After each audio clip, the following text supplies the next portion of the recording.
And welcome back to the Township of Whitewater Region. This time we are in our Budget Committee meeting here today, Monday, December 8th, and we're going to call ourselves to order here at 9:40 a.m. And I'll just remind folks that are watching this Budget Committee, as a result of the strong mayor powers that have been issued by the provincial government, we have decided as a council to deliberate the budget as a committee in order to allow as much input and deliberation on what we are proposing from what has been proposed from staff, to allow that to take place as to the fullest extent possible, and then to make the budget committee will make a recommendation to council as a whole, and at that point in time the strong mayor powers would be in force, and we'd have to follow things formally as dictated by the province.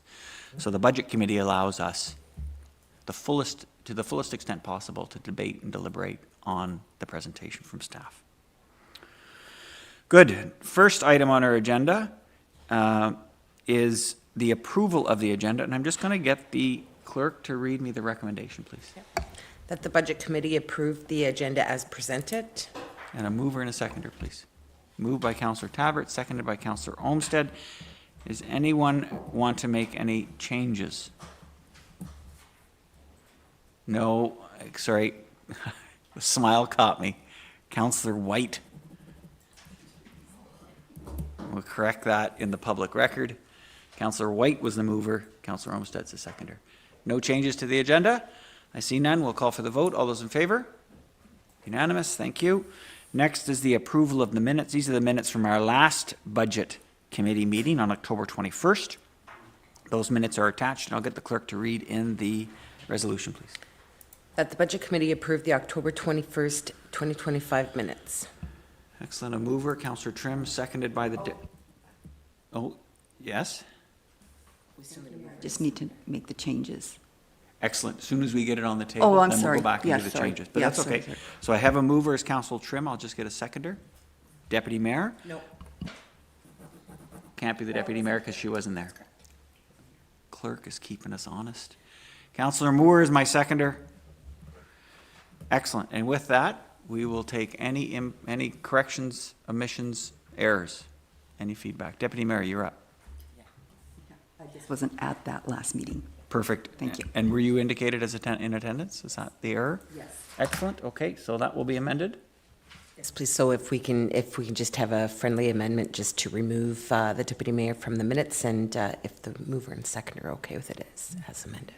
Councillor Trim is nodding. Councillor Moore, he's good to go. Corrected. Any other errors or omissions? Good. With that, we will call for a vote. All those in favor? Unanimous. Thank you, folks. Good. Next item on the agenda is a declaration. And no, you can't just declare because you don't want to deliberate the budget. Does anybody have, in a serious note, does anybody have any declarations with any portion of the budget presentation that staff will be presenting to us today? I see none. Again, the budget presentation is very long, so if at any point in time you feel the need to declare, just let myself or the clerk know. That leads us to item number 1, the single item on our budget committee, which is the proposed 2026 budget presentation. This is a draft budget pending our recommendations that will go to a public meeting later this week.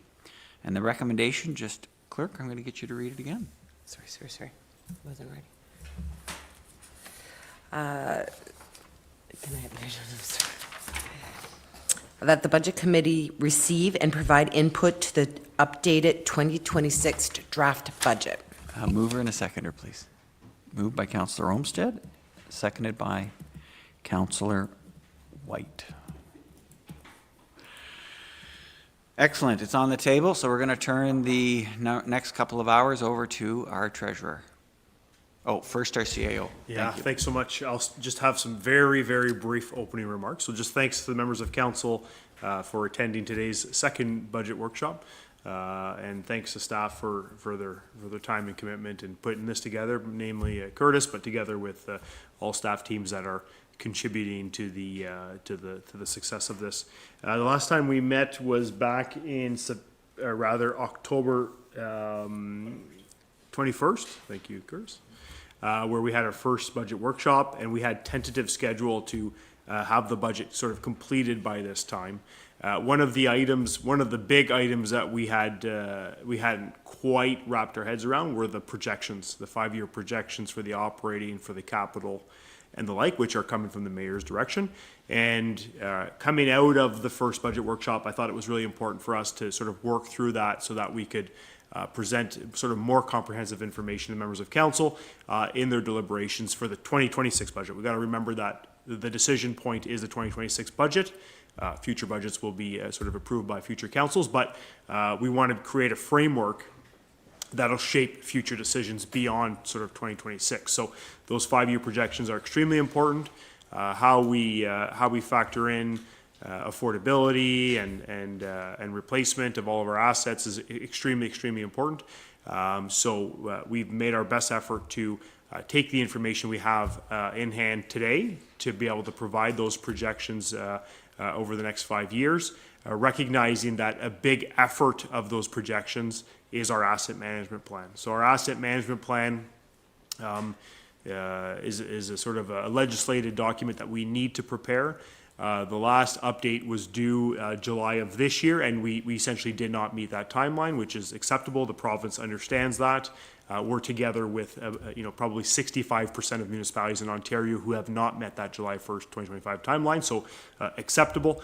We do have a consultant working with us. We have to commit some time to getting that done and getting them the information they need to prepare the asset management plan, which will sort of occur concurrently with the budget, but sort of having this presentation with the budget public meeting later this week will allow us to free up a bit of time to be able to start contributing more to the asset management plan.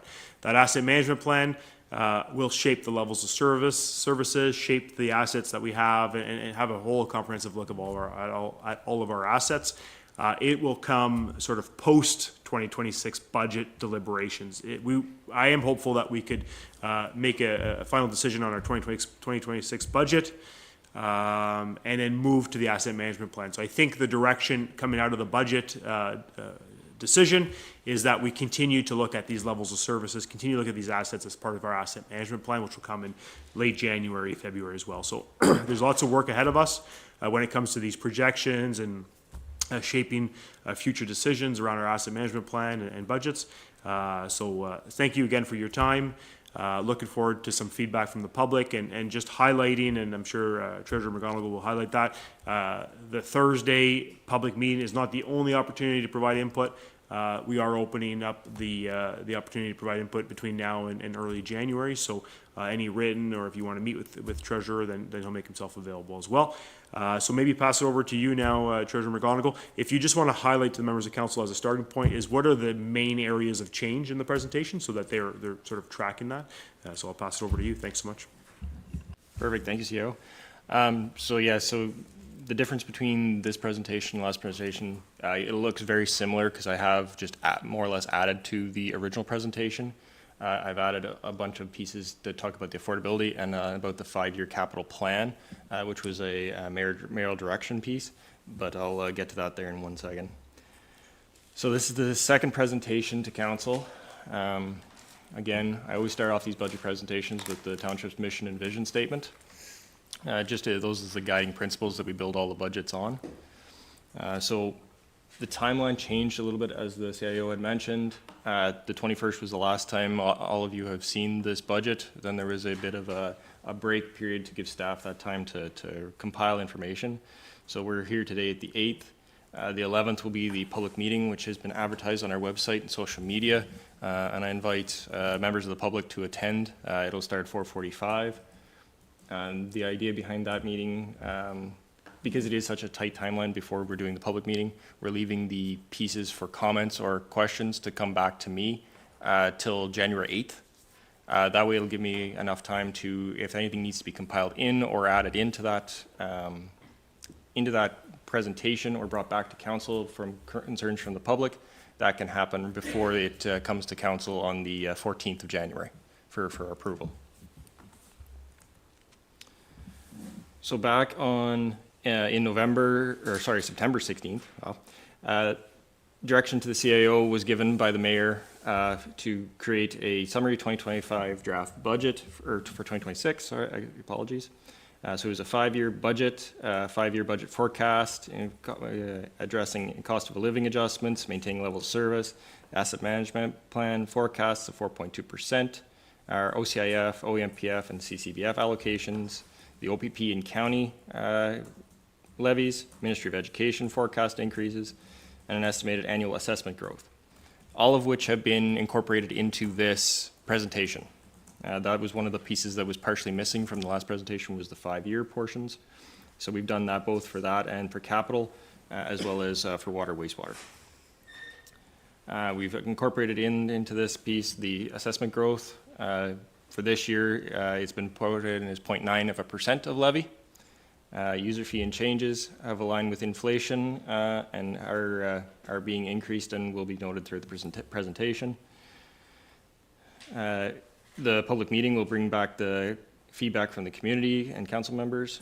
And then I've noted throughout the presentation where we sit in terms of affordability, according to the 3.4% that was set by the mayor's direction, which was to include the county of Renfrew, OPP levy, and Ministry of Education.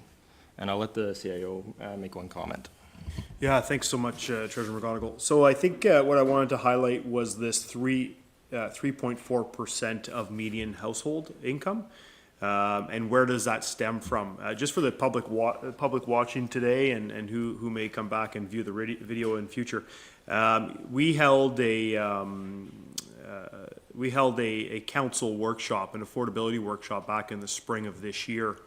And that affordability workshop looked at how can we evaluate affordability in our community, and essentially it was led with Mayor Nicholson.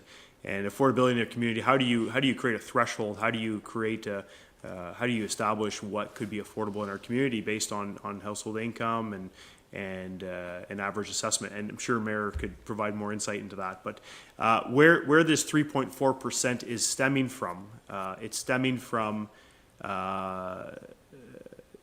comparator municipalities in Ontario. So the 3.4% median household income is taken from the BMA Management Consulting Municipal Comparator Study.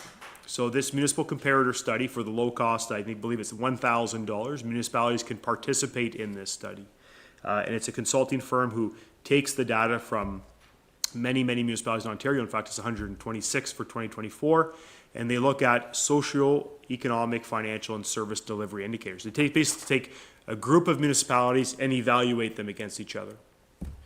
And in that evaluation, when they look at factors of vulnerability and affordability, that affordability context, how they evaluate that as a financial indicator, they use this 3.4% or a percentage of household income, a percentage of property taxes to household income. So what do you pay in property taxes in relation to your household income? And clarify if I'm wrong, Treasurer, the median household income in Whitewater region is $81,000. And in order for it to be affordable at a low scale in the BMA report, it has to be, the threshold is 3.4%, a maximum of 3.4% of your 81,000 could go to property taxes. So that 3.4% would categorize us as a low sort of vulnerability in the BMA report. The next level up, the medium municipalities go up to 3.9% of household income, and then anything above that would be in a high sort of range. So this 3.4% is important. It's one way. It's not the only way, but it's one way to sort of benchmark that affordability for a community. So I think that provides some insight into that, and perhaps what we could do between now and depending on workload, we could just make a quick slide on that. And we didn't have enough time to prepare it for this presentation, but for the public meeting this Thursday, perhaps we could have a quick slide on that. And maybe I look at Mayor Nicholson. You're making some notes. Did you want to add anything else to that 3.4%? I think you described it very well. Great. I would only emphasize that that 3.4% is all forms of property tax. Okay, So it includes you add up county, OPP, education, and hours. great. So 3.4% is all four. Thanks so much. So that's the threshold we've, when we get to the capital budget, you'll note there's some limitations, there's constraints, there's no question of it. And those constraints are essentially created by this affordability threshold, that 3.4%. So maybe if you want to continue there, Curtis, and maybe I'll highlight some more stuff when we get to the capital or where the constraints are found. Thanks so much. Perfect. So based on last year's levy, 1% is $77,485. Because the total levy last year was $7,778,500. The levy itself is what we, as a municipality, have to bill out or charge to the residents of the township in order to fund the operations that we complete. It's the gap between what we get in user fees, grants, and other revenue. That's what the levy is. It's the difference between that in order to continue operations and fund the capital projects. As you can see, so the tax levy is your assessment times your tax rate. So the assessment itself is provided to us by MPAC.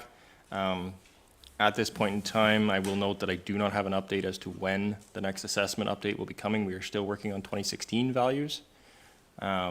I have not received any word yet. I know they're reviewing the whole process, so nothing has come back across my desk as of yet.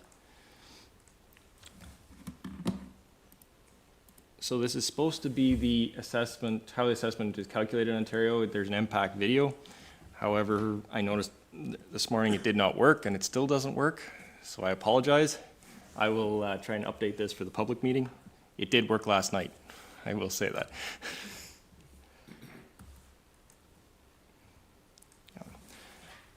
Okay, so this was already what I kind of was talking about of how the levy is calculated. What I will note is that things that the levy does not cover when I talked about grants, in the capital side, there's two that we typically reserve or receive. One is the CCBF, which is the Canada Community Building Fund, and the other is the Ontario Community Infrastructure Fund, or OSIF. So Canada Community Building Fund is based from AMO.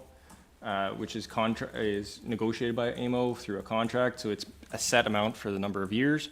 OCIF is one that's provided by the province, and it's the one that we are currently limited on. There is a top at set limit that we will receive by the year about 2034. So we're seeing an increase of that at this point in time of 10% per year. The operating side that we tend to get is OMPF, which is Ontario Municipal Partnership Fund, and then whenever any grants we apply through Canada Summer Jobs or Ontario Summer Jobs. So for 2025, this is just a breakdown to show you how every dollar is broken out. So 9 cents goes to policing, 31 cents goes to the county, 13 cents goes to education, and then the remaining 47 cents is left for all municipal functions. I've added a arrow here to show where Whitewater falls underneath this chart. No change in this from the last presentation. Just shows where we sit in comparison to all the other municipalities within the county, and I included the city of Pembroke here for reference as well. So the change from last time, last presentation, is the operating increase has been moved down to 1.6%. From the originally 2.8%, I believe it was. So the municipal portion is the entire 1.6, and we have got confirmation of OPP, and it actually equates to a 0% increase for this year. I will note, and I noted on the OPP slide as well, that the reason for the no increase in OPP was because we put a substantial chunk to reserves in 2025 to the tune of $118,000. So that's what our increase would have been this year. And at this point in time, I've kept that 118 in reserve because they have said that the OPP, I'll go on a slight tangent for a second. OPP has stated that they will cap their increases every year at 11%. That was to make it more affordable for municipalities. 11% is still a substantial amount. It's $118,000. So what has happened now is I've sent an email off to the OPP because I only received their confirmation actually of the costing on Friday night at around 6 o'clock. So I don't know if the capping will come back into play where we'll have to continue to pay off that capped amount over the future years, similar to how OSIF is over time. It's capped as to what we receive. Will this be rebilled back to us and we won't just see the 2.75% that they've negotiated in their contract for wages, if we'll make up the rest of the 11% in 2027, 2028. So in order, because that's an unknown, my recommendation was to keep the 118,000 in reserve to offset that over the future years and slowly work it back in until they renegotiate their contract again and we go forward again. Because the 11%, if they were to do the 11% again next year, that again would equal about $128,000 increase to the levy required just for OPP, which would almost be 1.7%. So by keeping the 118 and staggering it in, we can level off the overall increases and impacts to our operating budget. You want to? Yeah, if I could, just because we're on the OPP topic, and so we did get the letter only Friday evening, correct? So we were preparing to come back, and we didn't have the letter yet. But the message here is that the calculated billing for 2026 is significantly higher than what we paid in 2025, correct? Yeah, so what we actually paid in 2025 is about 1.06 million, but due to the fact that we were putting 118,000 to reserve, it works out to be the same 1.18 million that I have, that was in 2025. That's hence why the 0% actually change, because in 2025 we put that money to reserve. So that's why there's a 0% change for 2026, but in 2027 there would be an increase coming. But for the 2026 year, they've increased it 11%. They've capped it at 11%. The increase is greater than that. It's actually, I mean, it would be, like the actual calculated billing for 2026 is probably closer to 20%. So they saved us, Clarify that for them, please. yeah. So they saved us $183,000 is what they say that they've not included in. So unfunded, right? Unfunded, yes. Exactly. Unfunded for 2026. So they've capped us at 11%, 183? Payable lower than the calculator thing. Yeah, $183,000 is not funded by us, but is part of our billing for 2026. So we could just imagine that in 2027, we could expect an 11% increase in 2027 and likely moving forward from the sounds of it. So I've shared the letter with our councillor lead in finance, Councillor Olmsted, together with our mayor, but we're going to continue to keep track of this. We have made a delegation to the Minister of, or to the Solicitor General on this specific topic for Roma, so we're going to have to keep pushing on this item.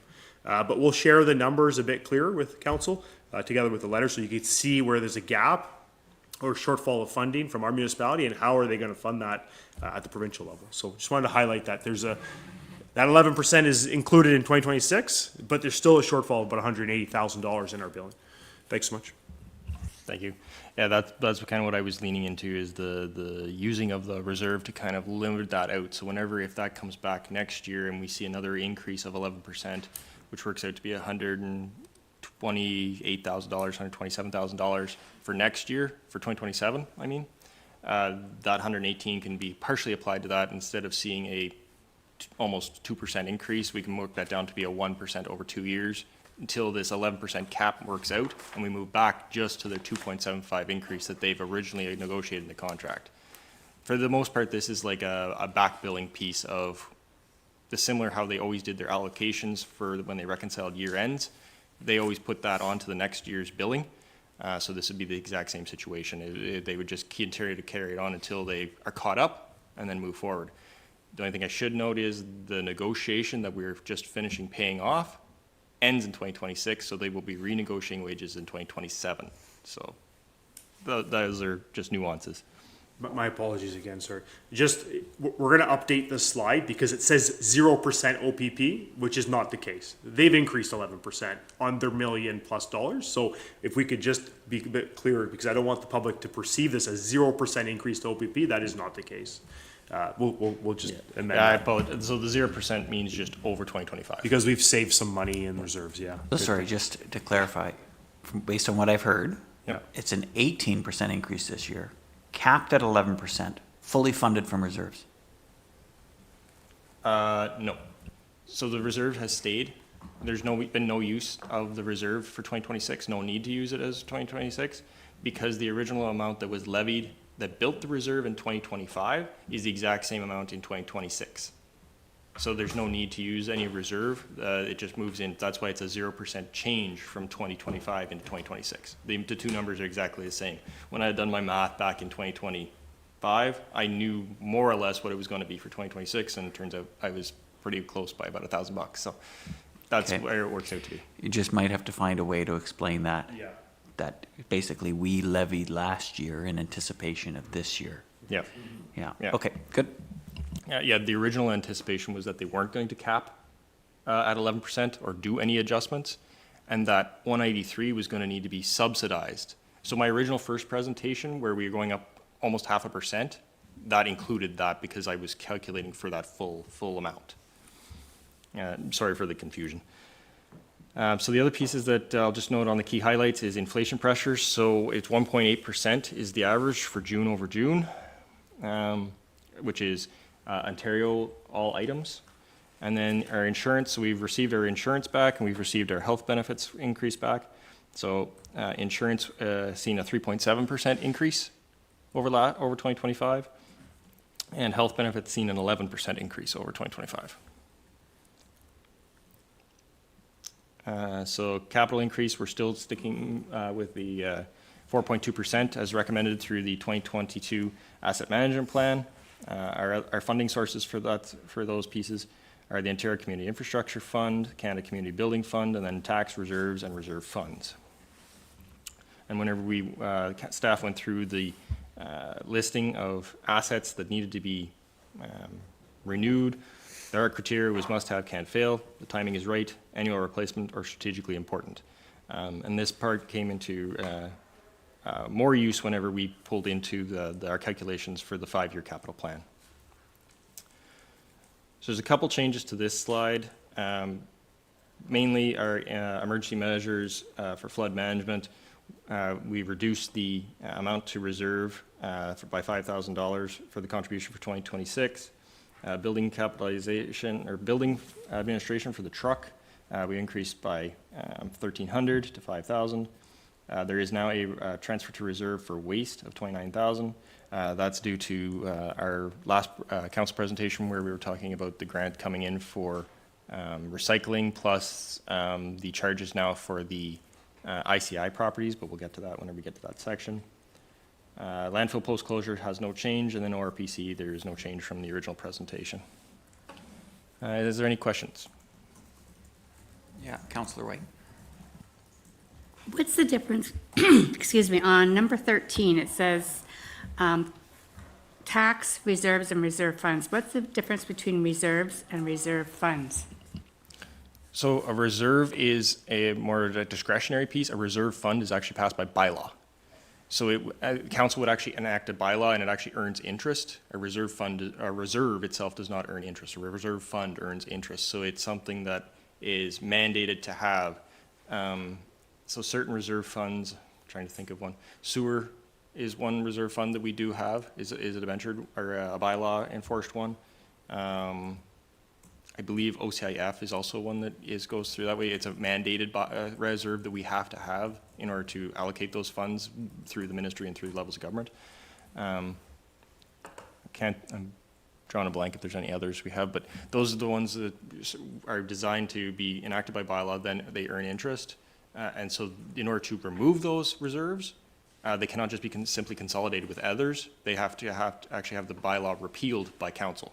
I will be bringing a report to council early January. Oh, it won't be January, it'll be February.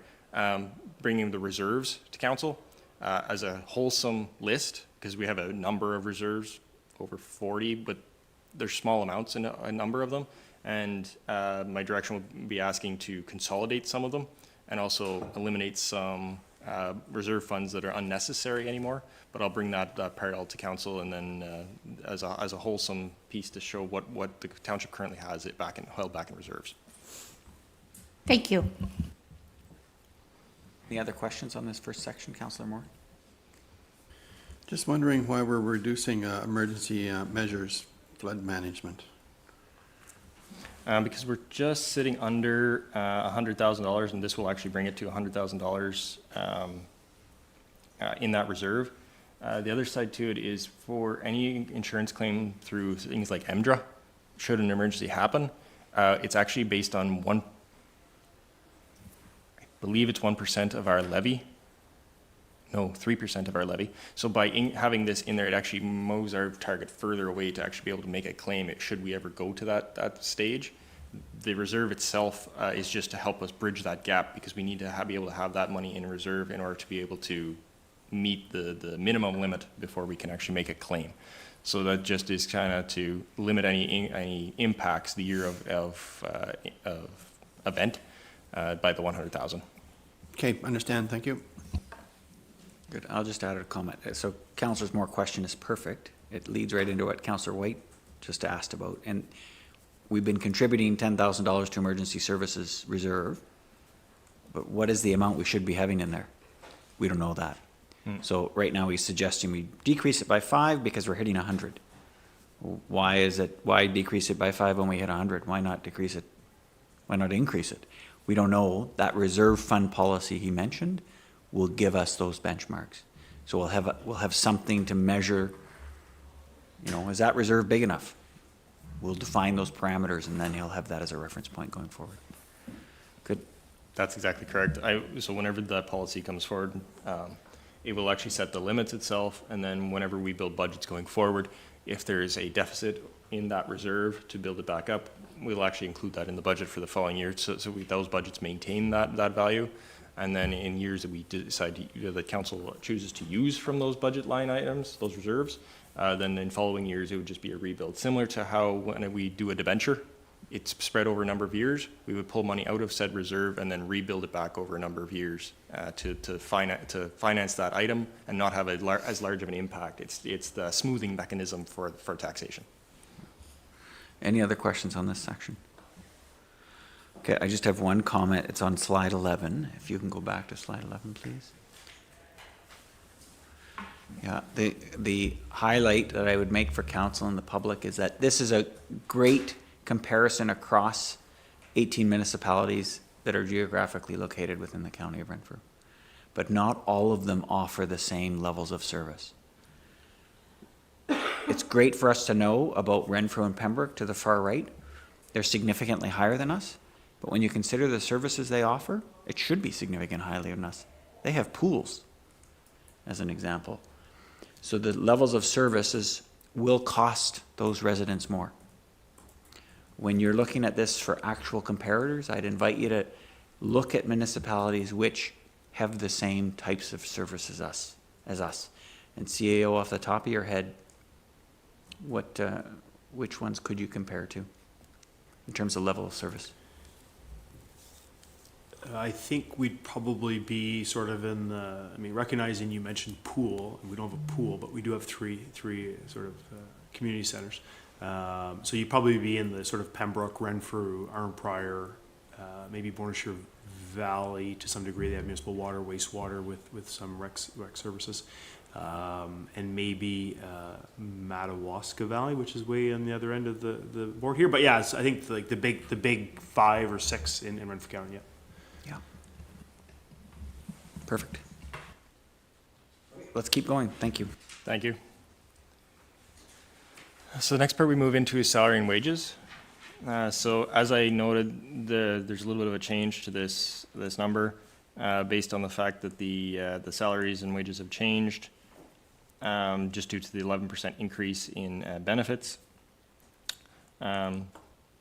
No other changes to staffing. The only thing I have included in here under the volunteer fire hours, because there was a request to kind of dictate of how the 10,030 came from. So you can see 1,800 hours for incident hours, 2,160 hours for training, 4,150 for certification training, and then for maintenance, 1,920. And I will note that the total salary amount includes the 1.8% COLA increase, which was the June over June. So this is just a direct comparison between 2025 and 2026. The difference from the last presentation is we've actually broken out the FTE comparison. Instead of having it on each individual slide, we've consolidated it into one slide at the very beginning, just to make it simpler and more easier to see the differences between the departments. So as you can see, administration went up by 0.25, fire down 0.15, building down 0.75, planning and development up 0.25, transportation down 1, parks and recreation down 0.4, economic development up 0.25, and then recreation facilities down 0.01. So the overall change is the 1.56 down. So overall FTEs, we are down 1.5 people in our overall allocation to FTEs for the year. The areas that the main reduction happened is in the transportation services and parks and recreation.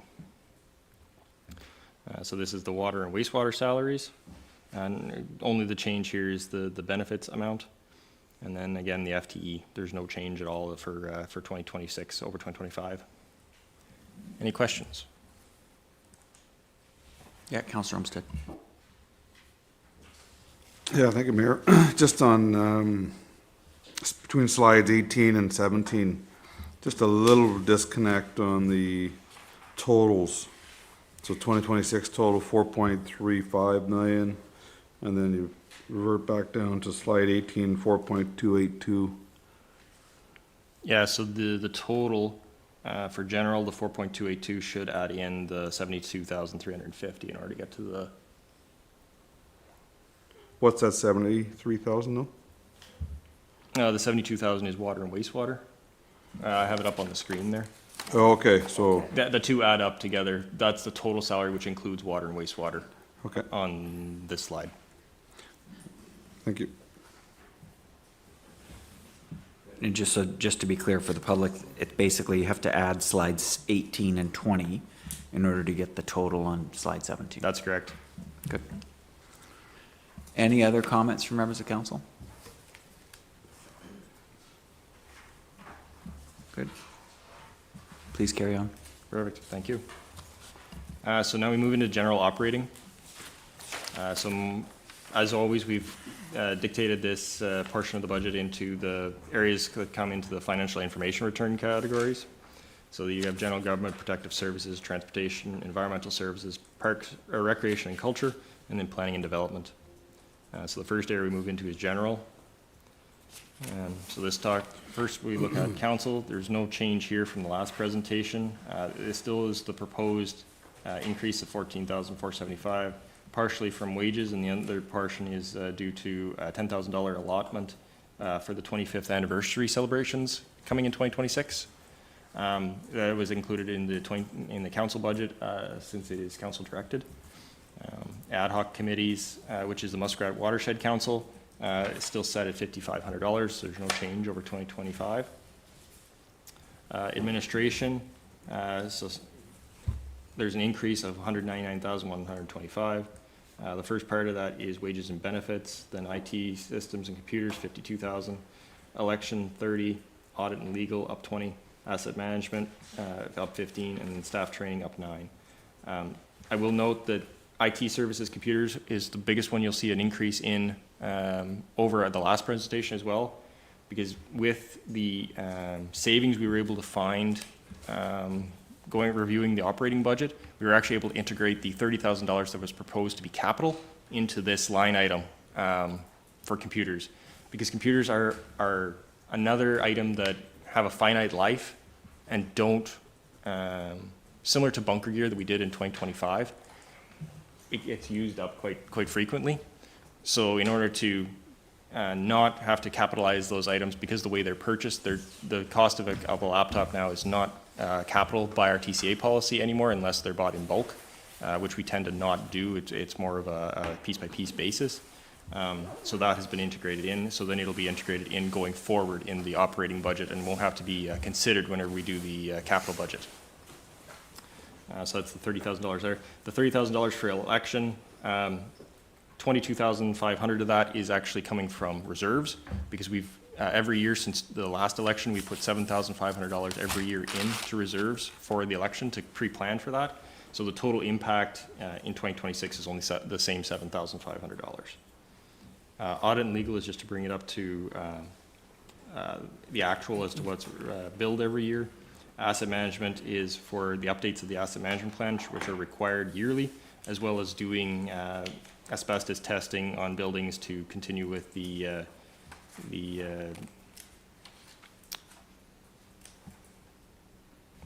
I'm blanking on the name of this piece, but it's for the actual testing of the buildings whenever we go to do construction or anything like that to keep up with our asbestos management plan. Admin building, there's no change from the original presented on the 21st, still just an increase of $1,475. Any questions? Any questions from council? Okay, I see none.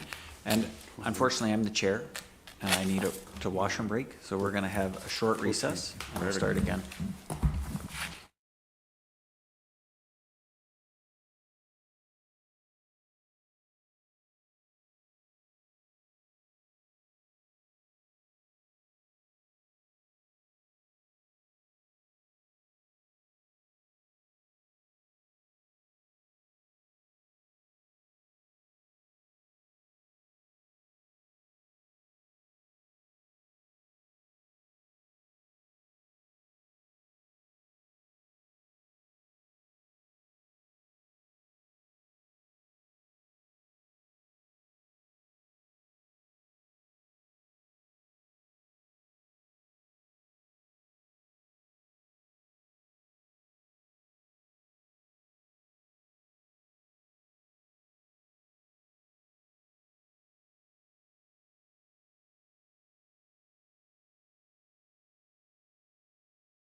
And welcome back to our Township of Whitewater Regions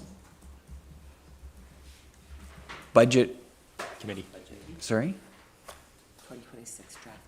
draft budget committee meeting. Sorry, I'm stumbling over it because we don't use it very often.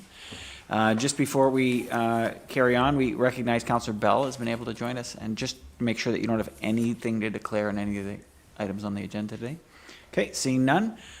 We had no questions from our last section, which was the council budget. So now we're on to protection to persons and property. I'll turn it back over to the treasurer. Thank you, Mayor.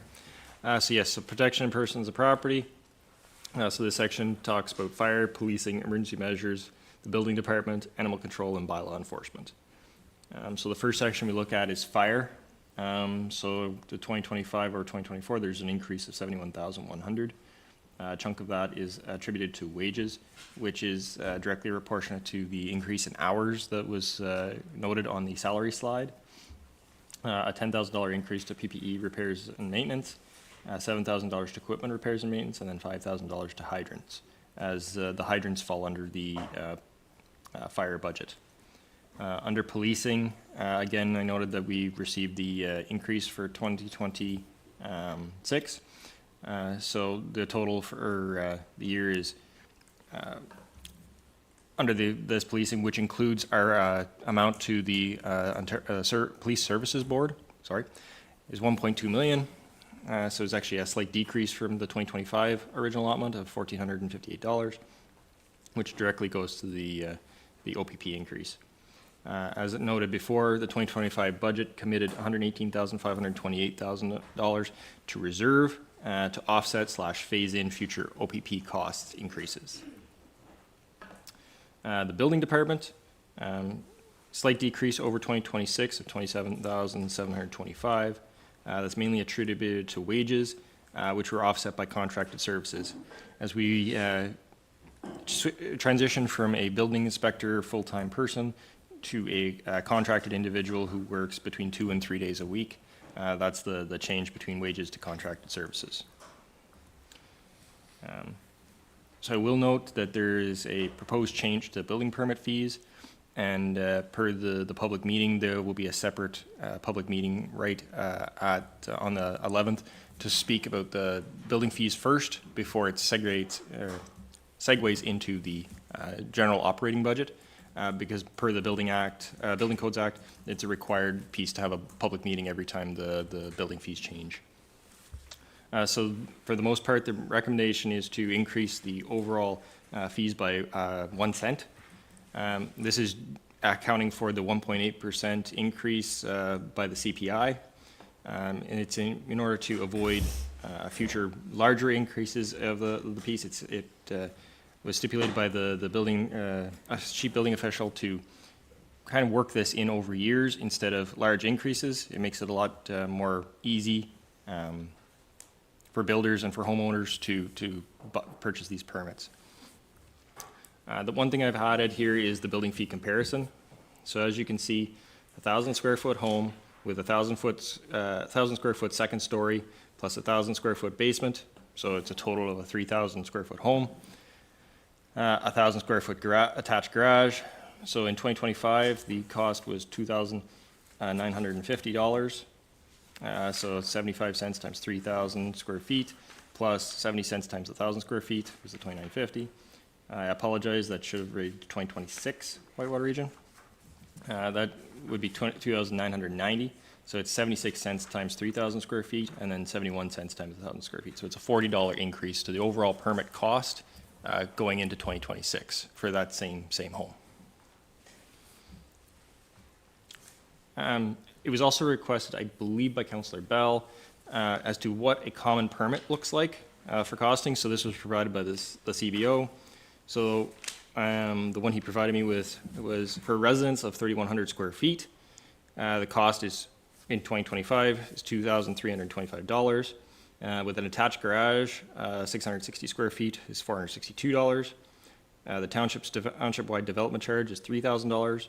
The building permit deposit, which is refunded once the permit is completed, as long as it's completed within 2 years, is $1,500. A septic permit is $550.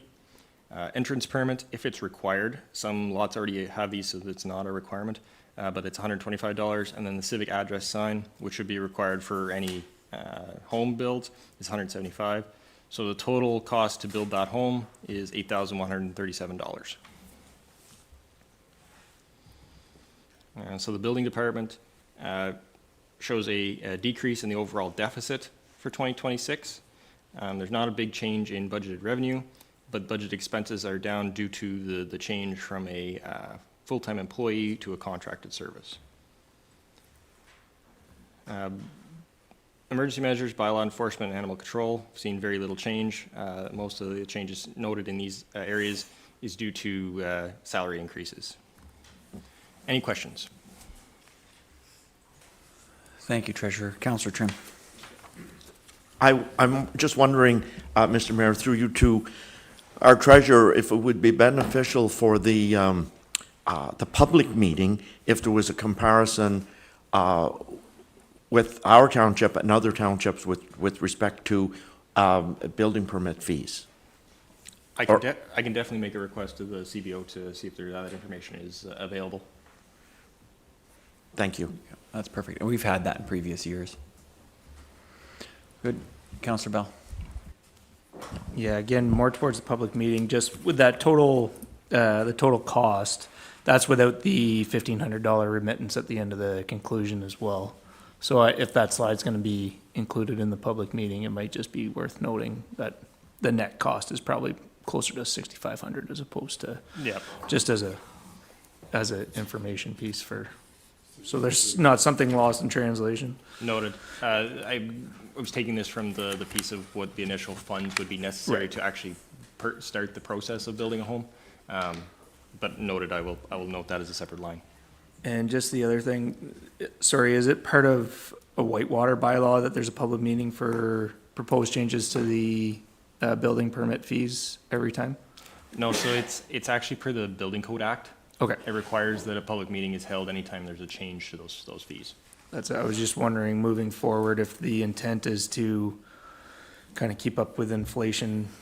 I think we discussed that at the last meeting, to make annual changes to keep up with inflation so that there aren't big changes every 2, 3, 4 years, whether it would make sense that we kind of get rid of that public, but if it's part of the building code, then that's what it is. So that's why we've integrated it in to happen the exact same time as the regular budget meeting. Same thing happened in 2024. So what we did is the building fee was the opening meeting, because that would tend to be one that many would attend. And then we closed out that meeting, opened up the general budget meeting, and then it carried on through that one. It spoke about again through there, but at least that chunk was closed off of the requirement through the Building Act. Thank you. Any other questions? Excellent. I see none. Move on to transportation, please. Thank you. So in transportation, we look at the transportation, which is the roads itself, streetlights, and then the airport commission. So under transportation, there was a decrease overall of $110,000. So fuel down 50, wages down 43,575, equipment repairs and maintenance down 20, cold mix asphalt down 20, roadside spraying we saw an increase of 14, salt seen an increase of 10, and then dust control an increase of 5. The dust control was just to maintain levels of service. The salt was just due to the trending past winters. Roadside spraying increase was due to a slight increase in service to be able to spray sidewalk surfaces and to maintain the current level of service. Cold mix asphalt is just based on trending. Same thing with repairs and maintenance and fuel.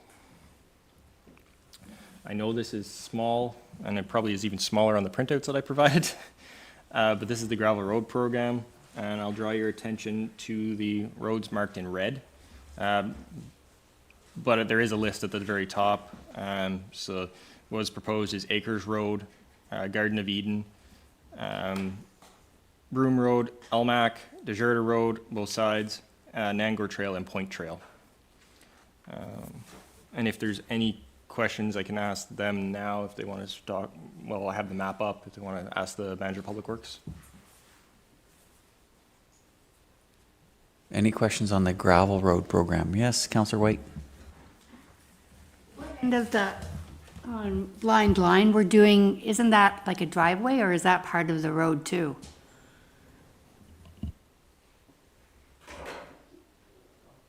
Just to specify, I'm looking at blind line, which end are you talking about? Yeah, if I may, I think it's LMAC she's referring to. Oh, okay. Yeah, but, yeah, it goes blind line and across that's what I was thinking. But it's LMAC, not blind line? That's correct. Okay. Just for those people that are lost? Are we talking about, the red portion is called, that red portion off Foresters Falls is called Almac, That's correct. not Blind Line? That's correct. Perfect. Thank you. Any other questions on the gravel road program? Yes, Councillor Moore. In light of the year we've had in Public Works and the recent storm we had in hunting season has caused a lot of complaints in our gravel road program. Just wondering if that was something we should discuss now or leave it for the new operations of the new supervisor to come up with a plan for 2026 or 27, sorry. Maybe updating this gravel plan and through our paperwork and asset management, find any places we may be lacking, because there seem to be a lot of complaints this year. And I'm wondering if we should up this in future years to keep up with the trend in weather. That's just more of a comment or a question. I'm not sure if it's a question or a comment, but you understand what I'm saying? Thank you. Okay, so I'll try to reword what you've given to see if Manager of Public Works wants to respond. It's just to say that, given the current budget allocation in transport of 2.7 million for 2026, and acknowledging the challenges we had this fall with weather and road maintenance, are we able to address the shortcomings that we saw this fall? Good. Manager of Public Works. Yeah, I think I did. Yeah, so just a note, we will add, the plan is for the next, probably for the budget presentation to add additional years. I can speak to this year. So the township has 150 kilometers of gravel roads. We do about approximately 10 kilometers a year. So an average cycle, it's about 15-year projection, which is probably longer than what is good practice for gravel road maintenance. The one note this year, we weren't the only township alone that all of our neighbors had similar issues, that we had a very late storm and an early winter. So it's a very, very short turnaround for our staff to get gravel roads, and our staff probably completed almost all of them in a very short time period. It is very challenging. The time of year in the fall was very challenging. But we do have like 3 graders that we do gravel roads, and any note with Councilor Moore that our maintenance, if it's roads that are not receive gravel, will deteriorate quicker. But the complaints were township wide on every road that had gravel in the last 5 years and roads that didn't have gravel in the last 10 years. So I don't know if it would make a difference in this fall, but it is noted. Thank you. Just one other comment, maybe in future councils, if maybe they could look at this and perhaps increase our kilometer, I say a kilometer or 2 a year, to increase it, to make sure there's a better base and maybe less mud if we get into storms. That's the only thing I'm concerned about, is what we're going to do in the future with what's happening with our weather trends. So this might be something a future council to look at.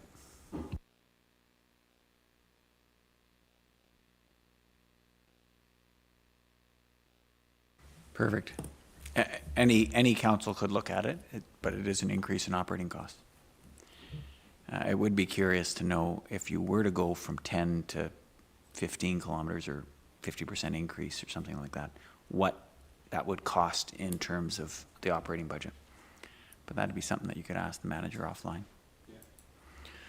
Good, any other questions on this? The only comment I'll make is that, and Manager of Public Works, I highlighted already, 150 kilometers, we plan to do 10 a year. This chart, this color coding on here represents 8 years. So, given that's about halfway through one cycle of maintenance, because it would take us 15 years to do every road. Is that correct? That's correct. That is a long time if you have a gravel road that's seen more use than we had anticipated 15 years ago. So something to keep in mind for sure. Any other points or questions? Yes, Councillor Trim. Yes, further to that comment, I think you were alluding to it, that doesn't take into consideration development. That we, 15 years ago, may not have anticipated development on certain roads. And so I think maybe we should be looking at this in other ways other than just time. And maybe making use more of traffic counts to determine what should be done, when, and in what order. Thanks. Good, you hit me. I'm going to throw one at the treasurer. So we collect $3,000 for development charge on a new home. A new home has an influence on or an impact on that gravel road. But because gravel road is out of operations, they don't have access to DCs to increase it. Say we wanted to go to 11 kilometers a year instead of 10. Is that a DC fundable item? It's not, because DCs are designed for capital funding only, like to do increase in level of service. Technically, rebuilding the road would just be a continued level of service. If we were increasing the level of service in the road from, saying, a gravel road to a hard service, then there would potentially be a allocation between that it could be used. But the only stipulation with the development charges, it would have to tie back into the original portion of the study that council approved back in 2022, I believe, if memory serves. There was a specific set of projects that were listed in there as to what that $3,000 can be attributed to, and it would have had to tie into that at that point in time. The only other way to fund this gravel road program extending, besides an increase in the levy, we could use the growth amount each year. That's correct. So as an example, this year you're assuming 0.9% increase in growth. You could direct a portion of that to go to achieving a higher number of kilometers per year in gravel. So it's worth considering. I throw it back at Councillor Moore to consider. Anything else? Good, let's keep going. Perfect. The next one is the street lights and airport. So no change on this slide from before, just hydro usage up 10. And solar repairs is included now because the solar panels are getting to be of the age that they require some testing and repairs and maintenance to ensure that their life continues now that the debenture was closed out in 2025. And then the airport requisition, again, it's based on a certain increase per year per budget. And we're still within that range, so there's no change for 2026. Any questions? Yes, Councillor Moore. Just wondering on the solar repairs, if we're going to continue to test, if we find that they're no longer feasible, are we going to replace them? Is that anywhere in the budget, or are we just going to try and repair them and keep them working? At this point in time, we haven't. I would look to the manager of public works to make a comment on that. I don't know if we've seen any failures at this point in time due to the age, but that's definitely something to look into. We do put a chunk of money through the Ottawa River Power Corporation, our promissory note interest dividend, which come the time when we go to replace or repair them, like major repairs, my recommendation would be to use some money from that fund in order to repair the pieces that generate the income. I did, in error, forget to note on here the revenue we receive every year from that solar, but that also could offset the repairs every year as well. But I'll pass it over to the manager of public works just if he wants to make a comment. Yeah, so originally, I believe it was 2014, so we had a 20-year contract with revenue, and every year, yeah, so, and they were debentured for 10 years, so they've been off the debenture in last year, it was 2014 was the last payment, I think, correct? 2025 was the last payment, so, so next year, we'll include all that revenue with the debenture moving forward for the next 10 years. Once we enter the 20 years of the contract, we'll have to bring a report back to council to decide what the plan, is there new contracts we can enter into, or can we switch to net metering potentially, or will be coming in the next, I guess, 9 years. Okay, thank you. Yes, Councillor Trim. Yes, I know this would be very difficult to calculate, but I do know that converting all of our streetlights to LED was a big savings. However, we're seeing an increase in lighting costs. But as the treasurer pointed out, that's due to the increase in electricity costs themselves. And so we can't see what the savings was, but it was considerable. And I don't know how you would even guess that, but it was a wise decision of the council of the day to convert all those to LED. Otherwise, those costs would even be more extensive. Thank you, Mr. Mayor. I will make a quick note, and more the manager of Public Works. We are going through a review, or he's conducting a review of the actual wattage used by the meters, or by the lights themselves, to ensure that the usage is accurate based on the conversion over. Because the increase we're seeing is hard to justify just a general increase of hydro use over the actual piece. We want to make sure we're actually being billed correctly, and so we're conducting that piece right now. I'll let the manager of Public Works, if he wants to make any other comments on that. We're hoping to have by this meeting. We're hopefully potentially by the next meeting we'll have the audit completed. Excellent. I think that's an important thing to bring up for the public meeting, just that audit is in progress. Good. Anything else on streetlights and airport? None. We'll carry on. Thank you. Perfect, thank you. So next we fall into environmental services. So there's been a number of changes in this specific area, mainly coming from the last council meeting and report on ICI. So recycling has seen a little bit of a change. So 2026, operating expenses of $58,825. So it's a decrease because of the transition from all recycling being collected and processed by the township over to another subsidiary through the government. So there's a decrease of 127. So there has been a slight increase on the waste side due to the increase in the contract, as you can see, of $36,675, which is the collection of garbage. Now that there is no recycling funding being received or recycling co-collection happening, the full cost is borne by the waste collection side.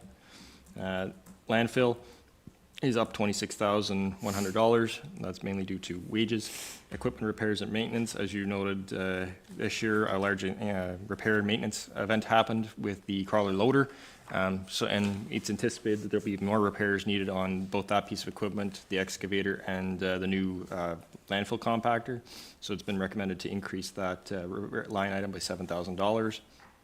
And then grinding, this is just to maintain the current level of service because this year the contract came in just under what we're proposing the increase for 2026. So this is just to maintain the same level of service as anticipated for the same level of grinding. So the waste collection charges, there's no change proposed for 2026. For the waste collection side, still the 2 bags per week, plus the unlimited recycling, which is proposed by the pros, as Deanna has it. Then recycling collection for ICI properties, as what was discussed. So it works out to be $416 is what would be billed in addition to the waste collection charge. So it's for a total of 584 for commercial properties. I could pause there if we'd like to discuss this at this point, or I can wait till the end. That's up to you, your mayor. Yeah, let's pause. Counselor Trim? Yes, I think I've fallen behind on mattresses and couches. I know at one point we were going to contract to have them hauled away and ground off-site. I don't know where that ended up, and but I do still feel that the fee we charge, and this, I would like the public to know this, the fee we charge for mattresses and couches and box springs is less than what it costs us to dispose of them. And so I'd just like that confirmed and to bring me up to date, and I'm sorry, as to what we're doing with that stuff. Thank you. I'll defer to the Superintendent of Environmental Services. Yeah, so I can confirm that Yeah. the grinding, Switch out to the other mic. as mentioned, the grinding costs were higher this year than in previous years, but the current tipping fee for mattresses and couches cover the cost, the grinding cost for those portion. The reason why the off-site hauling didn't occur is the quote that we got was rather higher than we are currently charging. And we were hoping to revisit that maybe a year later to see if there's any other players in the area that might provide us a quote that fits in with the existing budget. So that can be a task for staff in 2026 to revisit if council would like that. Any other questions? Yeah, Counselor Olmsted. Thank you. So on slide 48, shows a total decrease of $65,000, net decrease of $65,000. So, Yeah. right? Yep. So that doesn't include the IC&I calculation at this point in time, right? It does. It does It include? does. The cost is included in there. It's under the recycling expenses. Okay. Originally, the total decrease for recycling was down to about $160,000 decrease because there's only about $4,000 worth of actual expenses for 2026. With the $53,000, which is proposed for the ICI collection contract, plus $4,300 for tipping, I believe was the quote. That gives us the $58,852. Okay. And then the offset of that is proposed to be the $416 per 129, like $416 for each 129 properties, which would give us the revenue to offset that $53,000 expense for the contract to millers to do the actual collection of the recyclables materials from those 129 properties. Great, thank you. If I may, is this appropriate time to discuss Councillor Bell's proposal or discussion? I think you just wanted to have a discussion, right? Regarding IC&I versus the regular users. So have you had a chance to prepare numbers? I think it was 3,700 properties in total.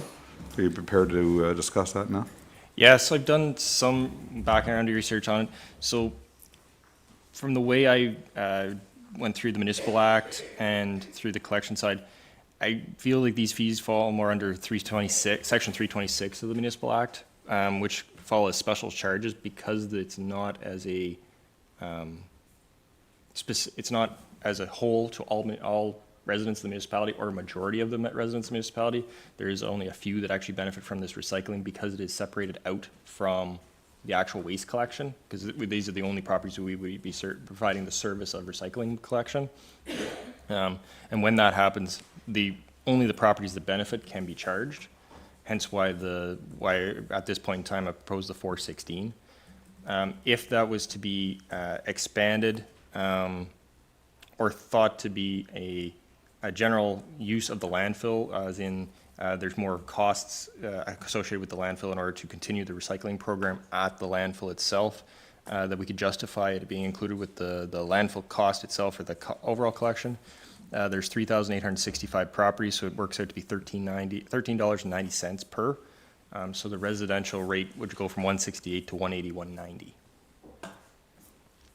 And I think the other question was if we were to just put the entire fee into taxation instead of charging a separate 168, works out to be rough math, about 9% increase in your overall taxation.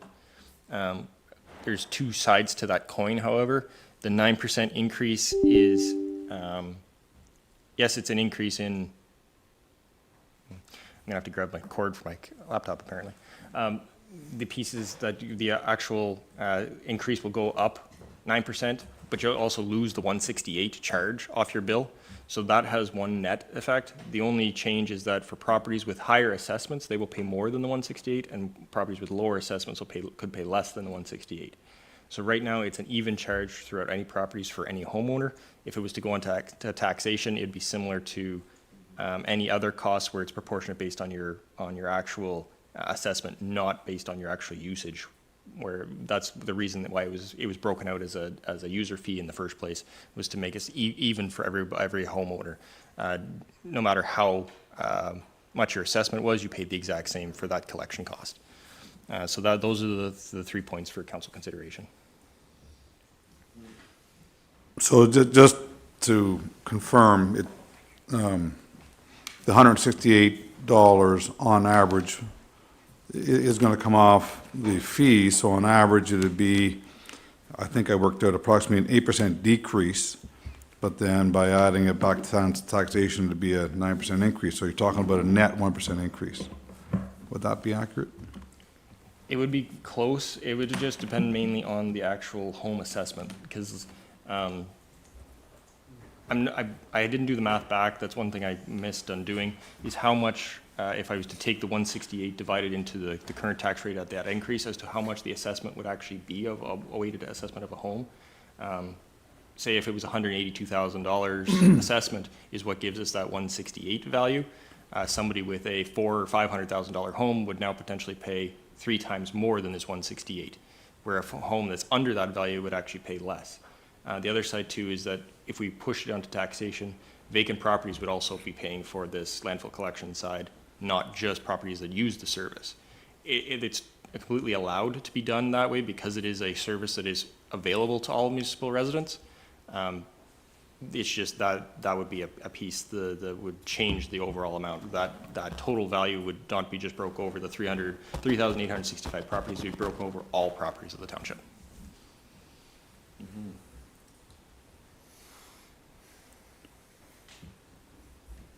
Yeah, as the discussion of the day, my biggest concern is small business.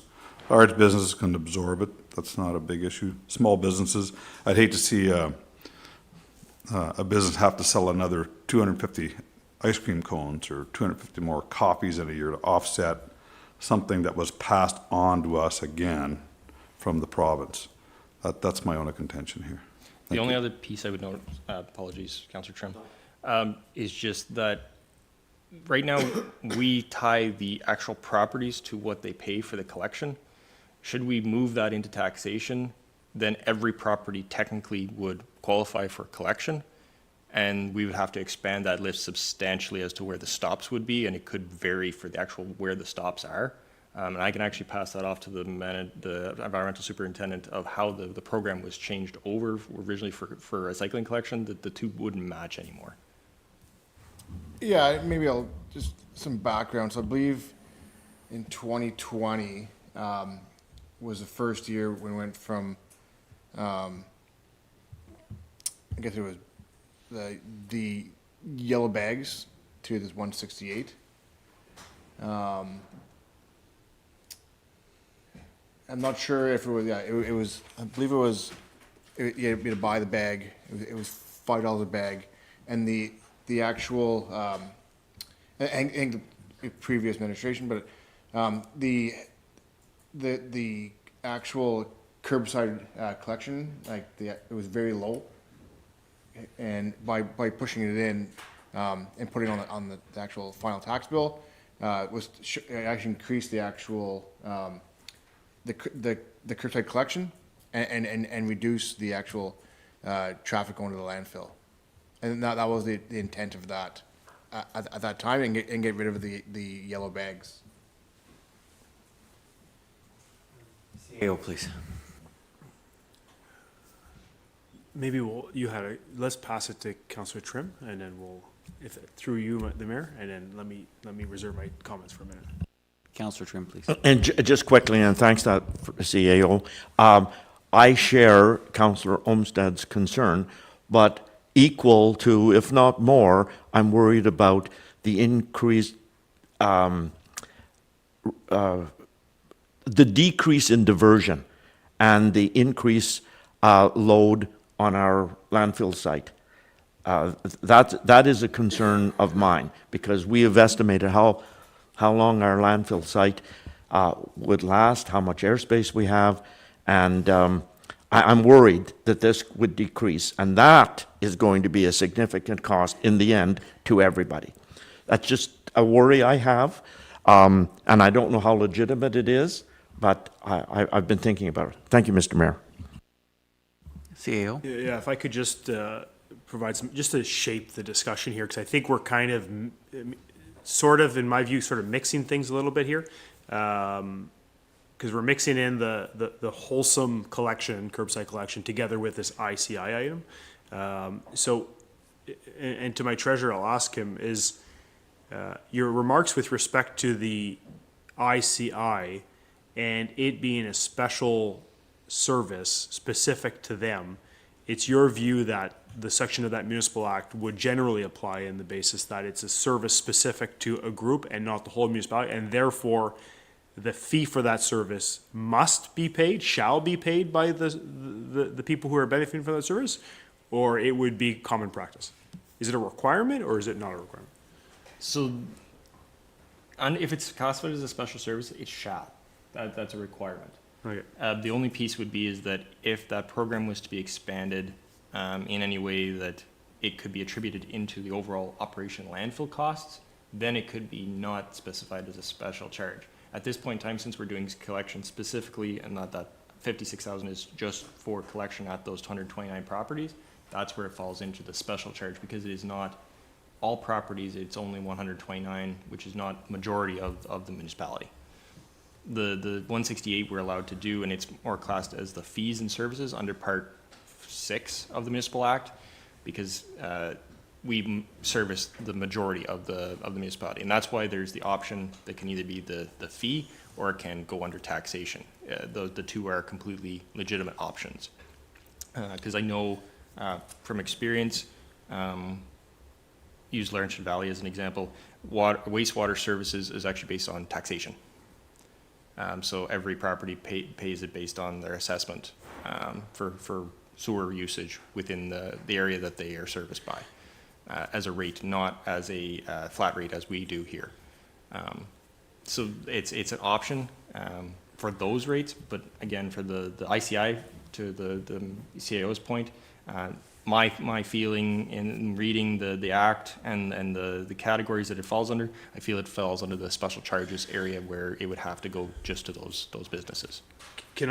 Is it all right if I just follow up on that? So would it be safe to say that curbside recycling collection for ICI and residential properties could be a benefit that's being provided to all of the users? Could the cost for both ICI and residential be combined, where the residents who are paying 168 pay a proportional share of the ICI? It's all one service benefiting the residents' businesses? It could. The only thing that I was falling under is the fact that we are not offering recycling services to other residents. That's being done by an outside contractor now. So all we are providing is the actual garbage collection. So this is an additional service to those properties. That was the only sticking point, and I'm not sure the legality between it as to the side. That's why I was sticking with the special services, because it is a separate service of just picking up recycling. We're still picking up garbage at their property, but we're picking up recycling as a separate piece, and we're not doing that for the rest of the municipality anymore. Good, thanks. That's it for now. Thanks. Okay, and sorry, I'm going to hold just for a sec. I'll come back to Councillor Olmsted. I'm good to put this in the parking lot and come back to it after people have had a chance to think about it.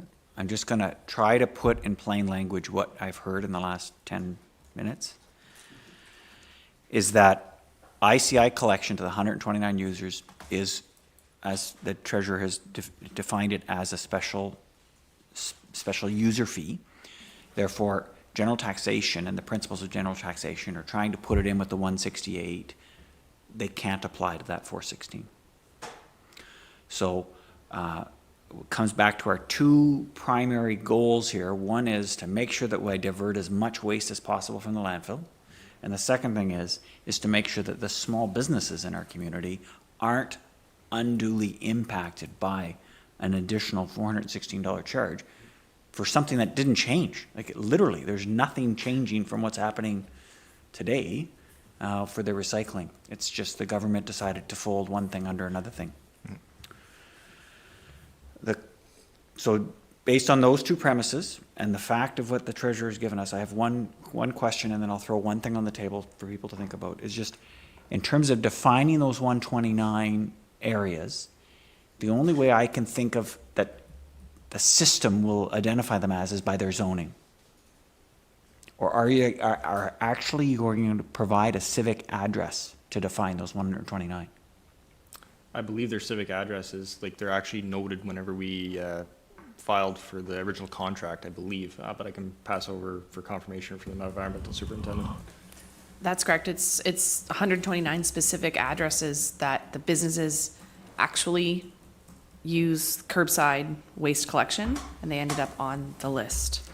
And it's The challenge with that, and I think the CEO might catch this, is that if the business moves from address 129 to 128, how are we ever going to know? Other than the system to keep track of the changes after the first day that it's defined, I thought it would be linked to zoning, but if it's not, this will be a whole nother problem. I'd throw it at a planner. The second thing is that could you consider something like a CIP specific to this provision where we could fund the CIP through general taxation and reimburse a certain size or a certain zoning for collection services with the aim of keeping it out of the landfill and subsidizing our small businesses. Now, I don't think we want a response at this point in time. I think we want to percolate on that. But is there any other comments? And I'll throw it back. Councillor Olmsted, you had a hand up. I'll throw it to you. To further your comment, I think it's a great idea, just in the fairness of how the policy is rolled out, maybe not to add it to taxation based on the treasurer's comments that it's all worked on percentages, so it doesn't sound like it's a fair way to allocate the expenses. And given that, I think right now the waste user fees are dispersed over 3,700 properties, I think, and then it would go up to 3,800 and some, I think is the number I heard. Yep. If you went to taxation. So I'll rescind the idea of taxation. However, I am in favor of totaling up both the 168 and 416. I think your number is 180, 190 is what I heard what that fee would go to. So from 168 to 180, 190, so $13 increase spread across all users.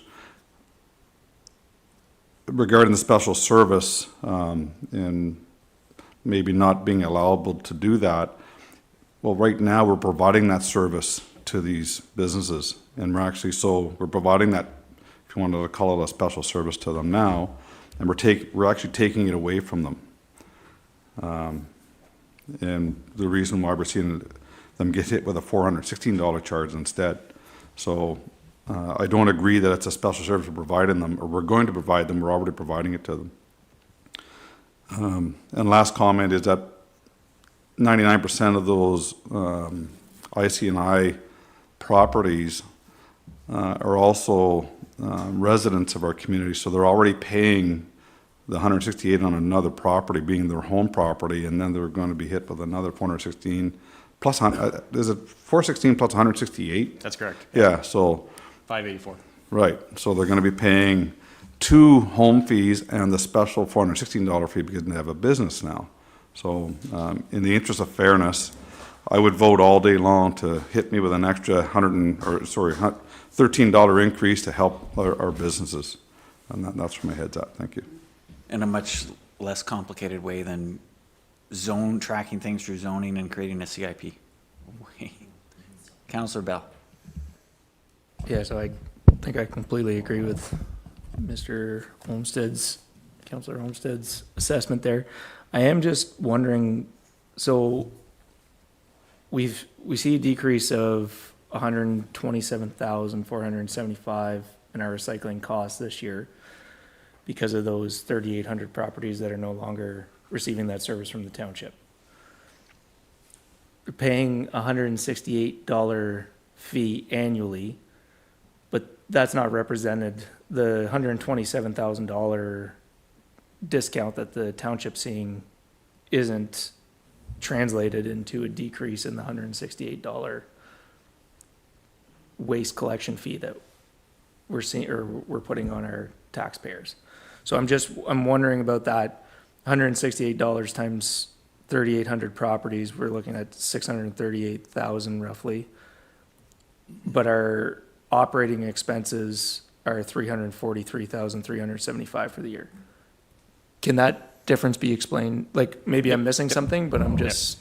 So the piece is that we used to have actually revenue, grant revenue that came in for recycling, which offset the recycling side.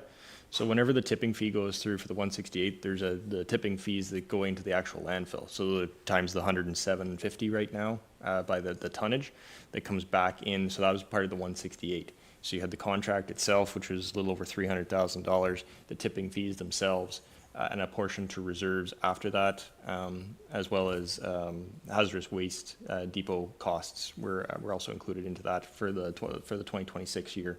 That's what makes up the 168.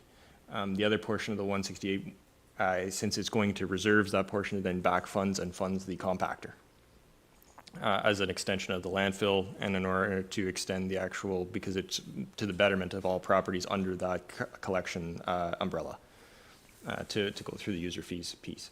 So that's why the 168 has stayed stagnant, even though the recycling has gone away, because the revenue that came in through the grant for recycling through the province, which they have removed away from us because when they removed the recycling program, was close to a 1-to-1 as to what the actual cost of the recycling contract side was. So that's why the contract itself hasn't changed much, just our apportionment to reserves, which then in turn goes from reserves back into actually funding the compactor. Yes, Councillor Bell. Okay, I think I understand that. There was another question outside of, so I don't know if we want to finish this discussion, because I just had one other question in regards to the equipment repair piece. Let's pause on it. We'll come back to Councillor Olmstead's comments just to make sure we can wrap that up. Is there any other comments with respect to the 584 that we're talking about here, the ICI charge, ICI and garbage charge, waste charge for those 129 properties? Councillor Moore. I realize that this is downloaded onto us, and it's left to us and others to figure it out. So just wondering, with all the conversations that have gone on, if the total amount for everyone is put to the individual homeowner, taxpayer, it will show an increase this year, but going forward, it would be a normal fee. So not anticipating any fees in the future. This way, it would be all encompassed, and we wouldn't have to worry about our small businesses, etc. I totally agree with trying to put it all together, but in doing that, my question is, would the accountants at the end of the year kick it back and say you can't do that? So at this point, I would say no. The only thing I ever came to is that special services piece. But if there's a way, as Councillor Olmsted has said it was technically a service that was provided before by the municipality, and this is just a change of the service. While it's still the collection, that might be a piece that might have to go to a legal review, not so much the auditing side, as to the actual ability to add it on to all other properties. That would be a question to ask, just the anticipation of through the Municipal Act and the interpretation of the Municipal Act. Looking through case law that has gone on, most municipalities have done this exact same thing as we have done and included it into general charges, and it's for the most part acceptable.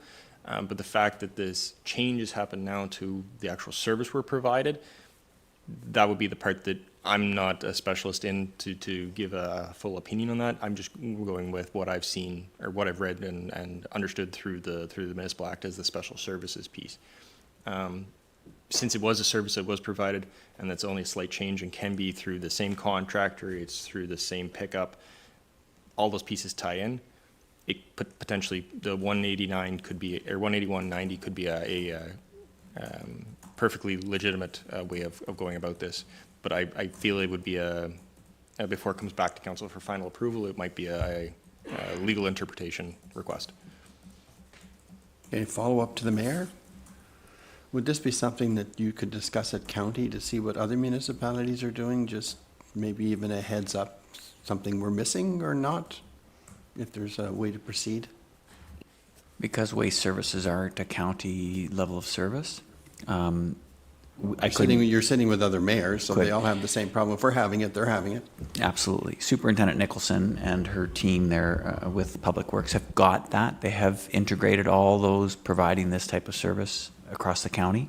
So I think once they've gotten feedback from each one of their council meetings, similar to what we had on December 3rd, we'll have a better idea of how everybody's approaching it. Will we have that then before we maybe approve our budget or go to approve it in January? I'll throw that over to Superintendent Nicholson or Manager Public Works. Yes, through our user group, the staff members, through their consultation with their councils and mayors, it seems like all of them are going to provide. 7 of 9 had a separate ICI user fee. The other 2 had a special area charge and 1 had general taxation. And be all very similar to the 416. We should, all the councils should be either yes or no into the program by December 16th. We should know. Okay, works for me. Thank you. Any other feedback on this one? Yeah, Councillor Trim. Oh, sorry, Deputy Mayor too? Okay. Yes, just quickly, not only in our county is this causing a lot of consternation, but throughout the whole province. And even with the decision or the comments by Minister Flack, I think there is a glimmer, maybe, that there could be some changes in the future, but probably not soon enough for our budget. Thank you, Mr. Mayor. Just to echo Councillor Trump, I don't even think we need them to give us money to fund the current program. They just need to broaden the program so the truck that's driving by the business can stop and pick up the recycling. The percentage increase in those costs of that truck doing both pickups is marginal and not something we would ever complain about because we're doing it this year. It's just frustrating that the contract has got so much bureaucracy and red tape associated with it that we're having to have 2 independent, at the same time, at the same location, trucks going by to pick up garbage or recycling. Sorry, I am frustrated by it. And I agree this is hopefully something that the government will address in the future. Deputy Mayor, did you have your hand up? Yes, thank you. I just wanted to confirm Councillor Olmsted's position here. So for $13 additional, we can do this. We could just do this with our entire recycling program. Yeah. Councillor Olmsted, can you confirm? Yeah, and then that was based on the treasurer's numbers of going from the current number of 168 to the new number be 181.90. So that's a $13.90 increase. Thank you. And I think for that, and I'm in favor of Councillor Olmsted's suggestion here, I think that's a great a great thing that we should be offering. I would be in full favor of that. And as you also mentioned, there are our other people that are already working within or paying for the services within the municipality on top of them doing their own service right here, like someone like, I guess what I'm trying to say is, someone like Simple Things Say, that had to do both, like had to pay on top of another service, then that's why I'm in favor of this $198. I think that would be just the way to go with this. That's just my take. Thank you. Perfect. Good. I'll just clarify, Clerk CAO, we don't need a motion, we just need concurrence of this general approach? Yeah, good. Is council prepared to make a determination on how you want to approach this? Am I seeing nods? Okay, does everybody agree with the, yes, Councillor Bell? So just to confirm again, that number would go from 168 to 182, essentially. That extra money would be taken in and basically given as a remittance back to the small business, like the ICI users? It would pay the ICI contract. Yeah, okay. Yeah. Yeah, I just want to make sure I had that Yeah, straight. it wouldn't flow through the businesses, it would stay here, yeah. It's good. So just by a show of hands, not in a vote, but just in general concurrence, are you in support of the proposal from Councillor Olmsted? Good, so Treasurer? Yep. You had mentioned when you were talking about Councillor Moore's, when his question that you may have to get a second opinion on that way to approach that business, so I'd encourage you to do what is necessary, but for the sake of the public meeting, we'll go with the 180, 190. Perfect, thank you. Perfect. Now, I'm seeing 11:26 on my clock here. My goal is to try to get us to slide 68. Yeah. Oh, sorry, and yeah, okay, good, I'll come back to you. We're gonna try to get 168, we're gonna try to get to slide 68 before lunch. Okay? Yep. And with that, I'm gonna go back to Councillor Bell. You had a question on equipment repair. Yeah, sorry, I was just looking at the equipment repair, $7,000 for 3 significant pieces at the landfill. I just want to confirm that staff think that's a high enough number moving into 2026. I just know what it costs for maintenance and to fix things on these pieces of equipment. I'm just wondering if that number should be higher moving forward, and if there's an ability to put something like this equipment repair at a dollar value that would probably make more sense for an excavator, a loader, and the compactor. And if that number isn't reached in any given year, if that could be taken forward to the next year, because eventually there's going to be pieces that need to be replaced, need to be fixed on these components that need to be replaced and fixed on these pieces. I just want to make sure that staff think that's enough for moving forward for annual maintenance on these types of equipment. I'll make one comment and then I'll pass it over to the manager of Public Works. So the 7,000 is actually an increase. It's not the total amount. I believe we're either at 10 or 12,000 already, so it's additional to it. I think this brings us to an even 20,000. I think it was what the original number was, if memory serves. So it's $20,000 for overall repairs, which is going from the original number up to this, because last year we went over budget by this amount for the repairs. Because this is more for the general repairs piece, for substantial repairs, which would be one-offs, knock on wood, that we would bring those reports back to council to approve those specific one-off type of repairs, similar to how the crawler loader needed to come back to council this year, because it was a substantial repair of a large dollar figure that substantially pushed that budget over. I will note, though, with the new procurement bylaw, or the delegated authority bylaw, there's a piece in there where the CIO and myself, up to 50% can increase that budget line item as long as the overall department doesn't go over. So you might see less of those overall reports. But if, say, something was to break on the compactor or the excavator that costs well over this substantial budget line item and would push the department out, that would come back to council as to how to fund that piece. And to your point about the reserve for the maintenance piece. That's what the working capital is for those emergency situations to fund certain things like that. So that's what the proposed to either be unfunded or through that working capital. And I'll pass to the manager of Public Works just to kind of reiterate that. Yeah, so the 2025 budget for equipment repairs for the landfill was 8,000. This addition 7, so it's almost doubled for the amount. Just based on trending last couple of years, it's up and down. There's no like in 2023 we were over budget, but the last couple of years we were down. Typically the one collar loaded piece of equipment is getting older. So that's one that we're seeing a lot of repairs in. With our new Bomag compactor, it's pretty new, and we don't see any unforeseen other than regular maintenance. And then our excavator that's there is typically shared with the roads side of Public Works, and typically any maintenance done is through the roads because we're the ones putting most hours. So it's 3 pieces of equipment in today, but it's really the most cost is going towards the older loader. Sorry, but you are correct that the increase is like for example this year we are over budget in that item.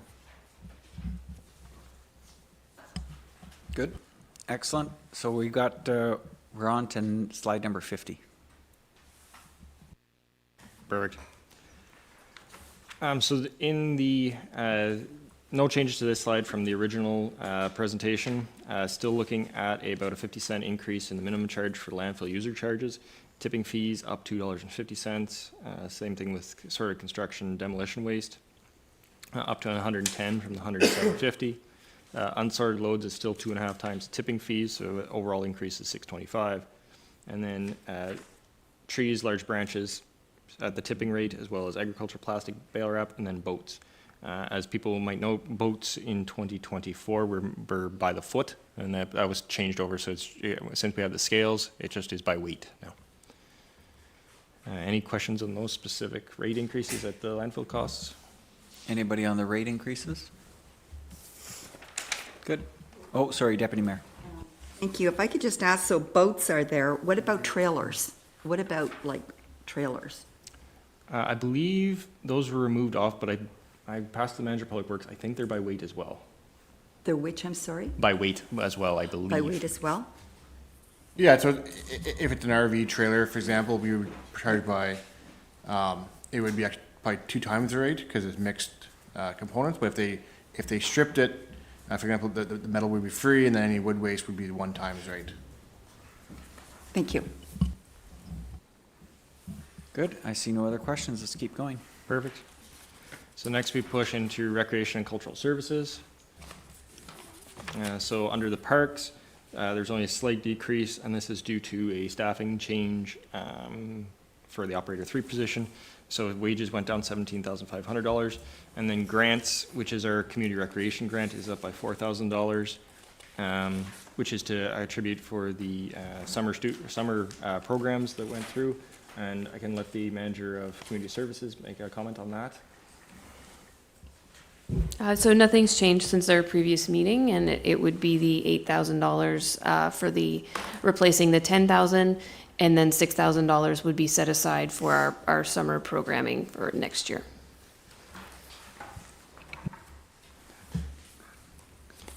Thank you. And then under recreation facilities operations, so their water and sewer increase of 20,000, wages 14, ice related is 7,000, and then insurance 4,700. I've just done one breakout here to show the facility cost, less wages. So the Cobden facility is 71,000. The ice operations in Cobden is a $95,000 cost. Beachburg facility, the cost we still attribute in the budget to it is without wages is 44,500, and then the Westmeath facility is 31,400. These were the proposed recreation fees. There's been a few amendments to this based on new rates put forward by the manager of community services. I do notice that I forgot to put in the rate for Cobden birthday party, so I'll note that. So the changes are to increase by 5%, So we're going from 119.51 to 125.48, so a 598 increase. I included in here, there was some discussion around the creation of a new rate for minor non-prime instead of using the school weekday rate of $100. That's included in here at this point. Then they have the school weekday, adult prime, and then so forth. And then the two pieces, there's a discount of 25% for last minute bookings. So if there's available ice within 48 hours, someone who needs to book ice, there it can be a 25% discount. And then a surcharge of 20% for non-resident bookings. I'll leave the manager of community services to talk about that one. And then overall through the other ones, again, 5% increase throughout. And then the only other changes is the Cobden kitchen. Cobden kitchen rental only for an hourly rate of $25 because there's some requirements not to do a full charge for the rental of the kitchen. It was only for hourly. But I'll let the manager of community service speak about any rate increases that you'd like to speak about. So we left this, again, as it was in your previous presentation. And we are going through discussions with staff to confirm the rest of these, but we would like them to stay as is for now. So the prime and non-prime and the school rate, we'd like to discuss some of the school rates with the school board and see some of the history regarding it and go into that for next year. But as of right now, this is the rate schedule that we would prefer to stay with.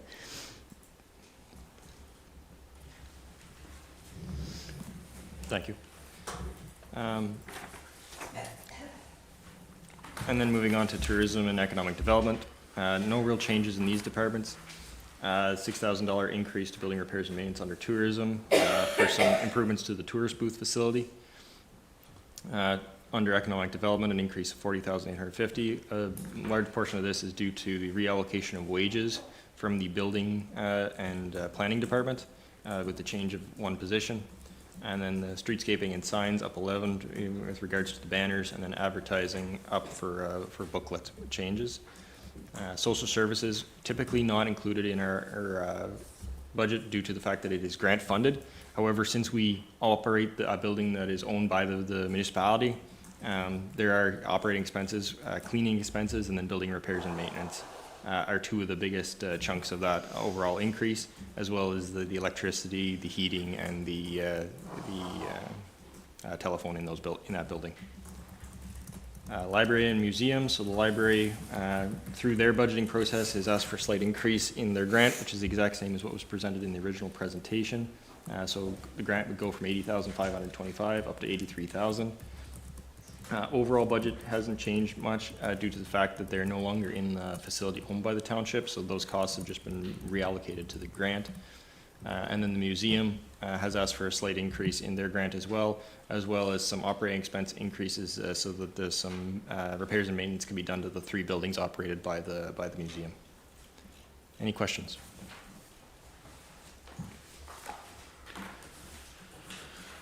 Thanks, Treasurer. I'll start with Councillor Trim and Councillor Olmsted. Yes, I have a couple. Just for my own information, and so in case anyone asks, the facility costs, recreation, really we're talking about the rinks, Beachburg 44.5, Westmeath 31.4, a difference of 13.1. What is that difference? Part of it might be water. It's all water. All water? All water. Okay. And if I may, moving ahead to the seniors, 11,750.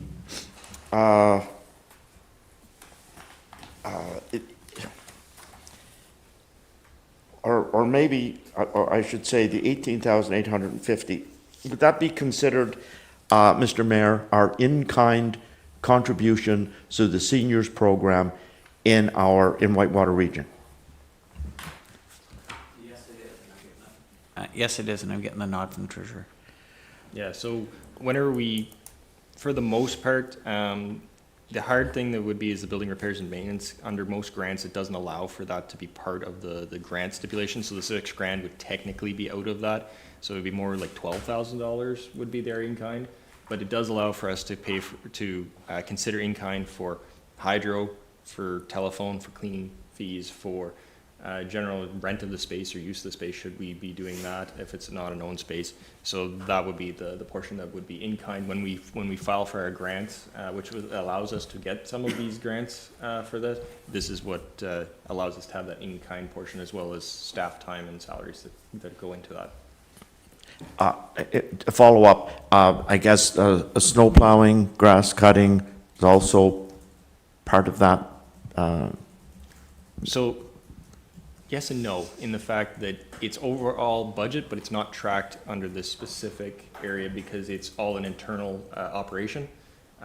We haven't gone to the point of tracking each operation and attaching it to each department. Okay. So the cost of snowplowing still falls directly under Public Works. There's nothing of that comes back into these pieces as in-kind, for example. Just due to the fact that it's all within the same budget and becomes clerically cumbersome. But should we should council ever wish to do something like that, it's completely possible with the new time tracking system we're going to be implementing. So, Thank you, Mr. Mayor. Thanks. And we'll turn to Councillor Olmsted. Yeah, just a couple of questions and a comment. On the recreation user fee changes, slide number 56. So I see we have a 25% last minute booking within 48 hours. Do we have a similar cancellation? I know that we talked about cancellation policies. Is there something similar that they get charged a certain percentage of their fee? We have a 7-day cancellation policy. So if they don't cancel, they are charged. And if it's canceled due to due to weather, then they're given an opportunity to rebook, and then they won't be charged. And are they charged the full amount if it's within that 7 days with no weather-related issues? Yes. Great, thank you. And just the one below that, then the ice fee for non-residents. Just wondering how that'll be executed. So is it a percentage of players on the team or something that's non-resident, or is it the actual institution that's booking? How would that be policed? We're going to ask for membership, and it'll be based on that and the new ICE policy when it comes out. Great, thank you. And then just a comment, do we know what our break-even is for ice usage, ice rental fees? yeah, I ran that number. You're going to test my memory here. And not that I'm looking for the number, that's not what I'm asking for. No. Going forward, and maybe you could come up with it before we finalize this, I would love to see that number right in your headline of recreation user fee changes. This is our break even, so whenever you're looking at increases or decreases or new fees or whatever, so like $100 non-prime, or the the adult rate of $185 or whatever it is, you think, well, it's maybe high, whatever. Our break even's probably $300 or something. I was just going to say it's just under $300 because I believe I did math a couple different ways of trying to get taxation. 'Cause right now taxation almost funds it to a 50-50 split. I'm trying to get it to more of a 75-25 split. Brought our fee, if memory serves, to about $175, $178 an hour under the minor rate, if memory serves. So yeah, we would just be under $300 to be fully funded. Right. Yeah, and I think most of council is acceptable that we're subsidizing certain areas, and arenas certainly aren't the only areas that we're subsidizing through taxation. So not that that's anything new, but I think it'd help just comprehend some of the rates that you're looking at if we knew what the actual break even was. And rather than just state it now and again every budget, I wouldn't mind seeing that as part of the budget process, that here's the actual break even on landfill, on recreation, on whatever topic we're discussing, I'd like to see the break-even points going forward. Good point. We see that already in building. I was just gonna say that I could do the exact same presentation that way, yeah. Yeah. So it does, sorry, planner, or sorry, CAO. I didn't mean to cut you off with respect to the building thing, but the break-even cost that we're referring to is the break-even operating cost. We're going to get into capital a bit later, and you're going to see some major constraints around capital, so the break-even is probably not the 300. Again, correct me if I'm wrong.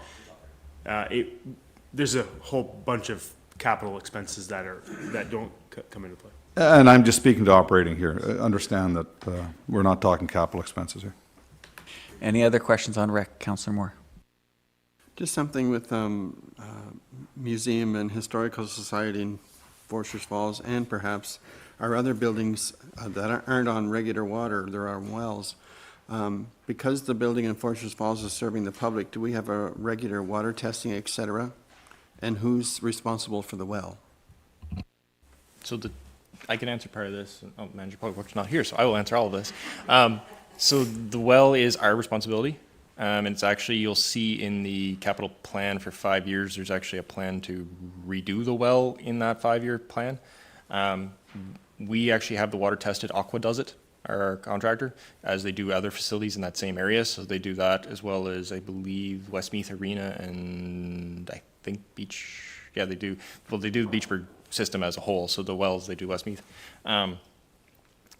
And to your point, the other side is whenever all this testing goes through, should anything come up, then we would be on the end for replacing that or repairing that. And that, hence why the cost has been included to redo the well due to some issues that were coming on last year, but since have not happened, I believe. Yeah, okay. So getting the nod from Manager of Community Services, the well's been okay so far. Okay, you answered all my questions, thank you. And of course, then that's done in kind? That's correct. Thank you. Any other questions on rec? Yes, CAO? Just to my treasurer, a point of clarity on slide 55, there's the facility cost less wages. I think Councillor Trim mentioned the difference between Beachburg and Westmeath, and I might have missed it if he included the Cobden. But the difference between the Cobden and the other one is, again, the wastewater fee, is that correct? The 10 times the fee, or? So the difference between Beachburg and Westmeath is the direct water fee between the Beachburg and Westmeath not having water. The Cobden includes all the operation costs that are included with having the facility open for that piece. So there's a portion of hydro, there's cleaning costs, there's all those operational costs that right now are the user groups that are leasing those two facilities are covering. If I was to just take out just the same, they would all look exactly the same if we were looking at building repairs and maintenance, miscellaneous, water, wastewater, those categories, they would all look the same, but there's other costs that have to be borne by the municipality since we are operating those facilities for more of the year than just the ice facility. Good, thanks. Good, I'm going to say that again. So you're basically saying that Westmeath facility, the $31,400, that is the same funding that's provided to Beachburg That's correct. as is to Cobden. That's The correct. reason Beachburg is higher is because of water. The reason Cobden is higher is water, wastewater, and the extra hydro, et cetera, costs that are being covered by the agreements with other users. That is absolutely correct. Okay, good.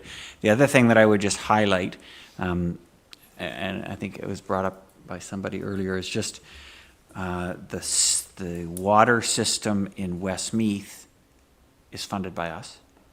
We have done the capital investment in that well. So they are realizing that benefit. It just doesn't show up in the operating budget because it's not an annualized cost, as well as the $100,000 that was put in to redo their sewer system. That was realized, but you don't see it in these numbers as well. So Westmeath is maybe only getting $31,000 of operating dollars. They are receiving the equivalent of the water wastewater through capital in other ways. Yep. So it's a very fair portrayal of those different utilities being covered across those three facilities. Councillor Trim? Just further to that, and perhaps the treasurer or staff would know, periodically, regularly, the septic system in Westmeath needs to be pumped. Who covers the cost of that? Is that part of operating costs, or is that into the groups, the Recreation Association, just to clarify. That has been covered by the township. I have one other one if there's no one else. Just in the economic development portion, you see streetscape signs, just because I anticipate this being a question from the public on Thursday night, is Christmas lighting along main streets. That $11,000 increase will distribute Christmas lighting across all 4 or 5 of our communities? No, so the original piece for that increase was partially for a little small increase in the lighting, but it was for attributing to the new signs that were purchased through the capital for 2025. So there's a cost to install them every year, and there's a cost to take them down every year. And right now, it's been projected about $11,000 to do that transition yearly. Can we just confirm where we're at with Christmas lighting? Just for clarity, the streetscaping, it's with respect to our banners, so that we purchased new banners and they gotta go up and be replaced. They're 2 seasonal banners, so there's a fee, there's a cost to hire a contractor for that.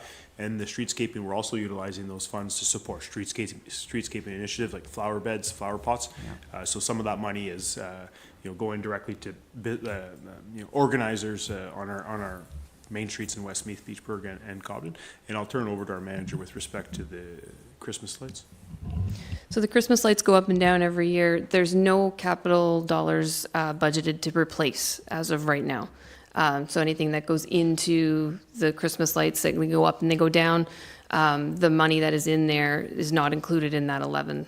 And it's just the money that is valid for every year. It's the same cost. So going forward, it would be good to put funds into that. There are, I mean, in Cobden as I drove by and in Beachburg as I drove by, I don't see a whole lot out. There are a couple issues that are being fixed this season. When we have more of details, maybe next year is the year that we look into making some additional purchases. But no expansion beyond Cobden and Beachburg? Now, no. It's just not funded. Okay. I'm going to put that in the parking lot for us to come back to later. It's going to come up Thursday. I will add I looked into costs of those lights in previous years. And I think the last time I priced it was about 4 or 5 years ago, and they were around $1,600 to $1,700 a light. And that doesn't include installation, and it doesn't include the plug that would, if it's required on a pole.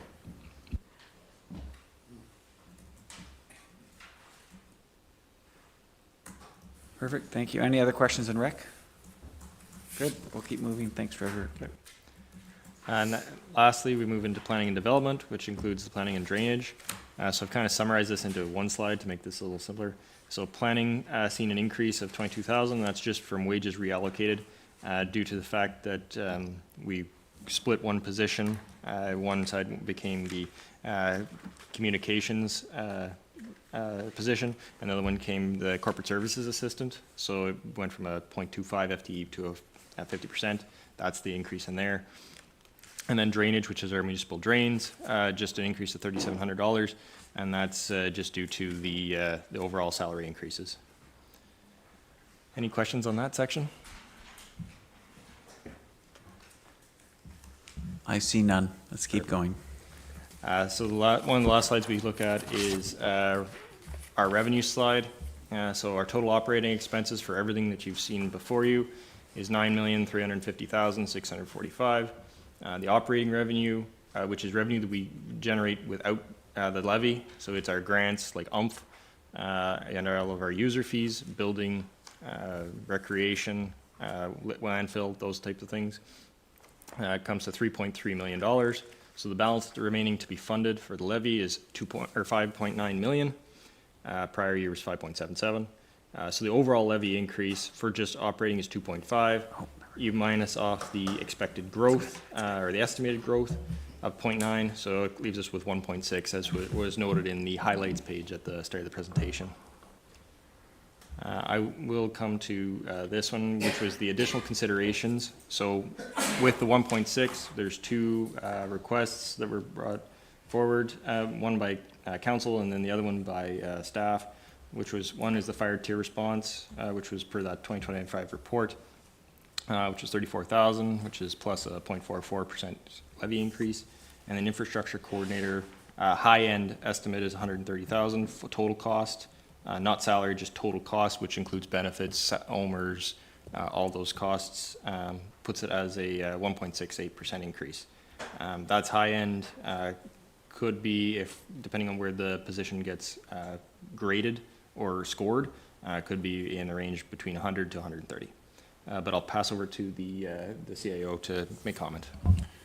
Yeah, thanks so much. I think this is the last slide before we break for lunch, right?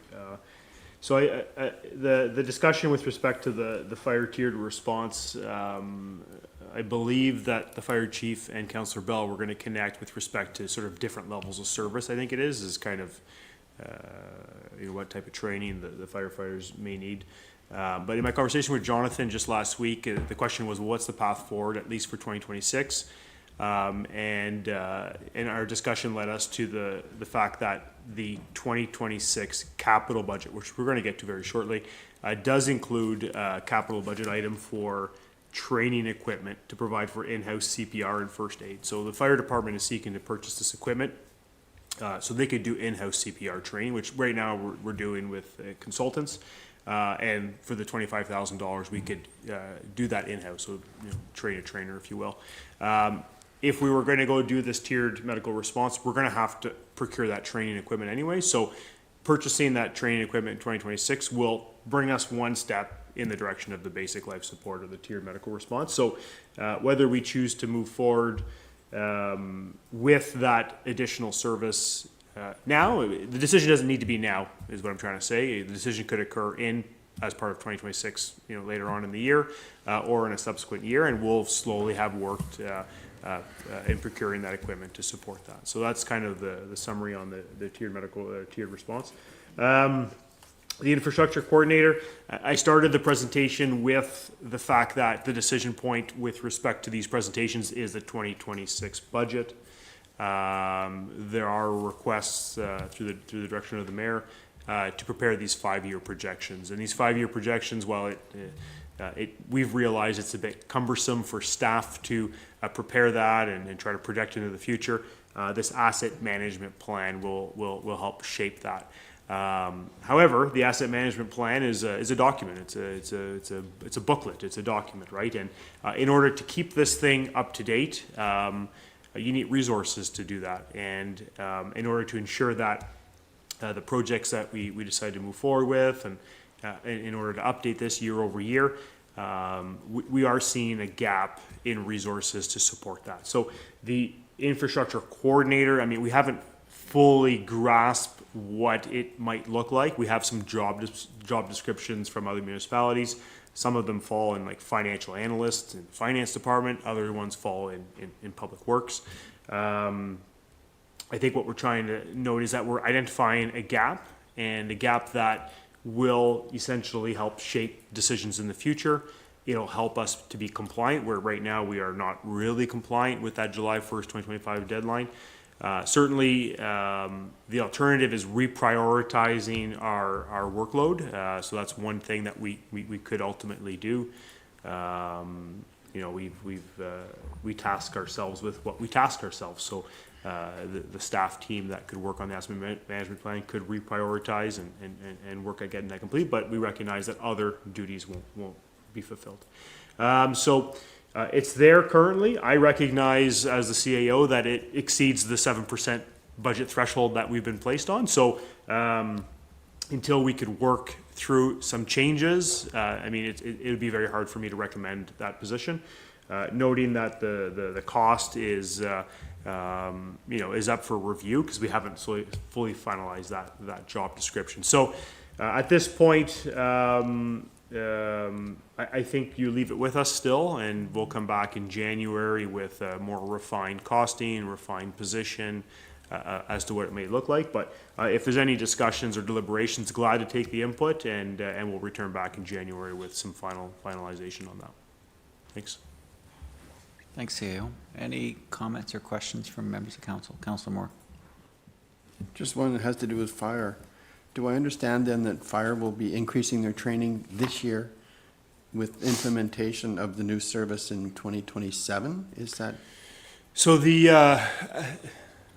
yeah, sure. Do you want to, Corey, do you want to go or you want me to go?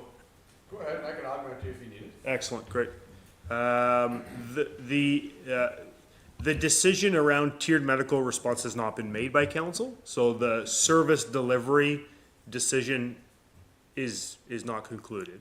The equipment that they would purchase in 2026 would help lead us in that direction, but the decision on the tiered medical response has not been made by council. So that's kind of where it lies. Like, that level of service is not increased, but we're purchasing some equipment to support CPR first aid, which we do anyway through a consultant, but we'll be able to do that in-house. So there's a net cost savings by buying that equipment. But the basic life support or that tiered medical response, there's no decision point at this point in time. Over to you, Deputy Chief. No, let's go ahead. If you want to supplement anything on that? No, I think, like you said, we're currently contracting. You out have our to first- just click the button there, just so that, there. We're currently contracting out our first aid every year, and I don't remember what the cost is, but it's significant. If we do this in-house, not only are we training on our time, not when the contractor is available, in a 3-year period, we're gonna save more than we're spending on the equipment. If I could just add, one of the challenges is what, like, the tiered medical response, the approach that our fire chief has taken, and that's in deliberations with the paramedics, is what level of training do the fire department staff need to be able to provide this service? And there's a challenge there. I think one person is suggesting we need this, and there's maybe alternatives to it, and we haven't quite worked out that challenge, I guess is the answer. So until we get there and fully understand that, the minimum requirements are these, it's hard for us to determine exactly maybe what the cost is. But what was presented in the report in April of this year, and that $34,000 shown here, is like the paramedic requirements to fulfill that role. Does that kind of answer the question? It did, exactly. Thank you. Perfect. Yes, Councillor Trim. And I understand that while the initial cost may be 34,000, there's an ongoing annual cost that the paramedic service would require. And so we'd need to see that in order to, make a full decision. Thank you. Any other comments? Good. So I see the fire tiered response kind of being held in abeyance. Councillor Bell's okay with that approach until you can sort it out with the fire chief? Yeah, my comment on that, as far as we're purchasing, or through the capital budget, sounds like they're looking to purchase that training equipment anyway. That's the one thing that's kind of frustrating to me, having brought this motion forward, seeing the cost of $34,000. Portion of that is gonna be taken up by the equipment anyway, and part of that is, the frustrating part is the comment as to the direction that certain parties want us to take to apply this service to our township. In my opinion, not knowing some of the legislation behind it. It's training that our firefighters do anyway. They have to be certified in CPR. They have to be certified in first aid. All of our firefighters are trained to that basic level that would save a life in Forster's Falls if our fire department can get there 10, 15, 20 minutes before paramedic service does, just knowing what how the operations work with the paramedics. So as the person who moved this forward, I'm okay tabling this moving forward, but just noting the frustration and the cost. I think with the approach that's being taken by purchasing this training equipment, I think it's great. I think it saves money for the township being able to train our own firefighters. But just for council to know, all of our firefighters are trained to provide the service that I was looking to provide to our community anyway. So it's, moving forward, I'm hoping we can still implement something moving forward, and that $34,000 price tag isn't necessarily but anyway, that's just my notes on that. Good. Maybe I could ask the CAO, can we maybe look at an update from the fire chief by the end of Q1? Yeah, absolutely. Yeah, and I'll try to engage together with the fire chief at the county level to just better understand it myself, because I'm not fully aware of the constraints there, but I could be part of those conversations, and gladly, through you, the mayor, if you want to assign a member of council to join us, then please do so. Yes, the mover. Thank you. Yeah, so Bill. I just wanted to note on my note, my frustration's not with our fire chief or with anybody at the township. And understanding, remembering back to the April, a lot of it is dispatch and the way systems, tell organizations to attend to a scene and how to define that. And yeah, I know there's a bunch to work through. I just want to make sure we don't lose it off the work plan. It's in abeyance for the 2026 budget, but as long as we have an update by Q1, I think that'll be good. Good. I'll go to Councillor Trim. Just finally, I do really appreciate Councillor Bell's comments, because last time it was expressed that really it was me that shot down, and I thought that was rather harsh. I wasn't shooting it down. I was really wanting to ask legitimate questions, and I think that Councillor Bell has really explained it fully to me now, and I appreciate that. Thank you. Good. Councillor Moore. Just further to that, Councillor Trim, I can remember sitting at this table, not as a councillor, but begging for one defibrillator for the whole township.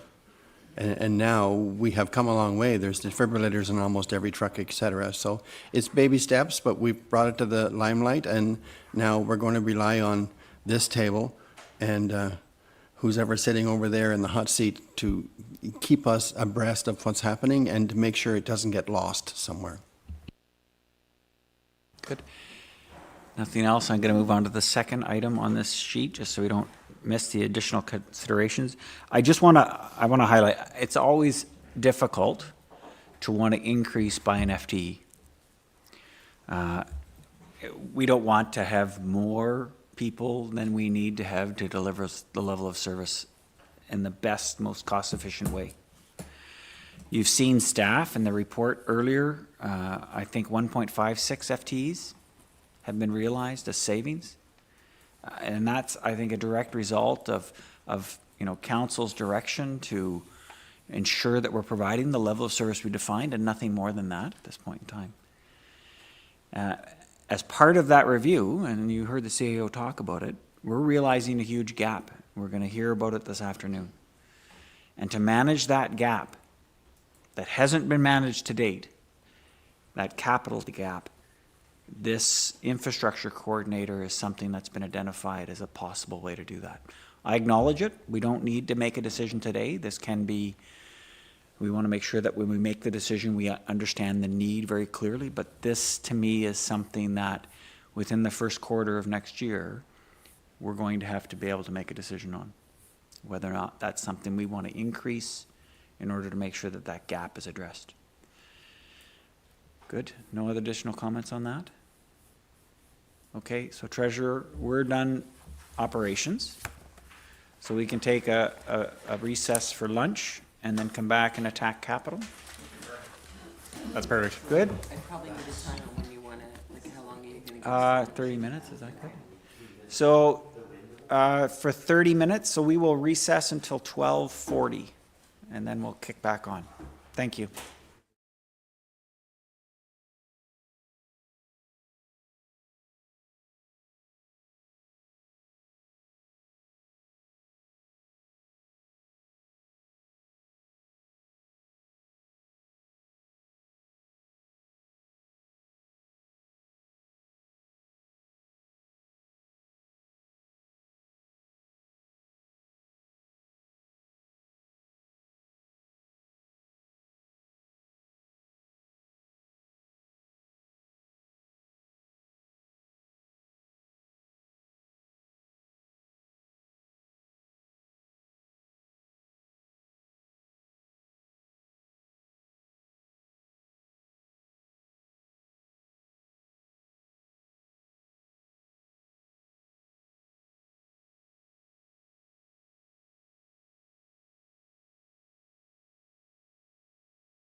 And welcome back to the Township of Whitewater Region's Budget Committee meeting. We're going to call ourselves back to order here after a short recess for lunch, and it is 12:45.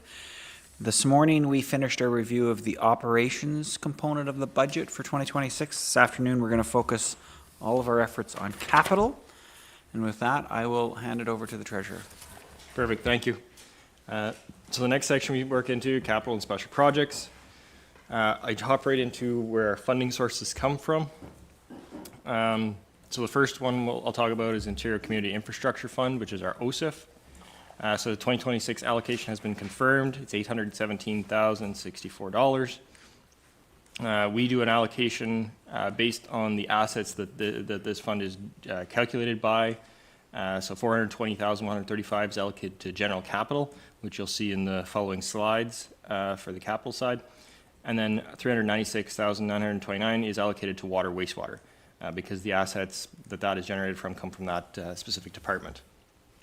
So OSIF is one of the ones that's specific to core infrastructure.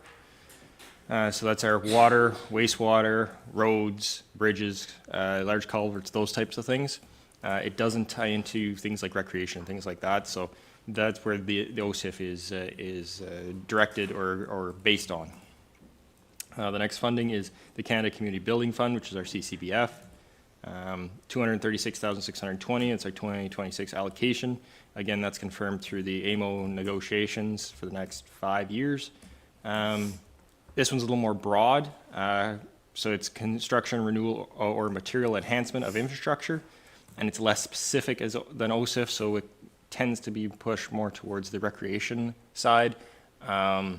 Or roads or buildings or things like that, that certain categories fall underneath this funding. Fire hall repairs is one of the areas that this one has been created to be able to be used for. The next one is our 2026 taxation. Now this slide has seen some adjustments from the original presentation that was presented. So total for capital, the municipality puts forward $2.298 million towards capital every year. That's made up of the $1.212 million that was going to be in 2026 for the levy itself, which is the $887,000 from prior years, 4.2 contributions, and then the 4.2% contribution for 2026 is $325,000. That's what equals the 1.21. Our debentures have been pulled out of operating to be counted because they are for capital. It was capital that was completed a number of years ago, but we're still paying for that capital enhancement, which is a little over $1 million. And then in 2025, a debenture closed, valued with the payments every year was $81,143. So that's been rolled into new capital to be able to be spent on either a new debenture or the capital itself. And then other areas that money can come from to fund capital is our working capital, development charges, and then water and wastewater reserves.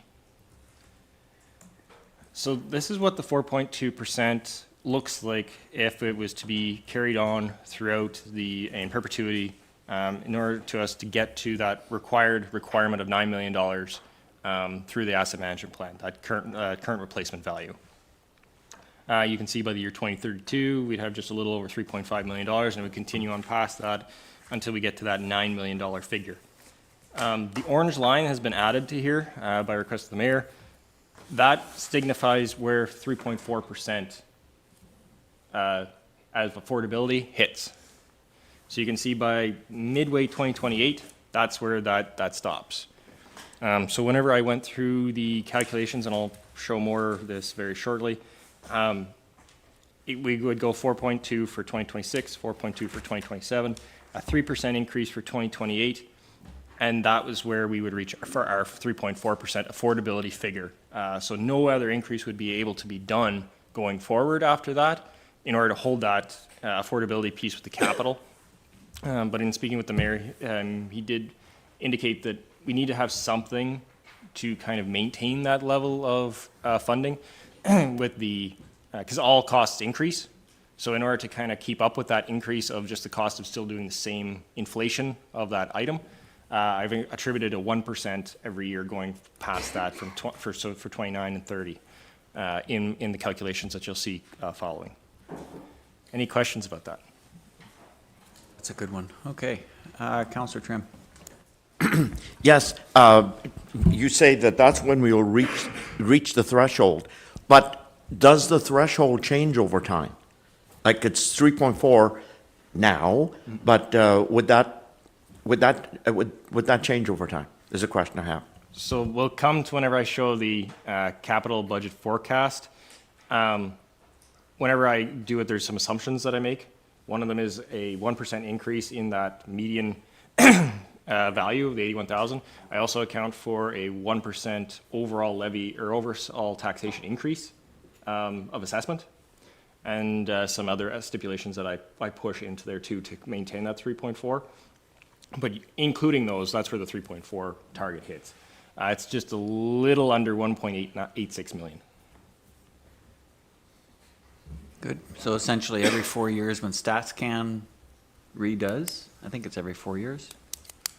They've changed that now with the new When federal government. StatsCan comes out with a new household income, medium household income, then you'd have a formal change, but as the treasurer said, he's assuming a 1% increase a year.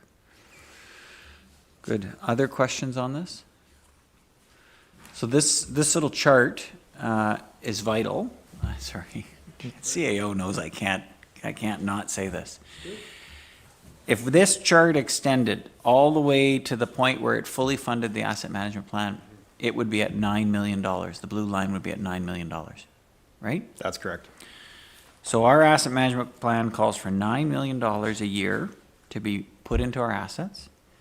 And we are saying we can fund 1.85, 1.89. 1.85 million before it becomes classified, our household income is saturated with taxes, and we are above the 3.4% of household income. Does that make sense? Yeah, we should also note, he was just mentioning it, that there is the grants included in there. Like, this is the levied portion, so you have to take off the grant portion off that $9 million, so there's about just under $1 million in overall grants that are received for that $9 million, so we say $8 million is what needs to be funded, but still, but you can see by the year 2032, we're not quite halfway there yet. And it's not a surprise. I mean, this is what we looked at when we looked at our affordability workshop, but to say into the future, sorry, Councillor Chairman, I'll come to you, but say into the future, we're going to just keep doing 4.2% until we hit the right amount. We can do that, but you couldn't afford to live here because our taxes would be higher than any of our neighbors, regardless of what services they were providing. So the reason I asked the treasurer to put it in the mayor's direction for the budget is to identify where that affordability line is. Where is that orange line specific to capital funding? So that you can make a determination as council. How far above that do we want to push this? How important it is for us to maintain the assets we have, understanding the impact it's having on our medium household incomes. Good. Councillor Trim first and Councillor Bell. Yes, and I think it's pretty obvious by this chart that we can't do that funding. It just, as you said, I'm repeating what you said, be too expensive to live here. There is another way, though, and that is equally hard, but it should be considered. We have too many assets.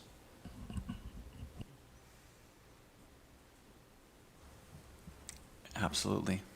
And that's going to be a discussion in the asset management plan, because we can't approve an asset management plan that we know we cannot fund. Good. Councillor Bell. Correct me if I'm wrong too, but that 3.4%, that's not including the user fees that the residents are charged on top of general taxation, correct? That's correct. So this is just a straight taxation base. Right. So what I've done, whenever you'll see in the following slides, anything that was originally a debenture or a cost that's user fee paid, that's not levy paid, I've excluded those ones out so that they're not attributed into the overall need for that $9 million per se, because that $9 million does include some of that stuff, so I've kind of segregated that stuff out. But you'll see more of the breakdown there shortly. Yeah, so my point to that comment would be that 3.4% threshold for a percentage of the township we're there before 2028 if you're including the user fees as another form of taxation by the township on the residents, right? Whenever you have Cobden residents paying, we're gonna get to it, we're gonna get to it at some point as far as the extra taxation that are imposed on those for their water and wastewater. So that 3.4% for general taxation is actually probably lower for a lot of our residents, because we have people in Haley Station, Beachburg, Cobden paying for water user fees, and then Cobden for wastewater, which if you were to add that into that 3.4%, like, I don't know if we're already there with with our user fees in Cobden. So that's just another point to consider whenever we're looking at, and that's, I know we talked about that $58,000 problem for 20 or 25 minutes, but whenever you talk about it's only 129 users of that system, but for the extra $600, again, we're creeping up towards that 3.4% affordability with every extra charge that gets imposed on residents and the businesses here. So I think that's just important to note that this graph isn't really taking into consideration those, the extra user fees that are being charged to our residents as well.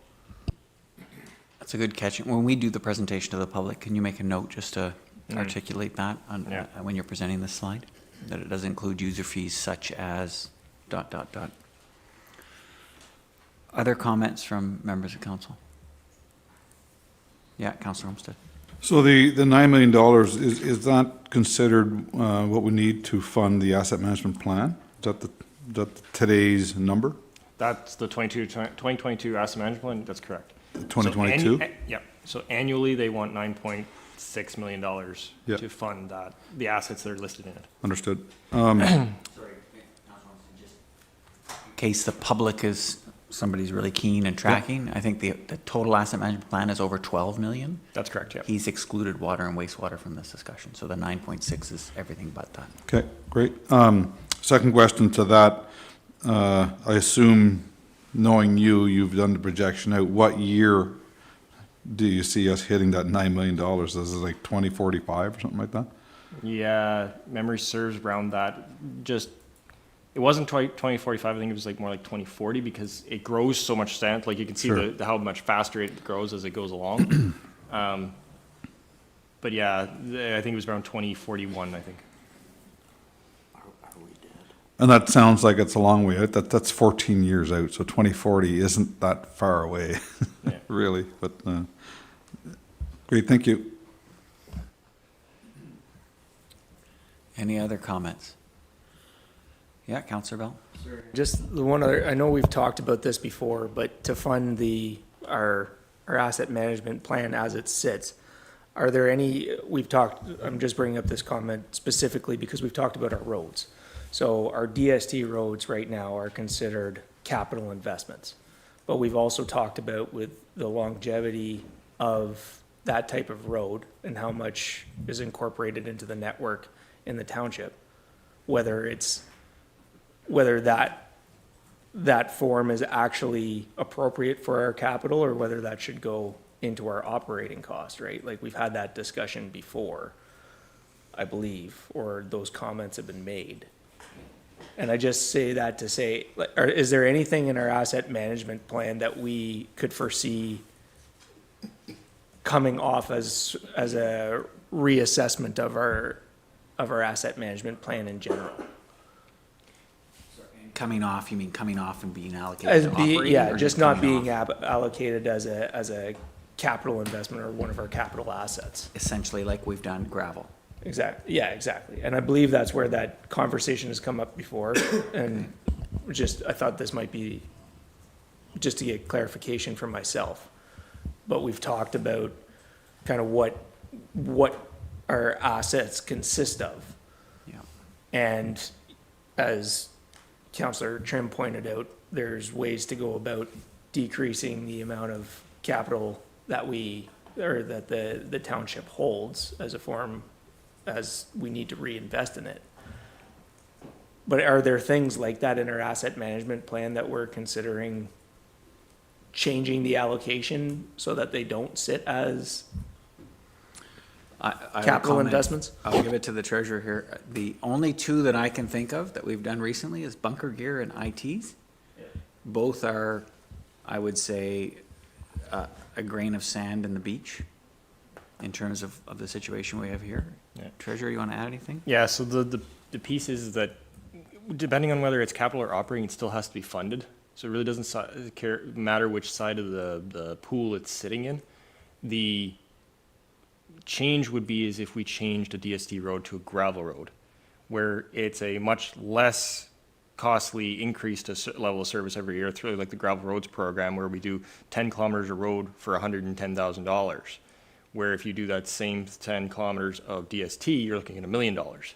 That's where the big change comes in over time. The other piece is that capital is right now specified out of our TCA policy, like tangible capital assets, because it has to be amortized over time. So if we were to switch over a DST road and think of it just as an operating expense, one, it would be hard to justify that from a public standards accounting perspective, but the other side would be the actual road itself. If we were to redo one in a year, 1 year we would see a $1 million hit to that operating line and then come back down, where right now we're fluctuating everything out of capital where it's the specific pot of money that's being split out to the individual projects. Just a point for that.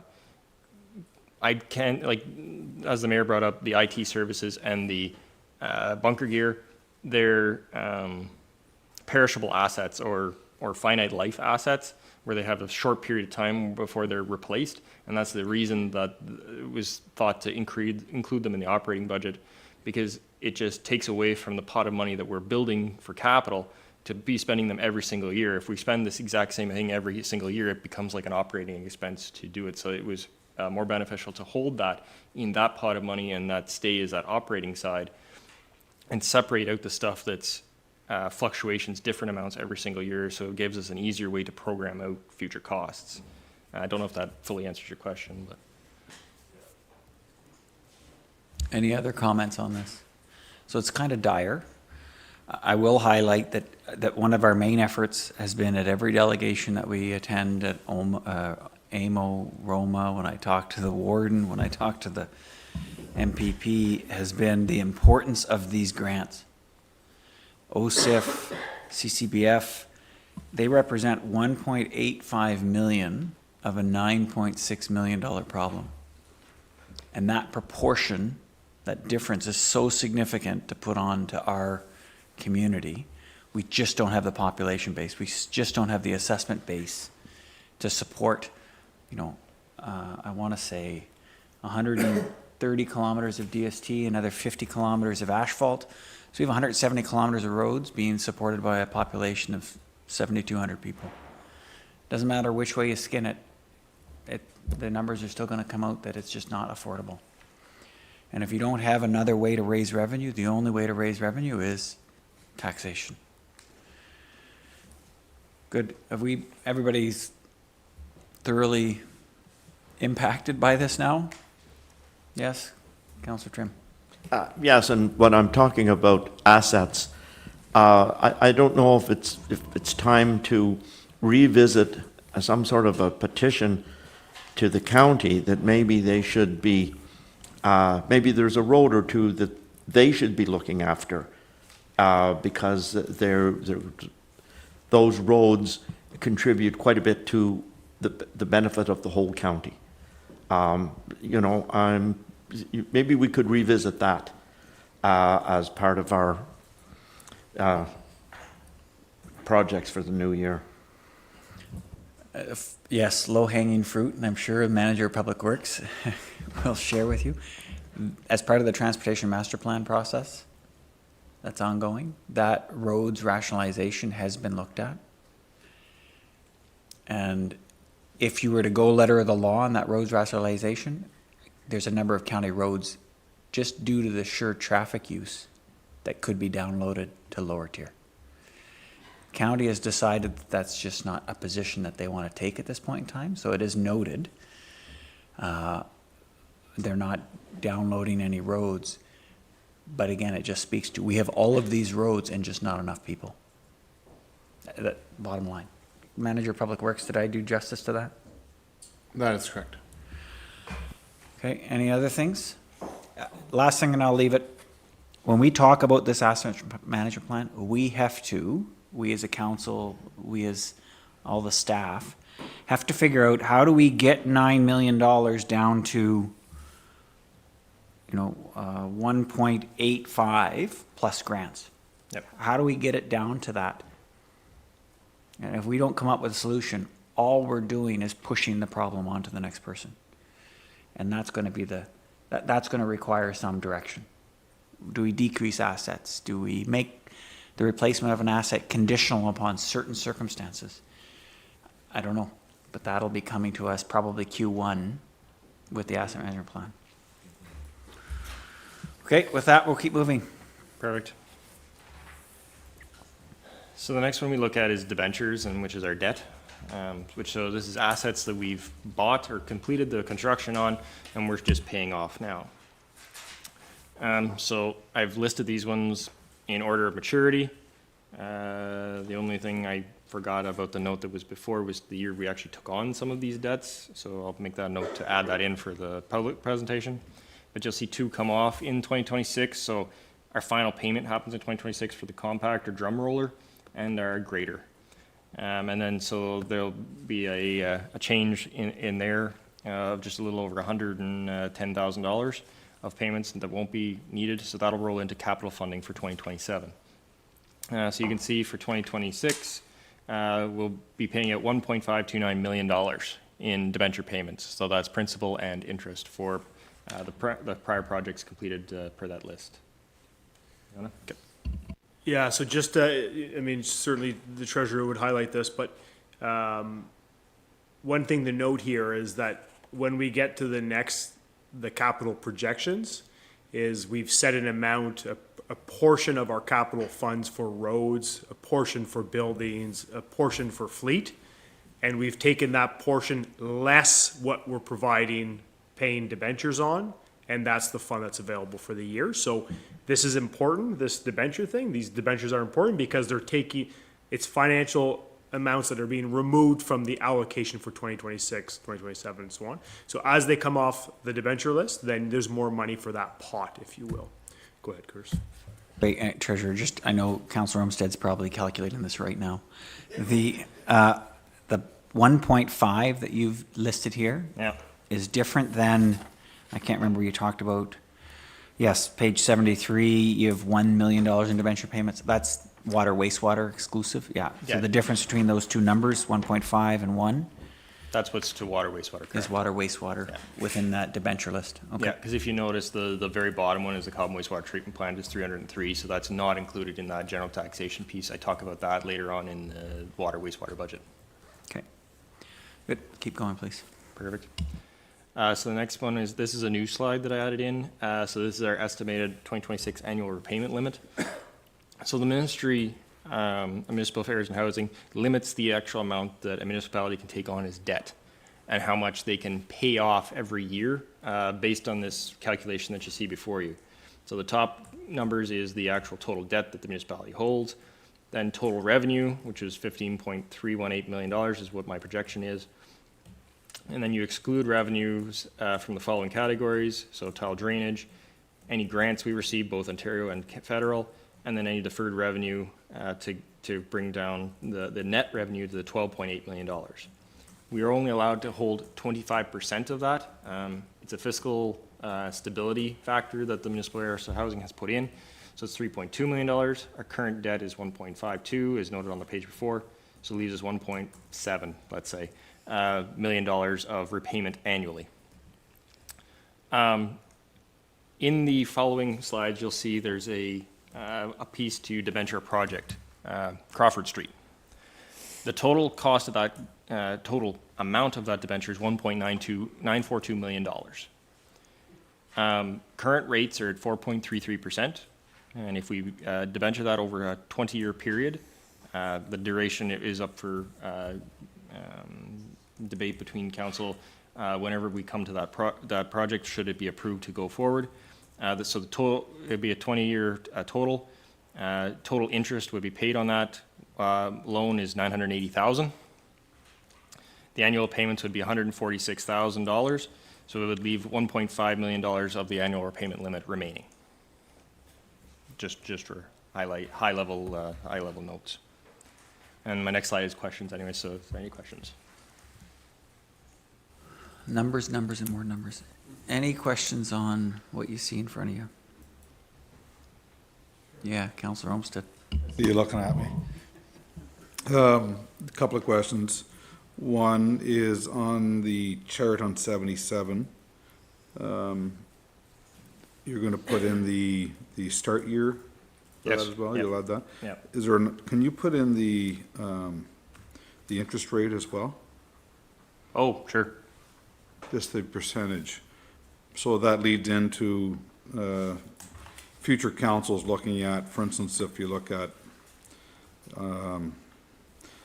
just pick one that you're paying a high interest fire tanker, your total payment per, that's the second last one on that list, $19,000, and almost $8,000 of that is an interest. Yep. So there may be some options in future years to go, let's get rid of that, maybe a bit early, and if you ever have the option of having some extra funding or, yeah, it'll help with decision making. Yeah, so the ministry has actually made a change to the way that the loans can work now. So these loans through the Infrastructure Ontario are fixed. So even if we had the revenue now, we can't pay them off. It's a stipulated piece that there's not allowed to do. They have come out though with a new one that is designed for the water wastewater systems to, one, allow you to go for a longer period of time. So instead of 30 years to go for 40 years, because of the length of the infrastructure can live up to 100 years in the ground. It's to increase that period, but also the ability to pick your design and make lump sum payments towards it to drop your overall amount. I believe it's twice in the length of the term you can make lump sum payments to it to pay less interest over the time, or you can refinance the actual loan later on. They've created that piece, I think, from a lot of delegations and advocacy, similarly from this municipality and from the mayor, pushing forward that creates something else to try and alleviate the stresses that happen on a fixed system like water and wastewater. It doesn't work for the general construction ones, like the fire pumpers and things like that, because they haven't opened it up for those categories, but mainly they've focused on the water wastewater areas. Right, that one in particular is a great example. If you look at that one, 2026 total repayments, 303,000. Well, over half of that is just an interest. Yep. 162 grand of that is interest. So, again, it would just help with some decision making to see what the rates are. Maybe identify which ones can be included in a program to pay off early or renegotiate. As you suggested, there's some new legislation out.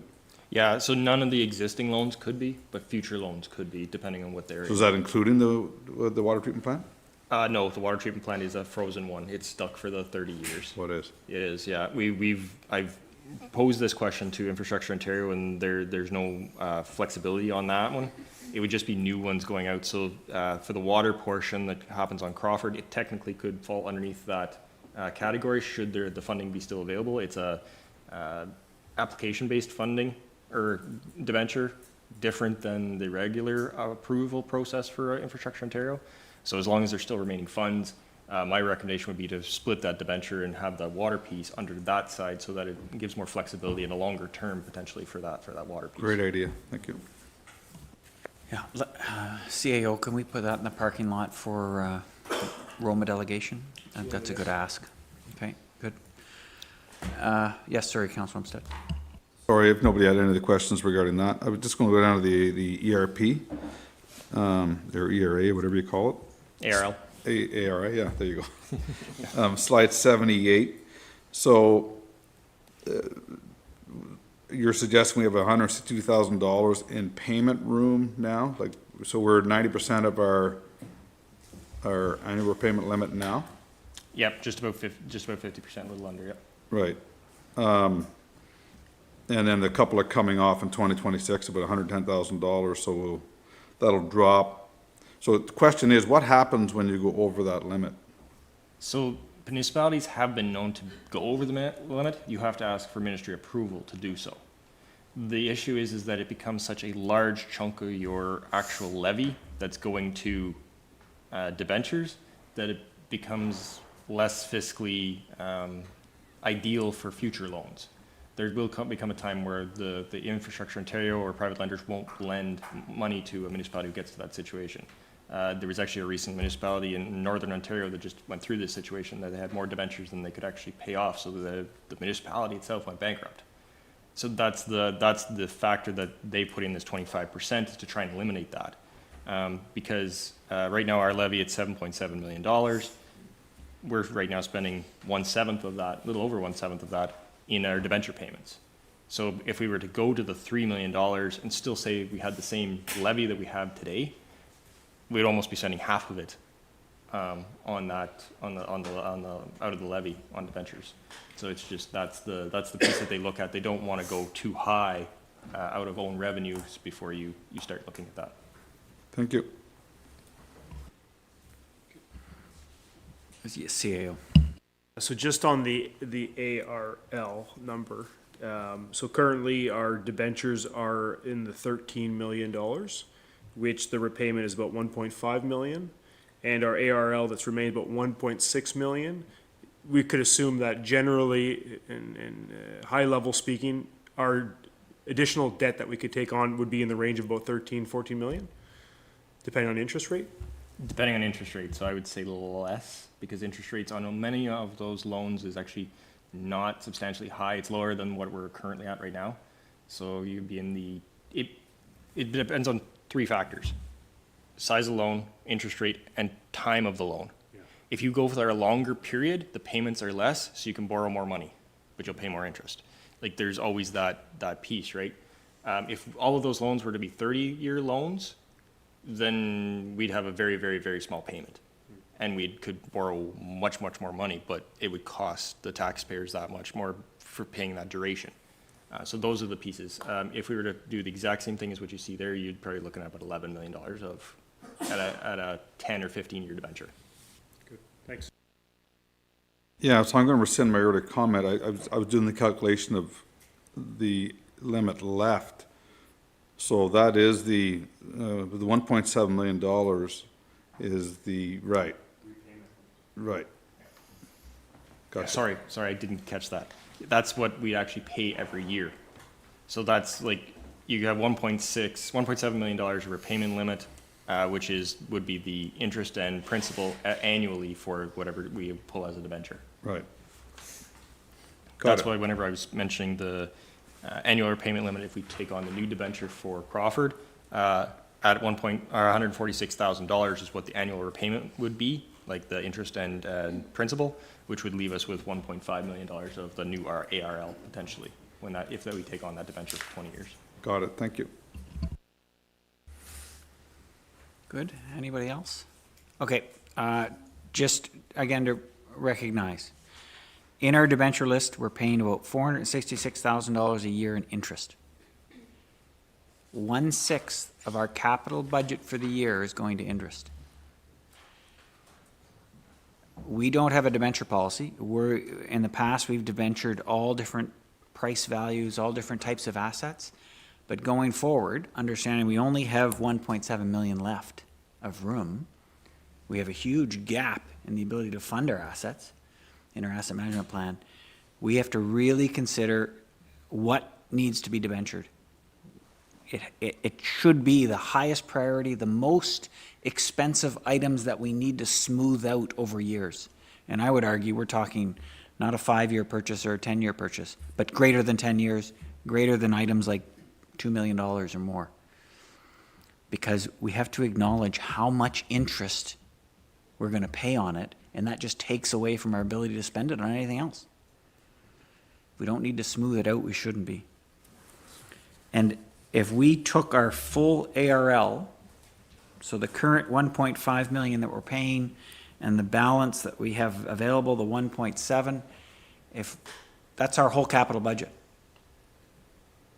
We wouldn't be able to do a single thing if we used that whole, all the space in the ARL, if we borrowed against it all, we couldn't afford to spend one dime on capital because it would all be going to interest and debenture payments.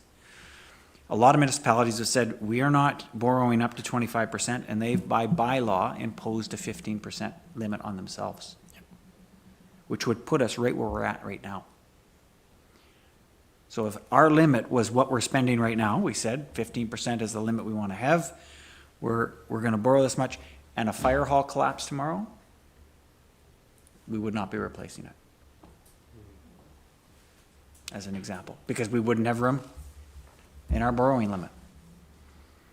So this is part of the reason why they've decreased their borrowing limits internally, is to have room for emergencies, to make sure that you don't lose sight of those, like a flood or a building collapses or something like that. So these are things that we have to think about, again, in conjunction with that asset management plan. Good? Yep. All right, we'll keep moving. Yeah. I will note that in the new year, I am bringing a debenture policy to council, and I've kind of tied some of the initial thoughts of it in with the capital plan going forward that you'll see coming forward, just to kind of say where those debentures can go and, like you said, size-wise. So capital and special projects. So this section has completely changed from the original presentation due to the creation of the 5-year plan and integration of the projects.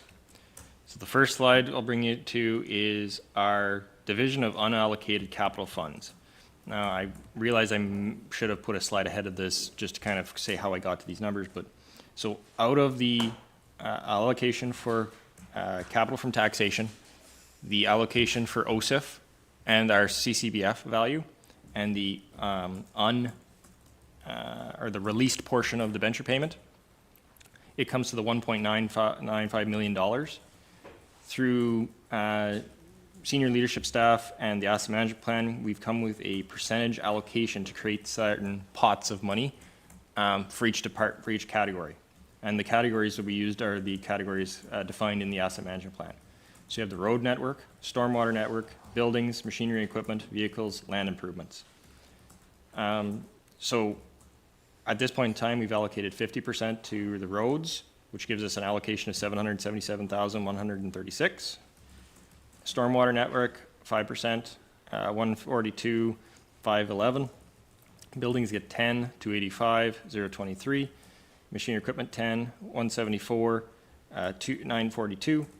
Vehicles 20%, 428, 254, and then land improvements 5% at 142. Now, I will draw your attention to the machinery equipment part, because I'm sure most will notice that it's less than the buildings and equipment, or the buildings category. That's because whenever we do the allocation, it's removing the current debentures in each category. So the road network, there's a number of debentures, so that's why the number is 777,000. If you were to take the total amount we do for capital and break it out as the 50%, you'd have a much larger number. It's around 900,000, I believe. And then we take off the debenture payments, and that's what gives us to the 777. Same thing with machinery equipment and then vehicles. And a better illustration is the next slide coming. I'm going to pause this there. I know we're getting tired, Yeah. The effects of lunch. Just for council's perspective, this is, the percentages are a reference point. We as council, on behalf of the public, can change those percentages, right? Some of it, as the treasurer had said, is based on the value of the assets that already exist. So we have a whole bunch of roads. They make up a huge portion of our asset management plan. They're valued at about 50%. But I'd also argue that roads are probably one of our most important assets, and maybe it should have that kind of funding anyway. But this is the area where you can, if you don't agree or you want to debate stuff, give that some thought. This isn't right. This is just a start state for discussion. This is where you get to shape how the capital money we have is invested. It's good. Yep. Okay, we're gonna do a couple more sheets. I know, just to get people to stretch their legs, we'll do a couple more sheets, and then we'll have a short recess. Perfect. I will also state that you'll notice that we attributed a bigger chunk to vehicles and a pretty good substantial chunk to machinery and equipment. Part of the reason for that is under the debenture side, it's to try and avoid debentures being for machinery, equipment, and vehicles, which have a shorter life, and more being able to operate them full funded. So this was to more give them the ability to be funded fully through the taxation way that we're doing it right now. The other categories, the land improvements, the stormwater network, the buildings, the road network, have longer lives, so they would be more the areas, like the mayor had said, are high dollar value items that would be more looking at debentures to the following, or the remaining funding to find that funding, or grants, per se, because machinery, equipment, and vehicles don't tend to have grants. It's the road network, storm network, buildings that those are the items that can get grant funding. So we've categorized all the pieces down. So roads is the first category. So the first one is Crawford Street. Total cost for the road portion is $890,000. We were able to fund $14,000 of it out of the pot of money that we talked about earlier. Pinewood Park Road Culvert, $40,000, $40,000 funded. Lackawanna Bay Road Design, $50,000 and $50,000 funded. And then you'll note that there's been a project change. This is Government Road. Forsters Falls Road to Powers Road is asphalt of $660,000, and it's funded at $660,000. So as you note, the remaining in the roads reserve at the end of 2026 would be $0. So out of that $777,136, all of it has been spent as the funded portion. So the remainder of the Crawford Street, it comes in as a debenture. And that's where I was talking about the debenture and that annual payment limit piece in order to complete that project. Do we want to stop at this point, or do I want me to go to the 5-year capital plan piece? Let's do the roads, the next 3 slides, please. Okay. So that remaining in roads reserve is 0. So what would happen is, should council agree that they want to keep it as a pot of money situation, I would create 6 reserves for each category, 1 for each category, and any money that is not spent in the year would carry forward. And this slide is the example of it. You'll notice that at the start of 2027, the annual allotment went from $777,000 to $975 because the debenture came off the books. Or a debenture changed, I should say. So then you come into the opening reserve, which was 0, and now we have a Crawford Street debenture on the books of $66,000. Then the project that's been proposed is Lackawanna Bay Road construction is $831,000. McFarland Road DST of $81,600. Sutherland Road $168,300. Sorry, I have to scroll down slides in order to kind of continue with the year. They just didn't fit. Springfield Drive asphalt of $54,000. Gypsy Lane in Forsters Falls, which is asphalt, $9,180. Snake River Line, $91,800. Alva Drive DST at $25,500. And then Bromley Line single service treatment of $357,000. Then the closing reserve you'll see is a positive number. If it's a negative number, that means we still have money in the reserve. If it's a positive number, that means we've spent more than the allocation is for the year. And that's why it comes to the $815,201. So by overspending in that year, that means that some funding has to come from somewhere else other than taxation. So in order to meet that shortfall, it would be council's opinion as to whether we debenture or look at postponing projects. But as you can see, going forward in the list, there's other projects coming. So if we go back up to the top, that 851 carries forward to 2028 should it not be funded, and it decided that we're going to fund it in subsequent years. Then we go through the whole list over again. So you get the same 66,000. You notice it comes, the 66,000 for Crawford comes out every single year, going forward in perpetuity for the full 20 years. So it lowers our total amount to spend on assets every single year by that same 66,000. So then you come, there's Zion Line to be done in 2028 at just over $1 million. Cedar Haven Road, 167. Hume Street, 408. And Stewart Street at 148, which comes to a total balance at the end, again, overspent of $1.764 million. And I don't know if you want me to continue going through, but you can see that the deficit area, that reserve piece, is always a positive number. It never comes back to being a negative. So there's never enough funding to cover the roads that are in desperate need to be redone. And that's where the identifying piece is. We either continue to raise the taxation side in order to fund these assets, or the change of level of service, or we look at doing other forms of funding as in debentures for such projects. Because you can see by the end of 2030, the total deficit is $3 million with those projects.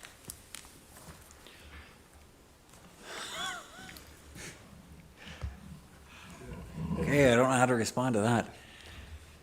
Okay, just in case people are looking at this, council, it took me a bit to clue into it. The annual allotment is a negative number. He's obviously got this in Excel. Okay, so. Negative number means revenue.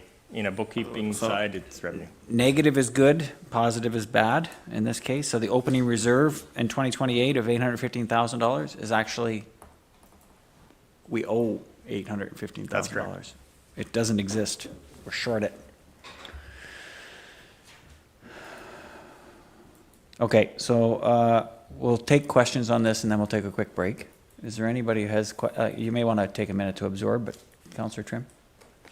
Well, I appreciate all the work that's gone into this, and there's no question, everything that's here is absolutely needed.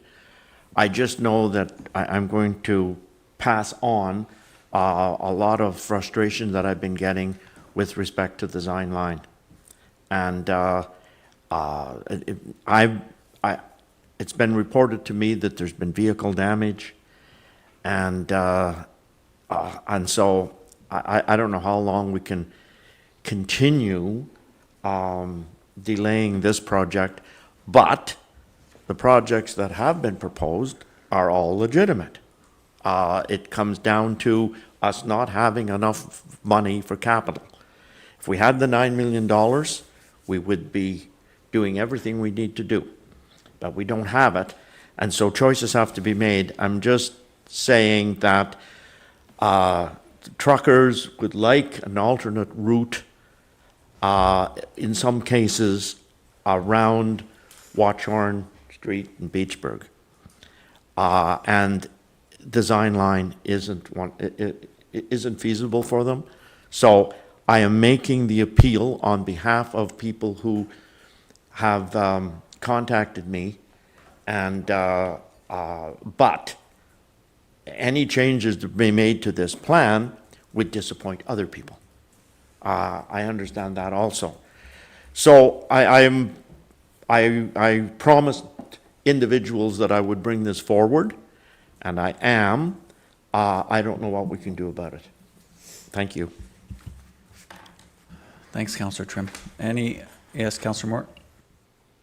Just wondering on Crawford Street, that, sorry, that total amount that's allotted there, does that include sewer and water work? Or So- just the road surface? So that's just the road service.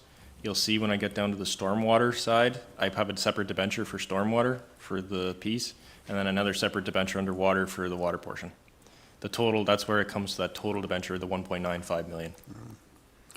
Okay, and then one other, if I may, Lacqua Bay, are we doing from Gore Line just to the boat launch, or are we doing all of Lacqua Bay? All of it, so it'd be from Gore Line right to Bromley. Okay, that's, yep, thank you.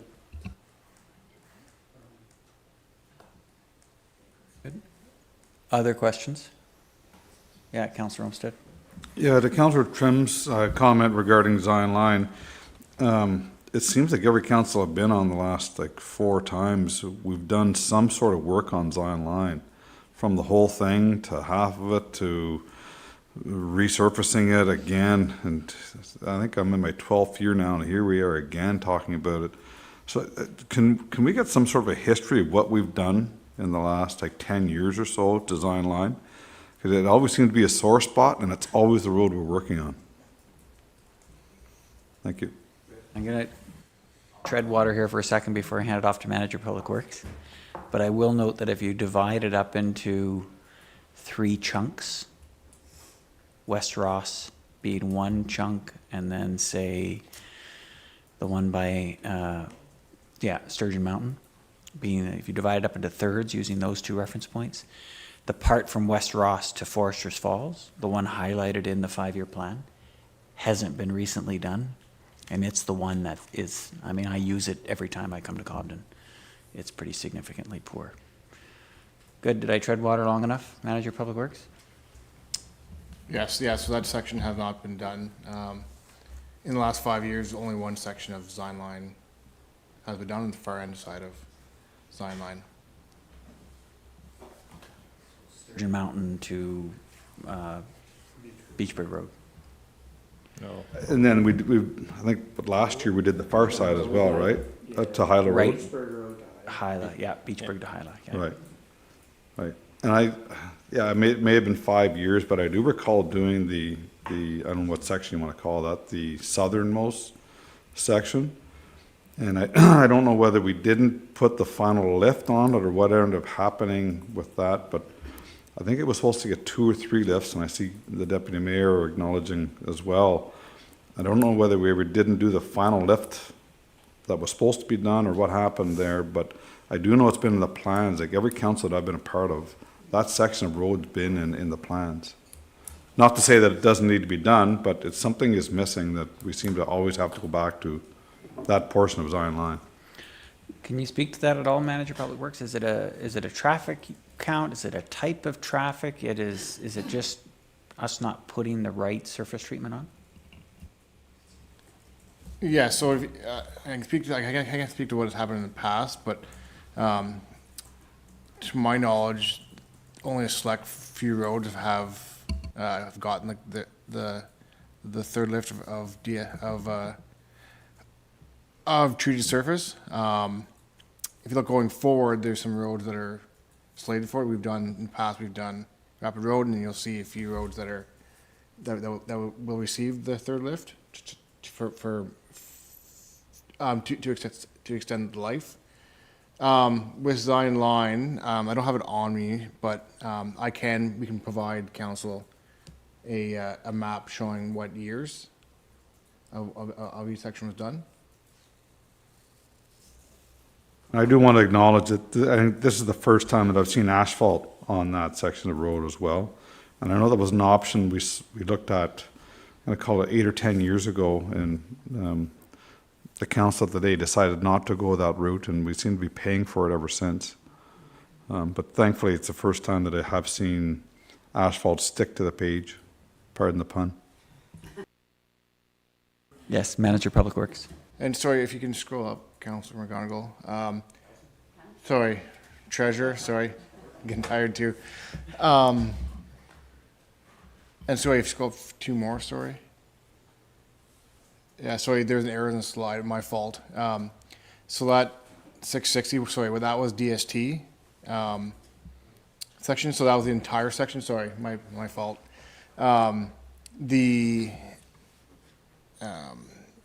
To have that asphalted, it's approximately 1.2 million cost. That road that was last done, so I had notes open, in 2016, so it lasted 9 years, and it's in poor condition, and that's one of the roads, why this road got head of Zion Line. Obviously, the first draft we didn't have listed because we moved around funds, now instead of to debenture most of Crawford, so there's open some money up for capital for roads. And that section, we are patching that road probably the most, more than Zion Line. Ideally, it would be asphalt because it lasted 9 years of DST, and it's probably been in poor condition for the last 5. So you only got probably 4 to 5 years of good road of that road. In theory, it should be asphalt, but at 1.2 million, it doesn't fit in this year's. And just for note, for example, there's other roads the same year, for example, like Magnesium Road. just from the same time period, so spread of traffic, type of traffic, that it's still in, that road's still in good condition by the pavement condition index is still good. So there is a certain road that should be DST and some asphalt. The one thing I suggest when looking through is potentially only doing half the road, so from only do half of the 6 kilometers of government road to do asphalt, and then another year previous do the other section to fit it within the budget.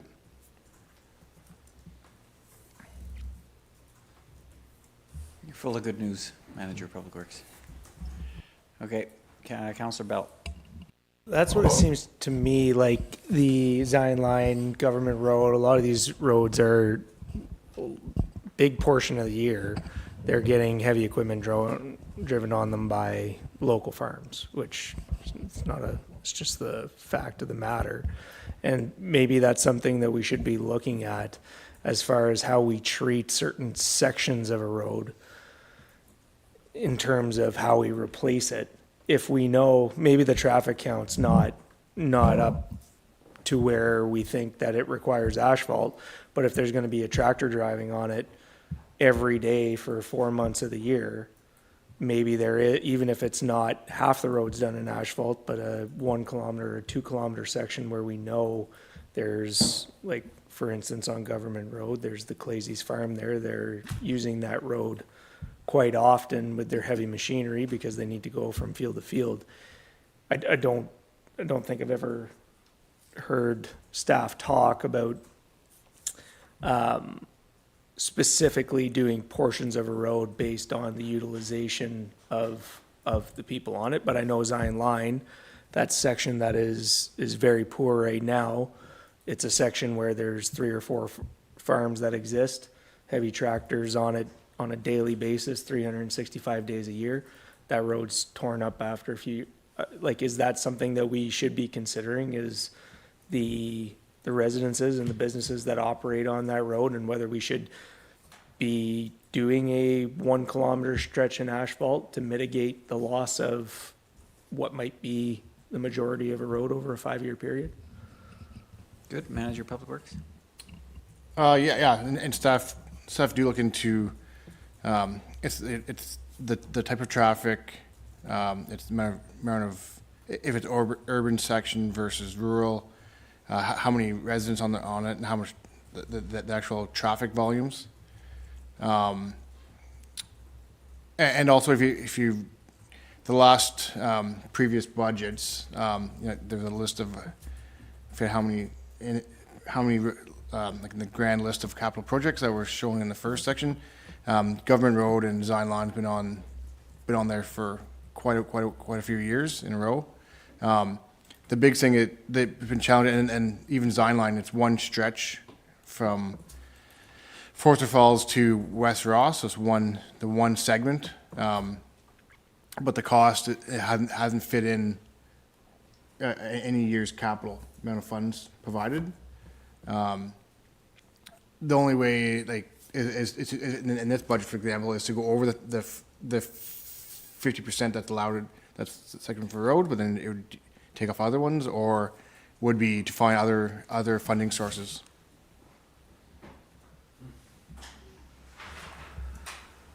Any other comments? Yeah, CAO. Just if I could, just for clarity, the proposal through you to the manager is to asphalt Government Road from Forsters Falls to Powers Road, but the amount noted here is only half of the amount that we require. So that now 660 should be 1.2 million. If you do the entire, or it's 660 to do in DST, but it ideally would be with it fitted in, we'd only do a portion of Grand Settlement. Okay. Thanks.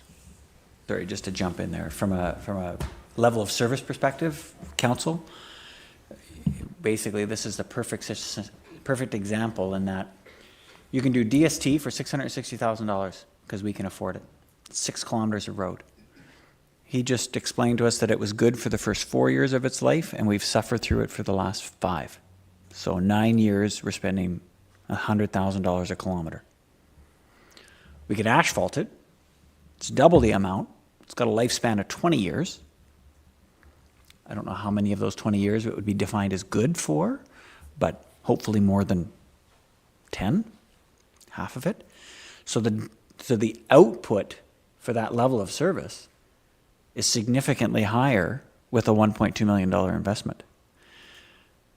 The challenge is we can't afford $1.2 million. We can't afford $600,000 because it just bumps the rest of the plan completely over.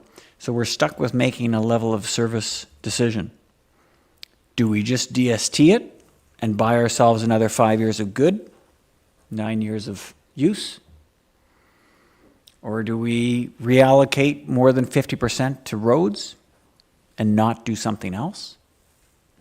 Infrastructure, fleet, one of these other things on the project list? It would be an easy question if we were just talking about one road. But we're not. We're talking about one road in 2026. We have the exact same problem in 2027 and 2028 and 2029 because the amount of the unfunded road work is essentially $800,000. Councillor Moore. Can I make a suggestion? Some of these roads we're talking about have been in bad shape for a long time, but they didn't get a third lift the way they should have. And if they had had a third lift, we might have a little more history as to how they have or have not sustained traffic. So wondering if these two roads could be used as a test, and if we could DST them and make sure they got on the agenda for the third lift, and to see how long they last compared to pavement because of the road traffic. Our road traffic could change, some of the farms could change, etc., and we may have less traffic on them. But if DST will give us the same output as paving will for the third lift to get up to your 20 years, you're saying that you can with asphalt, I think that would be something to look at. And if anybody wants to look at some information, we can go back through the records for Morris Street in Beachburg. It was paved and it's falling apart. And it's 7 years old. They're already patching it. So if we're going to be patching, we may as well patch DST as opposed to pavement, if it's going to fall apart the same. They don't make it the same way they used to. It doesn't hold up. So I think we should stick with the DST and make sure it gets the third lift when required. And if maybe it needs it done a year earlier, do it a year earlier to give us a lifestyle out of it. Okay, Councillor Trim. Yes, and I'm not understanding some differences. I know that County Road 31 Lookout Road is DST. It gets dump trucks. There's pits on there. There's big farms on there. There's a huge amount of traffic between isn't it DST? Yeah. Oh, okay, I thought. Yes, and it gets a huge amount of traffic. And it's standing up great. I just don't know what the difference is. Is that the difference? Another difference is it's a bit wider. And so that helps with the big farm equipment. So, but I mean, there's an example of a road we should have. Thank you, Mr. Mayor. Okay, I just want to get some of those facts confirmed. Manager of Public Works, can you confirm Lookout Road is DST, triple lift? Yeah, my understanding is the county road is DST. Only I'm uncertain if there's asphalt, if they DST over top of asphalt. I'm aware. They did. They ground and then asphalt. The same from Lookout Road to La Paz. It was done the same. They grinded the asphalt and then they put down 3 lifts. Not at the same time. 2 lifts and then 1 later. So I'm just going to ask Manager of Public Works, can you just confirm that for us at a later time? And then it'll give us a good comparator, because you're right, it is a great road. And if it's DST, then that begs the question. Councillor White.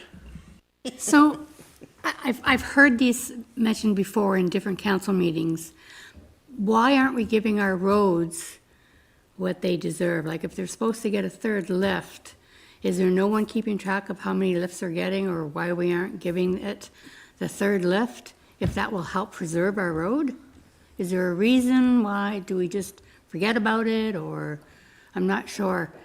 I just want to see if there's an answer to that question. Short answer is, we're the ones. We are. We're not giving them enough money to be able to do that as an option. But I will get the manager of Public Works to confirm my statement. Again, I believe in the past, some roads have selected. For example, and in previous years, like in last year, we did a third lift on one of our roads we've done in the last 10 years. And going forward, there is ones that are selected that are selected when they hit a certain stage in their life that they would the third lift. It's in going through. So in the next 5 years, there's roads that are selected in there. Staff have gone through and selected, because there's some roads, for example, I'll use Magnesium. It's the same time as Government Road, same era. It's almost like, I think, same year. And it's two totally different type of condition ratings. One's poor and one's probably very poor, and one is in fair to good. So it's not just age; it's based on condition and what it is. The big part for a third lift, it's still approximately about 40% of a DST road. So it's still dollar values. If you scroll into Bromley, for example, from here, yeah. So there's still 400,000. So there's still let's say $350,000 for a third lift. So there's still a lot of dollar values for a third lift. Probably going to get off topic here, but why wouldn't that 400,000, the 357, why wouldn't that be put in with the original amount? Because you have to do it if you want to keep your road. So if I'm looking at Brownlee Line and you're telling me it's 357,000, that's it for the road. There shouldn't be another lift. But if you have to put a lift on, why would you not include that in the original amount? Yeah. And then when it comes to budget, you can say, no, this has to go to, you have to tell council, this has to go because your road will fall apart. Mm-hmm. And I'll scroll back, sorry, so if you scroll back to, it's from an example, so the Government Road, for example, that's 660 would turn into $1 million for three lifts. And this year, our total budget for roads is 700,000. One more, but I had the thought there, when you do that, I've heard it before that we've put money in reserve for such and such a road. So why wouldn't that amount that we need to be a third lift be put in reserve and say, this is for the third lift of Zion Line and not just a lift or more for Zion Line? Can we stress what that money's for? Because I mean, maybe it's probably my own fault, but if I don't think a third lift is necessary, because people on the council table are saying that it's not really necessary, I'm not getting the full picture. So if I have voted against the third lift, then I'm at fault and didn't even realize it. If I can. So whenever many of these roads were done, that was before we ever started putting money away out of the levy for capital. So anytime we were doing one of these roads, for the most part, they were either being debentured, which you can't put money away in a debenture. You have to spend the actual cost that you're spending on those roads. You can't ask for more money that you're going to spend later on down the road. A debenture is is the actual day it is. So if for a government road, for example, most likely at the time, that was the only thing we could do with that road. There was no extra money to put forward. That was probably the only road that was done that year. And in order to ask for more money to be put away, that would mean future years' roads would not have been done either. And it becomes, as you see in that list, the trickle effect becomes more and more and more and more because we're planning for the future for one road, but neglecting another road. So the priority was made, and then when it comes to the time when the third lift should be done, we had gone past as the manager was saying, it's easy to go past the timeline depending on the condition that the roads go in. As he was saying, Magnesium and Government are the exact same age, but one went bad so much faster, there was no way to plan for that amount of money to be coming into it. I believe Rapid Road was third lift in the fifth year. So like we would have missed Government Road completely if we were planning for the fifth year to be able to do it, because by year 4 it was already too far gone. Those are all the complications. Whenever we're with such a finite batch of money, it's what's the hot seat, what's the priority of the year, more or less. And that's why we're putting through this 5-year to kind of look forward and go, okay, here we're planning out, and that's why the manager has noted those 2 roads for single surface treatment. He's trying to program them in, so say, yes, they have to be done in that time, because if we try to do, say, 3 lifts all at the same time, like you said, that value is now $1 million, and it's not affordable unless we're going to debenture. Like, right now, our only other option is debenture to make up stopgaps. Hope that answers. Thank you very much. Good. We're going to take a quick recess. Before I do, I'm going to just reemphasize what he said. The 5-year planning, we need to get to 10 years, because you're exactly right. We're authorizing, or we're being proposed to ask for Government Road, spending $660,000, without comprehending that we should be committing 4 or 5 years down the road to another surface treatment. If not up front, doing a triple surface treatment, if that's what Lookout Road is. So, and things just get reallocated. So by forcing this discussion over multiple years, we're empowering staff to be able to say, I need now to balance this over a number of years.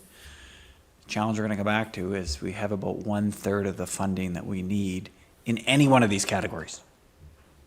So unless we make crazy decisions to not do roads or to do something different, we're just basically telling the roads, keep existing, keep patching them, and maybe someday someone will give us a whole bunch of extra money that we can finally catch up on. Final comment and then recess. And you'll notice, except for one exception, the streets in our communities. Nothing happening there. And there are a lot of people living on those streets. And they're old. So this is not, it's not good news for anybody. Thank you, Mr. Mayor. And with that, we're going to take just a 5-minute recess. Thank you, folks.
Welcome back to the Township of Whitewater Region's Budget Committee meeting. It is 2:10. We're going to call ourselves back to order. We are just wrapping up the discussion on the capital and special project roads section.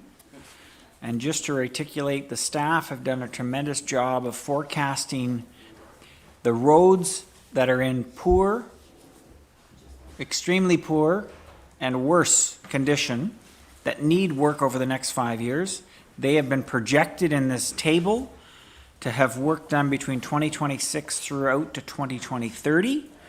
The challenge that we have when we look at these numbers is we can't afford beyond 2026 the work that needs to be done. In 2027, we're short 800,000. In 2028, we're short another 900,000. 2029, we're short 1 million. 2030, we're short about 300,000. So from a council perspective, we can put this in the parking lot and we can look at it after receive public input. We could provide direction to staff, or if there's any more questions or comments at this point in time.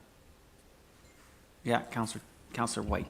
I know I get concerns from residents about our roads, so I think we should leave this for our residents to come and say, listen, we want our road done, this is why. And then we can go back and you know, instead of everybody coming to us at one-on-one, come to the meeting or send in your comments or something. Because everybody, or many people say, you know, my road, my road, my road. Well, don't just tell one person. Write a letter, we're doing our budget, we're talking about our roads. You have the proof right in front of you, even though I'm having a hard time understanding it, but it's getting easier. Let them come to us. And maybe Brownlee Line, I don't know what SST is, but maybe Brownlee Line doesn't need an SST. Single surface, that third layer. Oh, no, we do. Okay. But anyway, let the residents come, like these people on Zion Line who complain or have concerns. I don't like the word complain. If they have concerns about Zion Line, come and tell us that. Don't send Facebook messages or emails every single day, or, you know, this is the time to really tell council what you think is necessary to be done on our roads. I want to hear from more than just one or two people on my email. I want people to send comments and say, listen, this is what we need to do to our roads. And maybe some of them are like me and don't understand a word that we're doing here, but trying to. Good, thank you, Councillor White. Any other comments? Yeah, Councillor Olmsted. Yeah, first of all, I may have some challenges with that. Just in that the people that need their roads really done are probably the guys out working and don't have time to come or sit on Facebook or email, whatever. They're running trucks and whatever else.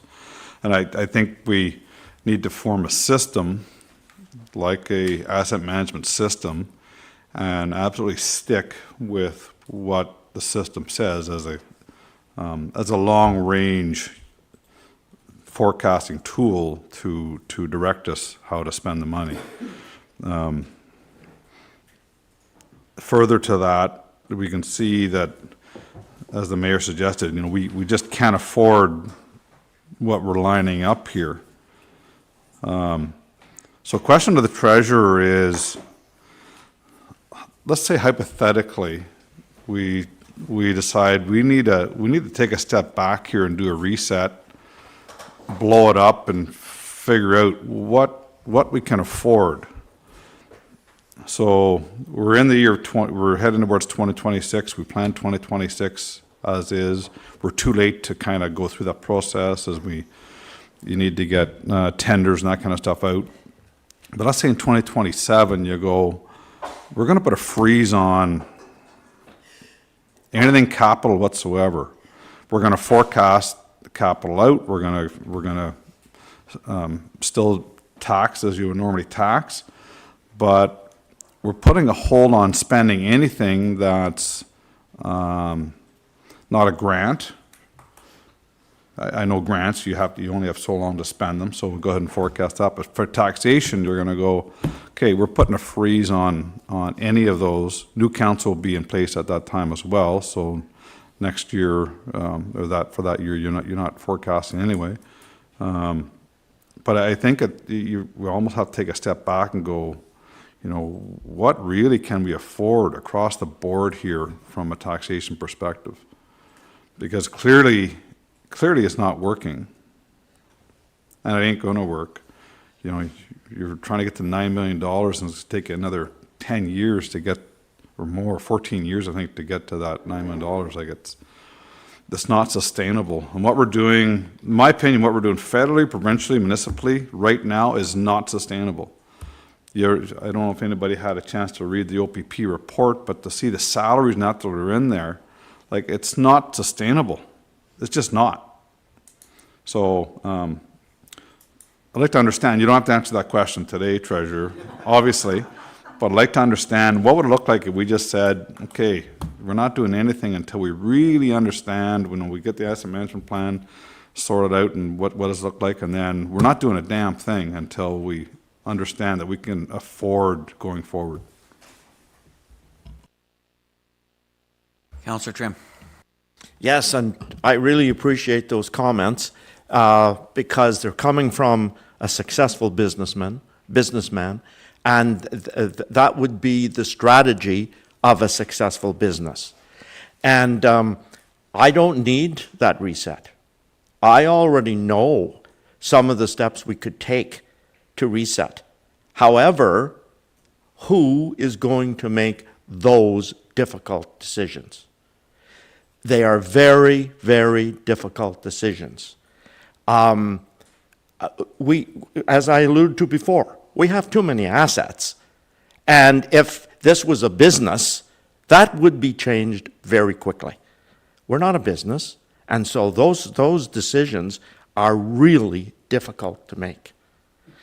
And so I do appreciate the comments, though, and I do know that before my friend Chris Olmsted was elected, years ago, he made some comments that people love to repeat to him now, but when you're in here, it's very difficult. So, anyway, thanks very much, Mr. Mayor. Deputy Mayor. Thank you, and I just want to add to that, call it what it is. It is an election year, so let's not lose sight of that either. It's an election years, and things change. I would think in 2017, once we get through this 2006, that's where you can really start making the changes, and that's where I think Councillor Olmsted might have been heading towards, is I think that's where we have to really realize is we have to maybe not make tough changes this year. You're looking at me, but I'm just. No, I think it's a reality. Sorry, it's a reality.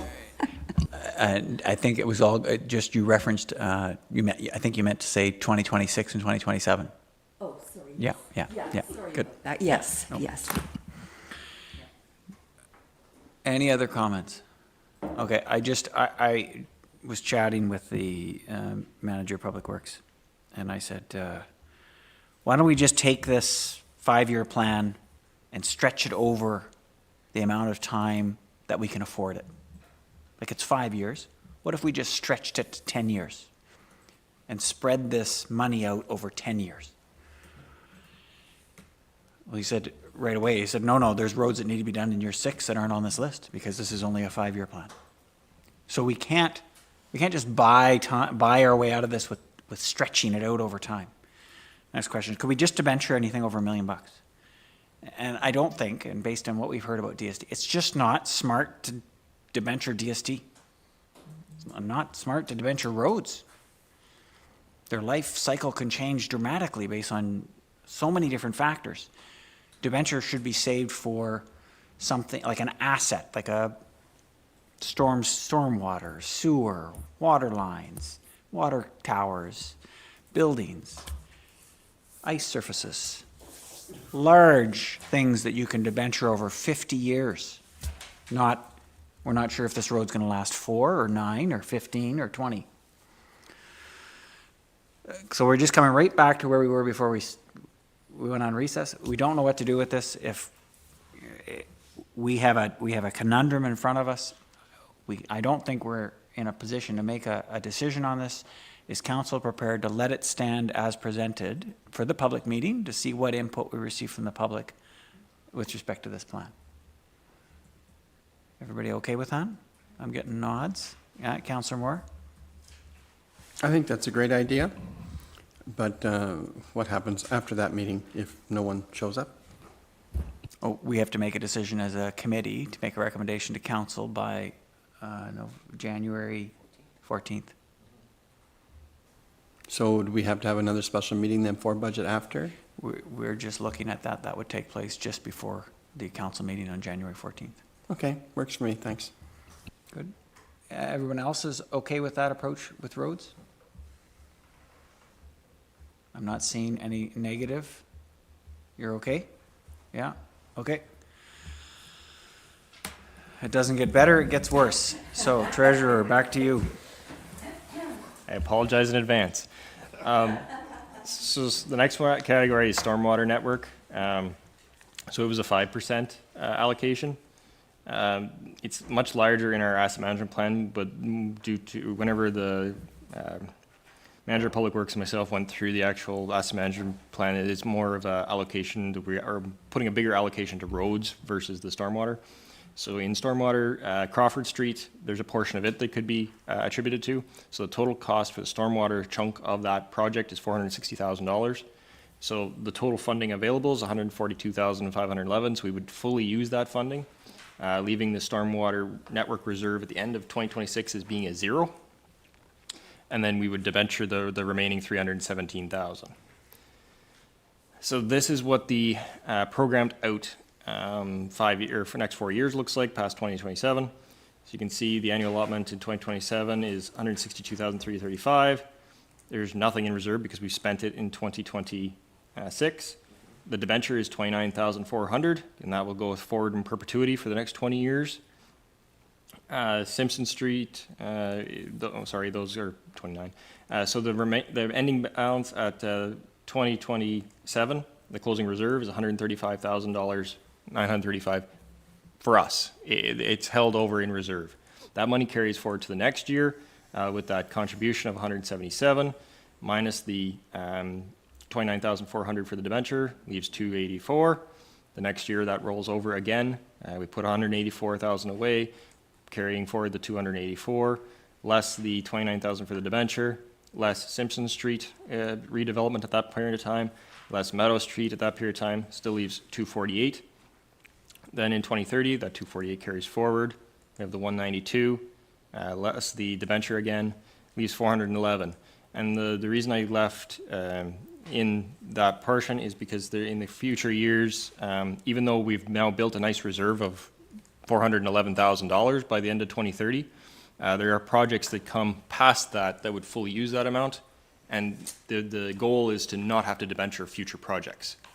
So this is building their reserve. It is at a percentage that is able to build a reserve up. So whenever the project happens in 2032, I believe the manager of public works was noting one, or 2033, that would use up a good chunk of that reserve that we have built by that point in time, but wouldn't require to do a debenture at that point in time. That's how, if this was perfect in all categories, this is how it would kind of look, as it would build up to the point that we were able to afford the assets that we're replacing at the time. I will note that the water projects that are here are attached to the road projects that we're trying to fund on the other side. So if we don't pick streets that have stormwater networks in them, then there's no funding required here. So that's where a little bit of a difference can happen, why the reserve can build faster here rather than in roads or any other category. Any questions on the good news one? No, I appreciate it. I mean, you're exactly right. This is exactly how we hope it to work. The first question that popped in my mind was 5% was what was allocated to stormwater. Is that too much? Would 4% be better and we could tip 1% back in? I know it's not a huge difference, but that's the question that entered my mind. But I don't see it making a substantial dent in the problem at this point in time. We can talk about that in January if we want. Any questions from anybody on stormwater? Okay, let's move on to the next one. Perfect. So next we move into buildings. So for 2026, we've proposed the following 6 projects. So the furnace and HVAC system for this admin building, this was originally budgeted in 2023 for $50,000, but the total cost of the project has increased, so there's an additional $50,000 needed. So it's been included here as the total cost, and you'll see I have a reserve page at the very end here that talks about all the parts coming from reserve. It was just cleaner to have it as its own page. So we've funded the full $50,000. The Cobden Arena compressor package, $65,000. The beam painting in the Cobden Arena, per the structural assessment, is $25,000. Cement repairs, which is structural at the 3 arenas, is $135,000. Cobden HVAC at $4,500.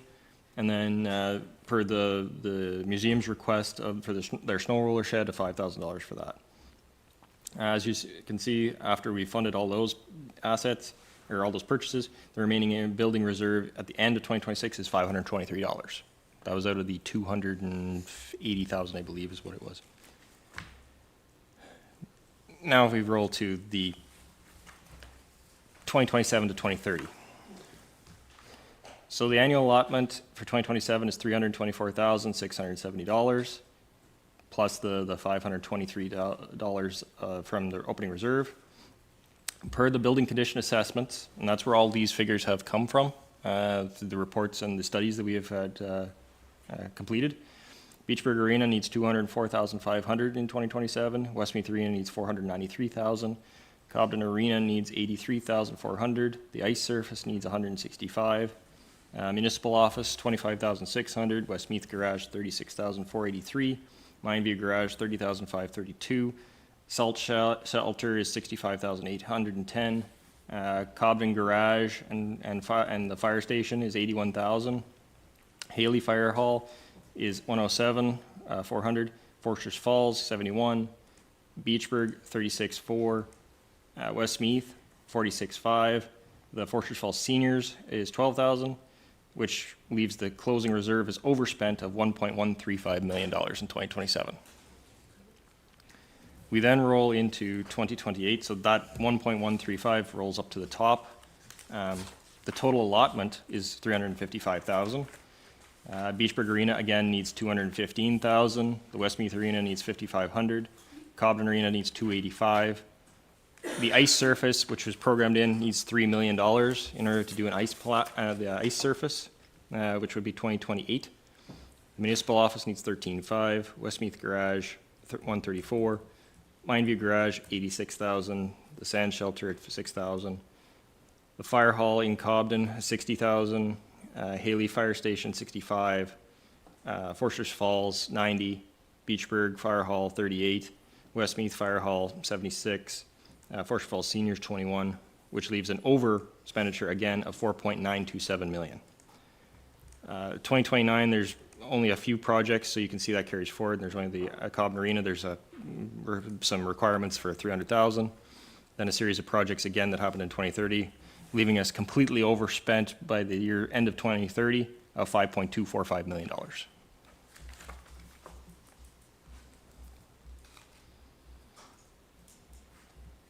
Any questions? I think we'll go on that. Councillor Trim. Now, I realize this is according to the study. It doesn't mean that necessarily in 2 years we need to spend $3 million on a new pad. Am I understanding that correctly? Yes and no. The pad is reaching its finite life, so when it comes in, could be year 2, or like 2028, or it could be year 2030, but the end result is still the same, depending on within the 5 years. It could be anywhere within that same 5 years. It's still going to be the same $5.2 million underfunded in that 5-year period. Okay. Thank you. Councillor Bell. And that 5-year projection, though, it's not taking into any account any grant applications that might come in, because obviously we don't know what grants are gonna become available in 27, 28, 29. But obviously, we've been talking about this issue for the last 3 years at this point and haven't really come up with any good solutions. But to Councillor Trim's point there, that's the problem is, how old is that slab? 40 some years? And if we just leave it without, if we don't do anything to it and take it to its failure, it means that we're without an arena for probably the better part of a year, right? So that's part of the issue with some of these investments that we're looking at over the next 5 years, if we don't get to them. I think there's some roofs in there as well for the Beachburg Arena and the Westmeath Arena, if I'm correct. So again, if you take those to failure, you're into more costs associated with it, so. I don't have any solutions, but it's just a pretty bleak picture.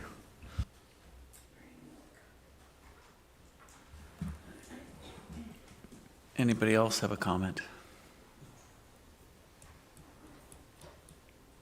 I will make one note, is whenever we put this together, it was lump sums as in 1 year. And these are the updated financials per the Dillon reports we just got conducted. We asked for all the old studies to be updated with new financial numbers, so these are all up-to-date figures. Nothing in here has been inflated. The only thing that has some inflation factors is roads. But whenever we look at, say, the $3 million ice surface, it is already reaching the end of its life, but it's not to say that that could not be spread over a number of years. And this is where the projects, like where the immediate need comes in, they have to be funded right away. But if we're planning for a repair, so let's say the pad we knew had 6 more years of life, you would take that $3 million and you divide it into 1/6 and put that small amount every year away and try to do it that way. And that's what the plan of these pots of money is to do that piece so that we're able to fund it at the end with that piece. But that being said, we still, even if I take out the $3 million for the pad, we'd still need $2.45 million overfunded. So still with the remaining assets that we have, just looking at the buildings and the structures themselves, there's still $2 million that needs to come from somewhere in order to keep those facilities alive. Because even if we were to debenture the pad, we'd be looking at the other debentures potentially for roofs, for the arenas. But again, none of them are $1 million pieces unless we were to combine them all into one large debenture. Councillor Bell. Just looking at that number as well, we're $5 million, and just talking specifically about the arenas, but looking at a 5-year projection of $5.2 million deficit, that we're still spending that 5.2, well, way more than that, because there's a certain amount allocated every year that isn't, it's being captured by that 5.2, but we're spending more than that.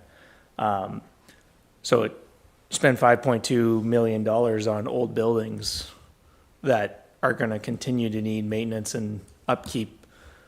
When you make that assessment, that 5.2 million, not that it's necessarily going to get funded over the next 5 years, but when you take that 5.2 and invest it in a new building that's going to last the next 50 years for residents, as well as probably hop onto some grant money that comes out from the province or from federal government, you're looking at funding a good portion of a new building. So, again, no solutions. It's just to point out that if these are the projections that we're looking at and those are the things that we're considering spending money on, we also have to consider, is that the best use of that money? Because it's going into 50, 60-year-old buildings that are going to continue to need inputs over the next 10, 15 years that aren't $5,000, $10,000. They're going to keep being $100,000, $200,000. So, Yeah, one note, if I was to add up rough math, the Cobden Arena and the Cobden Arena ice surface, it's just a little over $4 million in total of what's programmed out there for the next 4 years. Sorry, In- that's in that- just for Cobden? Just for Cobden. Yeah, and that's not including Westmeath and Beachburg as well, You're right? correct. Which is another $700,000 just looking at 2027. Yep.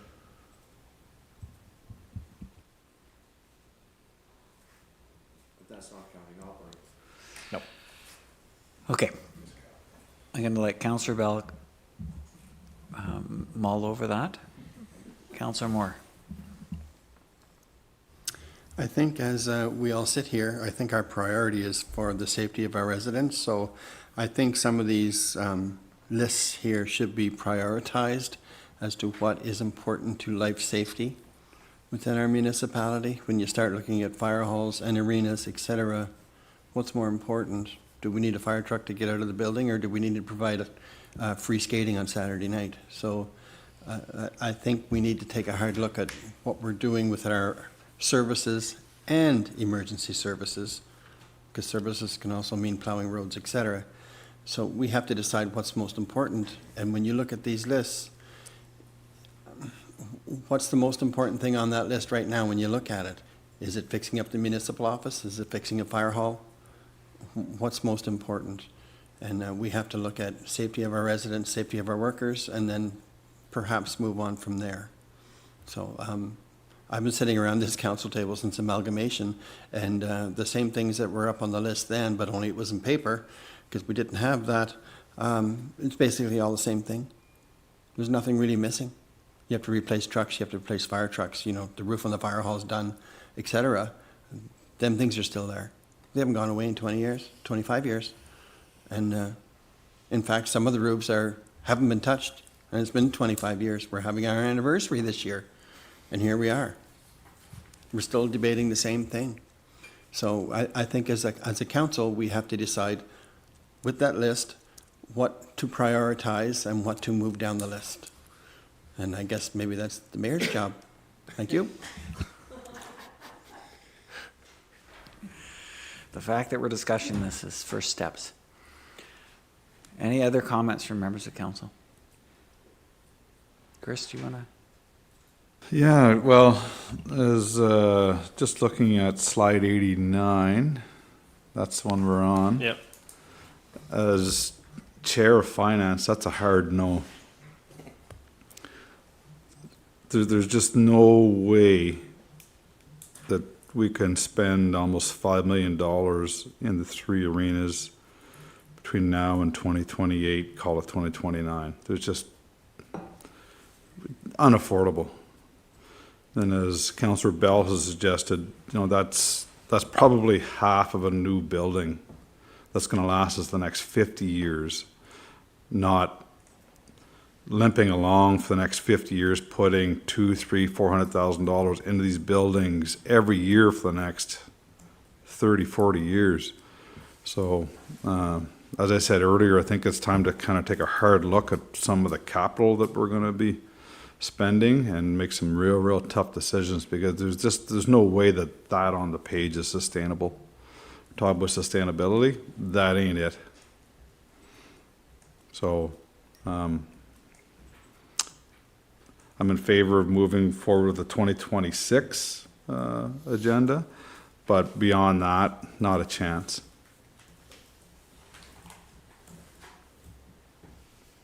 Thank you. Thank you. And I'll stress again, this is the discussion we need to have. So I'm just gonna, if everybody's done making comments, I'll throw some stuff out there. So I look at this list, I agree. We're talking about not being able to fund roads that we're classifying as poor or, I can't remember the class, really bad, whatever's worse than poor. We can't fund those roads, we're pushing those roads off. And here we have $5 million for buildings that you might not be able to access if they're on one of these bad roads. I look at Westmeath Garage. I mean, that is almost $200,000. It's over $250,000 we're gonna spend on a garage that we use for the winter operations.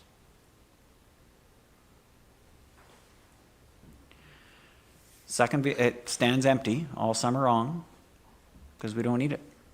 But we're gonna spend $250,000 on it. Our 5 fire halls over that 4-year period shown on this table is $600,000. That's half the price of a brand-new fire hall.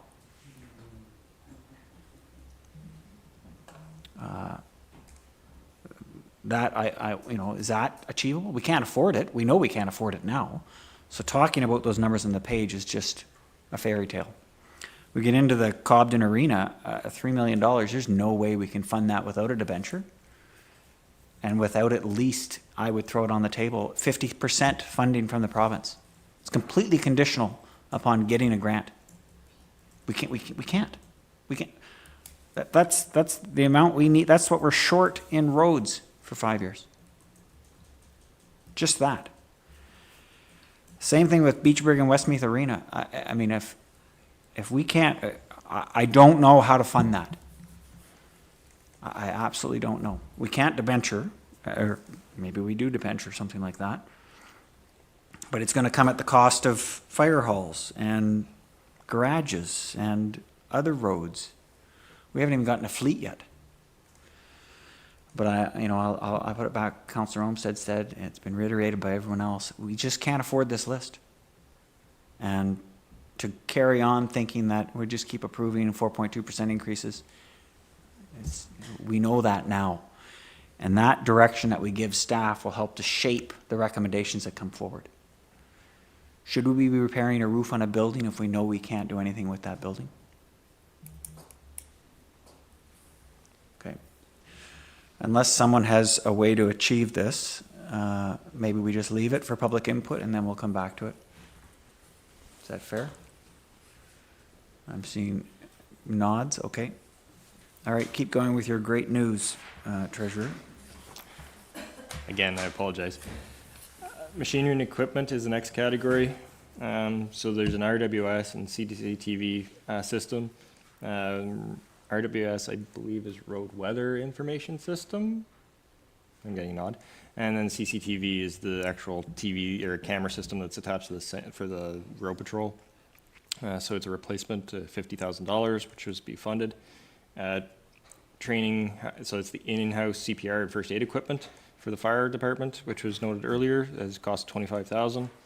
And then the breathing air compressor, which was purchased through a grant.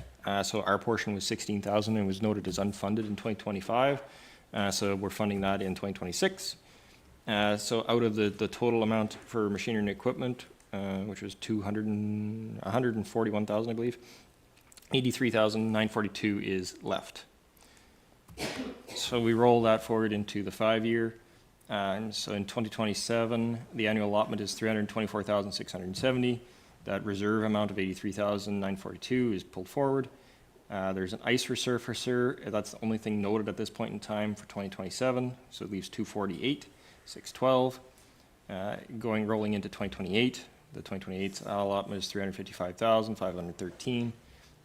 There's a mower needed for parks and a wheel loader in public works of $250,000, which leaves $338,000. That rolls forward into 2029 with the annual allotment of $369,000, and then $20,000 trailer at parks, radio equipment for the fire department, extrication gear for the fire department leaves $532,000.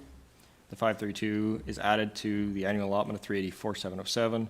And then there's an excavator that's purchased in 2030 for $450,000, which leaves $467,571. And as you notice, a few of these categories I've been able to note things that come in the future past that point in time to kind of show where the reserve is going. So the SCBA equipment for the fire department has a cost of $490,000. And the grader, which is 2032, I believe, is $450,000. And then past that, due to the length of life of our equipment, some lasts 15 years, some lasts, nothing's 10 years, so some last 15 years, some last 20 years. A large portion of it comes just outside the window of this 5 years, so that's what the reserve buildup is for, is to cover that projection going forward. Anybody have any questions on machinery and equipment? Any questions from anyone?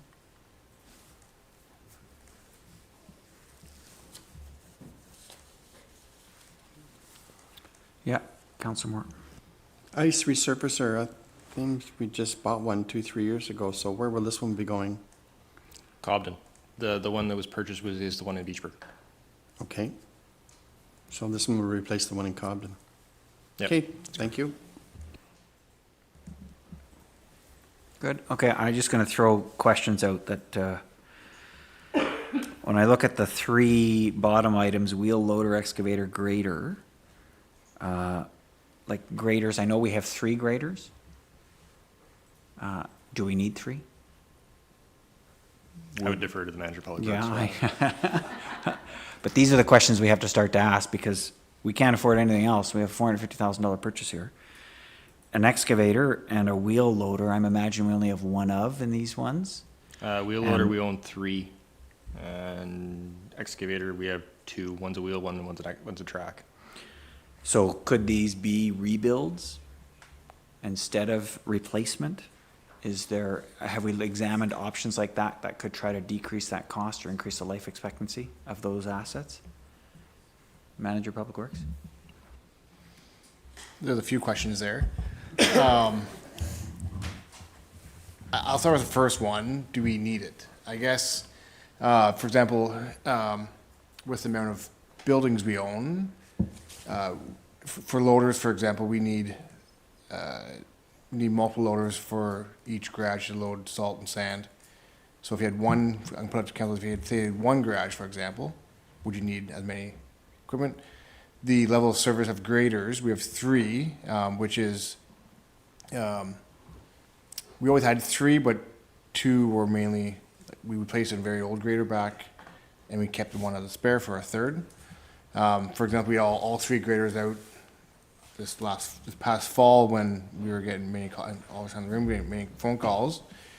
Some neighboring municipalities, that was their level of service, and they didn't grade at all.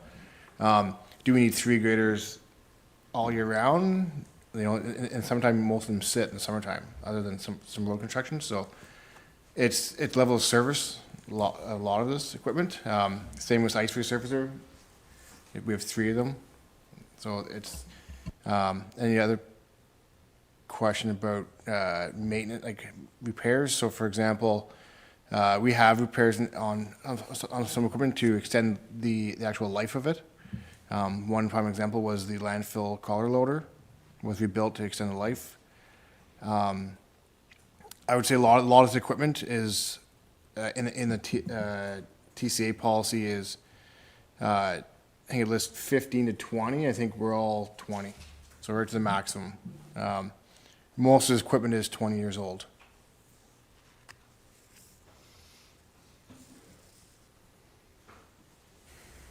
Good. Yeah, Councillor Trim. I've often thought, based on those comments, that we should be able to extend the life of our equipment beyond industry standard. I know that Kavanaugh's and BEI, that equipment has to be working all the time in order for it to pay for itself. Our equipment isn't in continuous construction. There's a lot of downtime. We also have our own mechanics. I'm thinking that one way that we could save money is to carefully, strategically extend the life of our equipment. I know that Lane was talking about an old grader, very old grader, that they just recently got rid of, that was purchased in 1985. So with care and with, you know, I think we can extend we can extend the life of our equipment. And also another strategy is to use other people's equipment when it's possible, and keep our equipment for just what we need. It's just a comment. It'd certainly be nice to investigate different strategies with respect to that. Thank you, Mr. Mayor. Yes, Councillor Moore. And also, in keeping with that, we can't lose sight of the amount of kilometers in roadways and ditches, et cetera, that we have to look after, whether it be graders or bush hogs or whatever it is. The less equipment we have, the longer it takes to keep up. So if you plan on doing X number of kilometers of bush hogging a year, we can't do it if we don't have the machinery. Otherwise, we have to outsource. And I think keeping the equipment in good shape and using it as required, even though the rules may say it's after 20 years we should replace it, but if it's still working and if it ain't broke, don't fix it. So we should be able to maintain what we have. And again, because it was downloaded onto us with amalgamation and we're stuck with it, and we have to decide what we're going to do. So I guess if we can get the most out of our equipment, the better off we are for the taxpayer.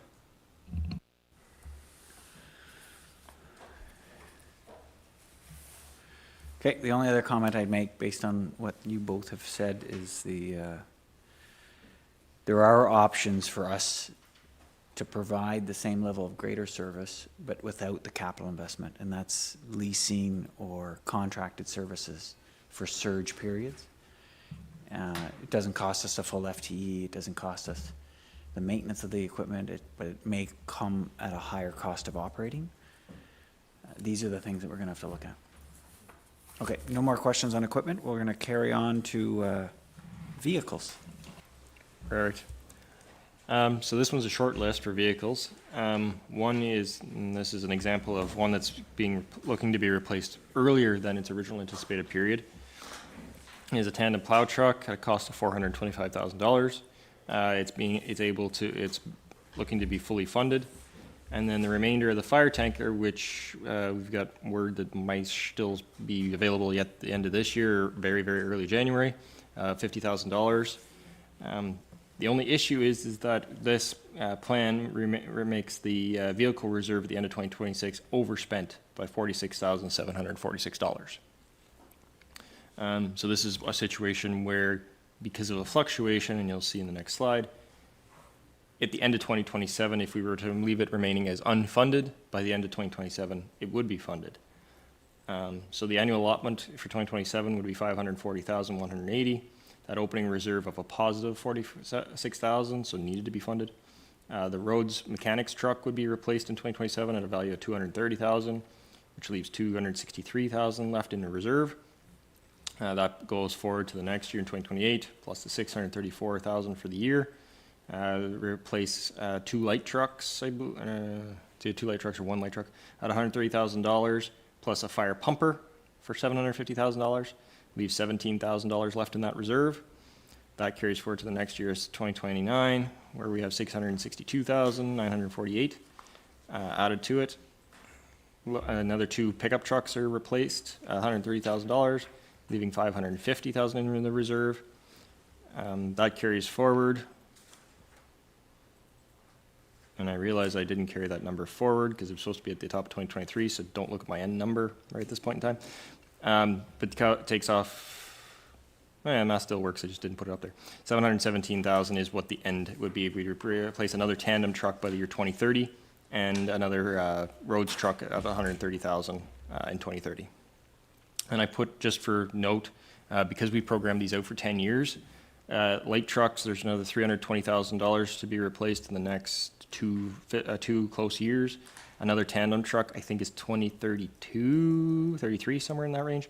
And then the fire pumper is 2031, is another $750,000.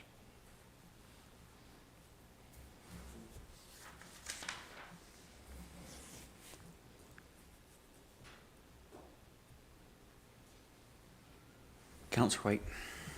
For in my paper here for 2028, it only has one light truck for roads, but you're saying two. Yeah, so I combine them. So when I put them as light truck, it's light truck / trucks. So in 2028, it's two half tons at $65,000 a piece, so it equals the 130. And then in 2029, it's one truck at $130,000. And I believe in 2030, it's another one of the dump body ones that are another $130,000. So it can fluctuate between just regular pickup trucks. It just happenstance, they add up to be the same number. Okay. Any other questions? Yeah, Counselor Bill. Correct me if I'm wrong, but have we ever had a full audit presented to us for all the vehicles that the fire service has currently? I know we've talked about it a number of times, but the number of tankers, pumpers, light vehicles, have we seen those numbers? Am I forgetting that, or did I miss it? Gail? No, it's not been presented.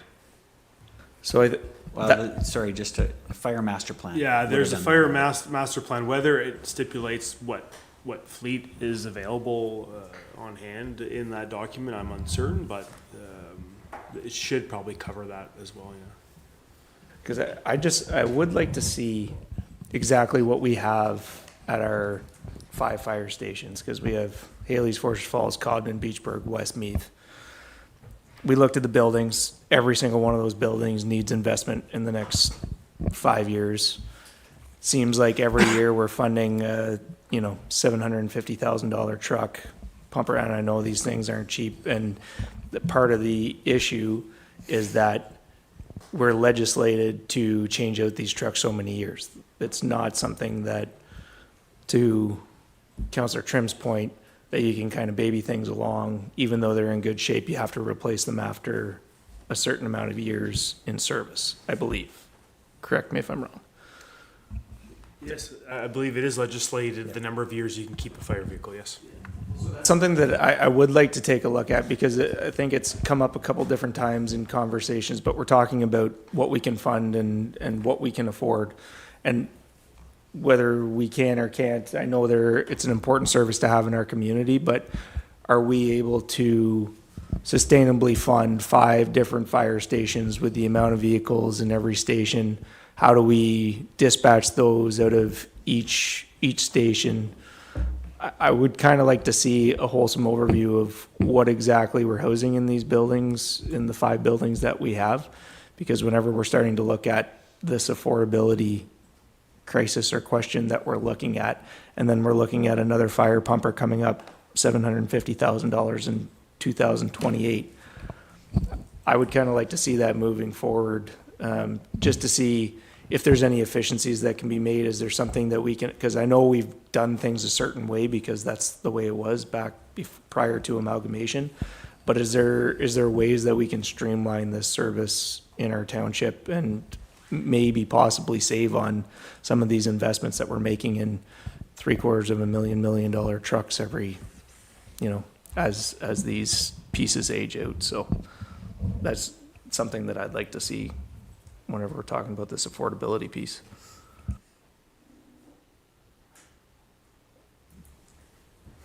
Noted. CAO's to-do list is getting longer. Deputy Mayor. Yeah, and just further to Councillor Bell's, I have to agree. We have 5 fire stations. Can we afford 5 fire stations?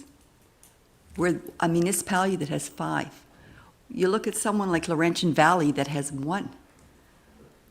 Pembroke has 1. You're absolutely right. We have 5 fire stations that we're trying to maintain and keep up with, and staff. What if we had one fire hall in the middle of the municipality? Whatever that cost is going to be, I'm sure it could save a lot of money in the long run, with even a full staff complement, as opposed to 70, 80 firefighters. 88. 80 we're at. You need to take a look at all these things. They're hard, these are hard decisions that have to be made, but they should have been made years ago. And we talk about this every time, where we're saying 5 fire halls, 3 arenas. We go through this every time, and we never do anything. So I think we've got to start taking a really hard look and see what we can do. We can't keep up with the way it's going. We just can't. They're tough decisions that have to be made. Councillor Moore. I've been beating this around the bush for 34 years, and it hasn't changed. Anytime this come up at council and something had to be done, nothing could be done first without informing the ministry that you were going to provide such a service, or lack of service, or change in service. You need to have the blessing of the ministry, and in order to do that, you will have to have methodical review, which will cost money. And at the end of it, by the time all is said and done, it's council's decision. So if council decides that it wants to close Fire Hall A and move Fire Hall B to Fire Hall C, it's political suicide. It's also a burden on our taxpayers when it comes to insurance. Their insurance rates double, triple, quadruple, whatever. And that creates a problem in the political view. So when something like this is talked about, it can cause quite a stir out in the community, because first thing to think of is that their insurance is going to be canceled or go up. So in order to do something, first of all, it's public safety. So you can't really start anything without having the fire chief get involved with the ministry and to stipulate how to proceed. And then eventually it does fall back on the council as a report, and then council has to make the decision what's going to happen. And it's not going to happen tomorrow. It may not even in the next 4 years of the next council will it be handled. So for now, we have to cover what we have, and in order to reduce service, we need the blessing of the government. Thank you. That's the best, shortest way I can say it. Okay. Any other questions or comments on this one? Anyone? No? Yes, Councillor Bell. Sorry, just to follow up on that comment, and that's kind of why I was asking for an internal audit as to exactly what we're providing in our community out of every station. Do we have I don't know this, do we have a pumper in every station? Do we have a tanker in every station? How many light trucks? Because it's refunding these assets moving forward, and if there's a way to streamline without making major changes to service, that's something that maybe we can consider. But I understand your comment entirely, but I don't think I've seen a wholesome review of exactly the service that we provide in the 3 years that I've been here. So it'd be something that I'd be interested in to see if there are any efficiencies that can be made fairly easily. I used to have one, and it was done by Bill Bowles, if that name rings a bell to anyone. He's been retired for 20 years, so that's the last time one was done. Any other comments? Yeah, Councillor Umstead. Yeah, with all due respect, I couldn't give a rat's ass what happens with political ramifications regarding these decisions. They have to be made. I'm going to be pushing hard for them to be made in 2026. And again, I'm not in favor of spending, in 2027, I see $350,000 between the fire halls. I know there's some common garage in there a bit, I don't know how much, but it doesn't matter. $350,000 in 2027, and looks like about the same roughly in 2028. So $700,000 on our fire halls over a 2-year span. Not in favor, and I will be screaming and yelling in 2026 for something to happen. We need a step change. We're at the tipping point now, and it has to happen. So be aware, I'll be pushing hard in 2026 on some of these. Thank you. And if I may, Mayor, Yes, I'll push there right with you. Okay, so just to summarize, thank you for the input. I mean, this is exactly what I was hoping, hoping for, is open discussion about how to address this. For vehicles and fleet, you can see it. It's, when I look at this number in 2030, a minus $700,000, that's a positive, right? That's in the reserve. So we have $700,000 extra that we put aside, but it doesn't show the impact into the future years. That will quickly run out. That's why I noted the 2031 stuff, the $320,000 light trucks, the 425 for the tandem, and the fire pumper, again, coming at 750, because it uses up that reserve within the next 2 years. Yeah. So the fleet, whether that's plow trucks, or that's half-ton trucks, or that's fire equipment, it doesn't matter which one we look at, we can't afford any of them. Whether it's a grader, or loader, or an excavator, we can't afford them. And when you compile this all together, we have to make those tough decisions, and that will be coming in the next year. Good. Any final comments? We're going to leave this one as is. We'll come back to it on January 14th. Okay. Next one, land improvements. I will just hold 1 second. So Yeah. in the vehicles, the reason that the vehicles, again, and the machinery and equipment show as being able to be funded, and the percentages that were allocated to them, the 10% for machinery and equipment and the 20% for vehicles, was to try and avoid those specific categories from falling into the classification of needing a debenture. Because they're, again, they're assets that are not, if we bring forward a policy to council, those would not be categories or pieces of equipment that would be ideal to be debentured. Debentures should be long-term assets, buildings, things like that. So that's why the try has been to kind of get those ones to be funded, focus on roads, and then build out the other difference to the other categories, the buildings, the thing. Council still has the opportunity to adjust those percentages as they see fit, but that was the original thought behind those percentages, and to why that these two categories do build surpluses at the end of 2030, and the other categories don't. Just noting that the two surpluses added together still don't fund either roads or buildings, so just putting that.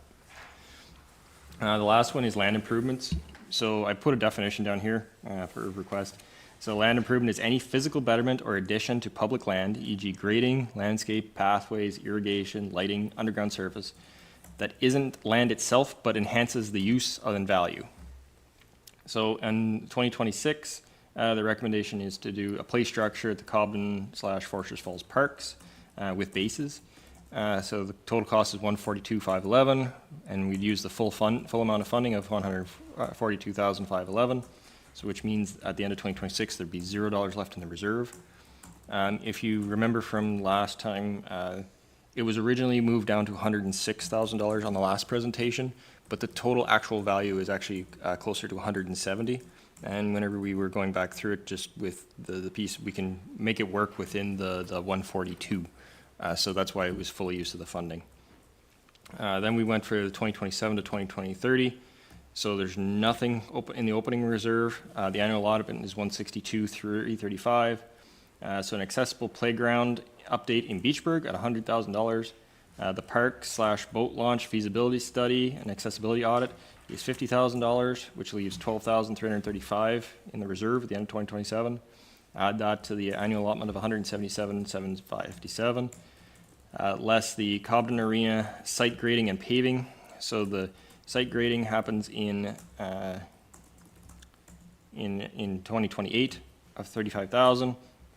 The accessible boat launch is $150,000, leaves $5,092. 2029, that carries forward, so I have $184,869 is the annual allotment, $150,000 for the La Passe and Forsters Falls playground updates, leaves $39,000. And again, I forgot to put in 2030, so we carry that forward, and it leaves $132,000 left at the end of 2030, with the Haley Station accessible playground at $100,000. I will note that I put it at one spot too high, but the $222,500, that's for paving at the Cobden Arena. That should be one line down as to where it is. It's not for the, in 2031, yep.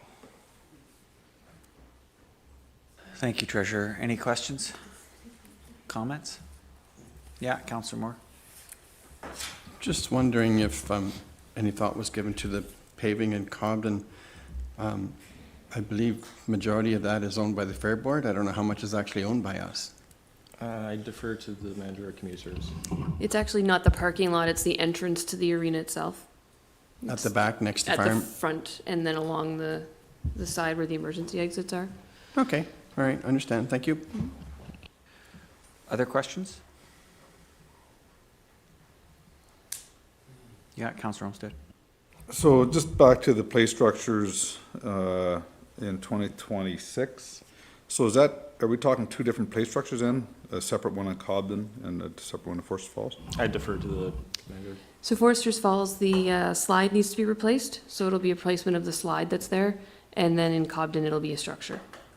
Depending on the price we get, possibly a big one and a little one to replace both, but the one that's up top by the visitor center needs to be replaced. So the bulk of the 142 is a replacement for the Cobden structure then? Correct.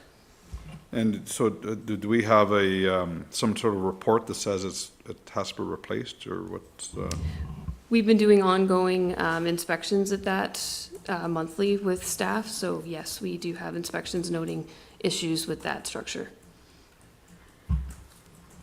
yeah, and there's one, with all due respect, there's one that, you know, we're not affording certain things and we're spending a considerable amount of money on a structure. Not that I'm against it whatsoever, but I'm saying that those are the tough decisions that council is faced with. And I see that one used in the summertime every day that I drive by it, but it's like, what's affordable? Again, I'm not saying whatsoever that I'm against it, but tough decisions on what to spend our money on.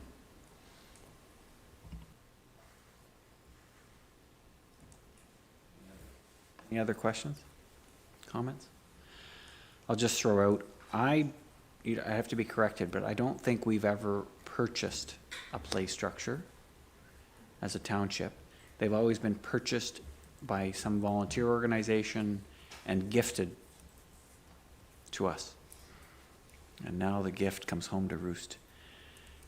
Has there been any thought towards approaching some of our organizations and saying, is this something where we would co-fund, or is that, from a council perspective, is that we own the asset now, we either replace it or we don't?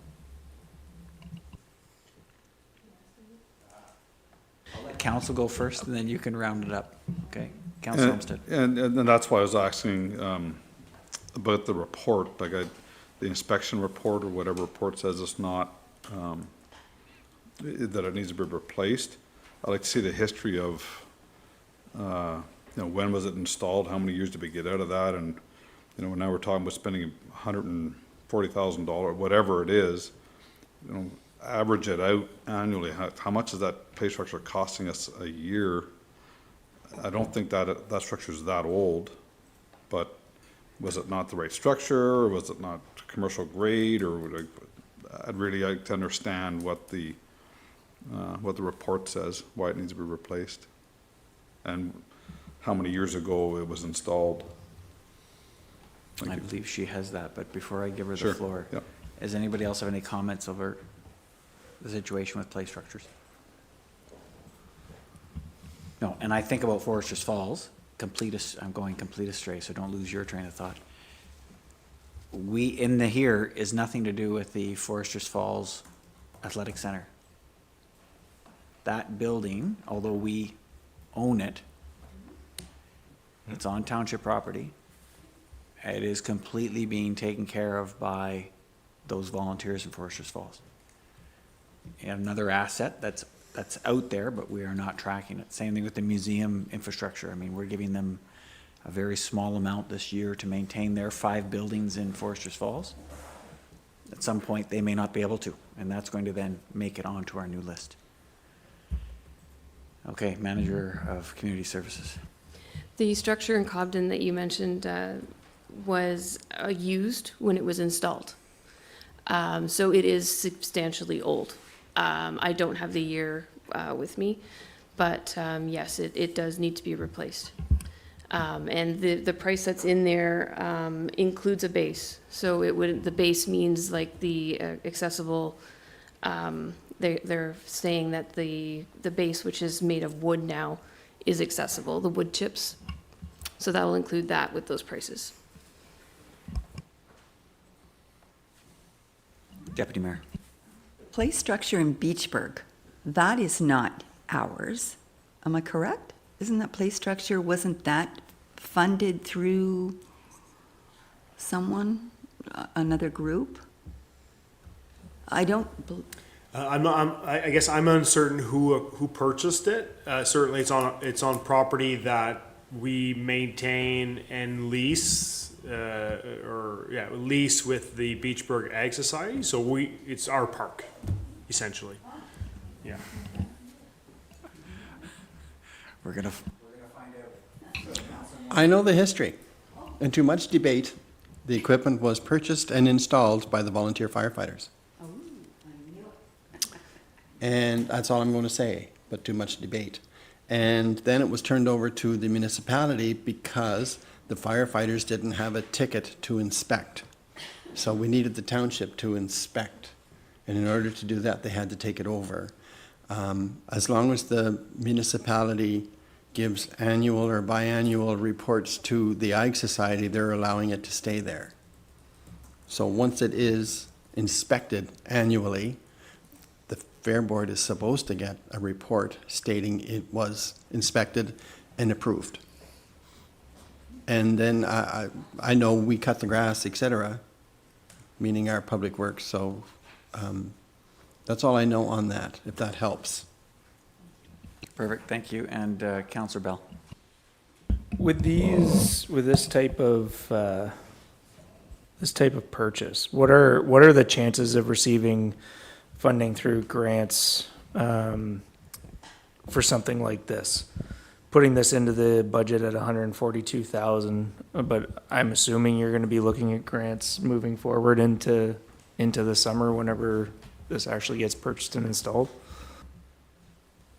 That would be ideal. Capital grants are centered around accessibility now, so I'm hoping that there will be some grant opportunities with some of these, but I can't base it on that. So if I don't get the grant funding, then we have to remove the structure. There won't be a structure, if that makes sense. Is there, so yeah, and that's kind of where I was going. So I know a lot of this funding comes through accessibility. So taking that into consideration, will for the design portion of this playground, is it going to be done so that we're accommodating to potential grants out there then? Okay. CEO? Yeah, I think, our manager refers to accessible grants like through the Ministry of Seniors and Accessibility. I mean, for the province of Ontario, their funding platform for recreation in 2025 or 2024 was $200 million. $200 million. We're talking about a $3 million slab just for one of our rinks. $200 million across the province of Ontario. They're not likely prioritizing play structures. They're prioritizing these arenas that are crumbling. So the funding is limited, I would say very limited from the province as it pertains to recreation as a whole, yeah. I'm just going to quickly add to that. The 200 million that he's referencing, it was oversubscribed into the billions, just so everybody's tracking. Okay, so we're stuck. I mean, the only thing I could see is a local organization would offer to enhance what we could afford if we were to say, we're prepared to spend 80% of the value of this thing, look, local club or service club, do you want to enhance our project with another donation? That would be the only avenue I could see in this. And when we get into rec, where you have these local groups, whether it's volunteer firefighters or a service club, they're interested in doing these kinds of visible projects. They are not going to give us money to buy a new grader or a road or replace a building. So that may be a priority where we focus that type of partnership to try to offset. The other thing I'll say, just in terms of the allocation of the percentages, when we first started the discussion, the 50 and the 10s and the 5s, they're important to have. Like land improvements like this, in my opinion, they would never make the priority list if it was grouped in with roads. We're always going to make sure that we set aside some portion of funding, whether 5% is the right number or whatever this percentage is, 5%. Maybe it should be 3, I don't know, but it's on the list. It has funding. It's recognized as a community priority, but it's only funded up to a certain extent. And we have to find other ways to make them happen. if you just said, gosh, we just gotta fund roads, we're gonna fund roads at 90% and nothing for land improvements, a community wouldn't be that wonderful of a place to, you need to have those others extras. You just have to figure out the right proportion that you can afford. Okay, we're fair on this? Is there any other feedback? Yes, Councillor Moore? Just, I know here in Cobden, and I'm hearing grumbles in Beachburg too, parent councils from the schools, they have to replace their equipment their play equipment because it's on the 30-year mark. So I know in Cobden last year and the year before, they were fundraising. I don't know if they've replaced theirs or not.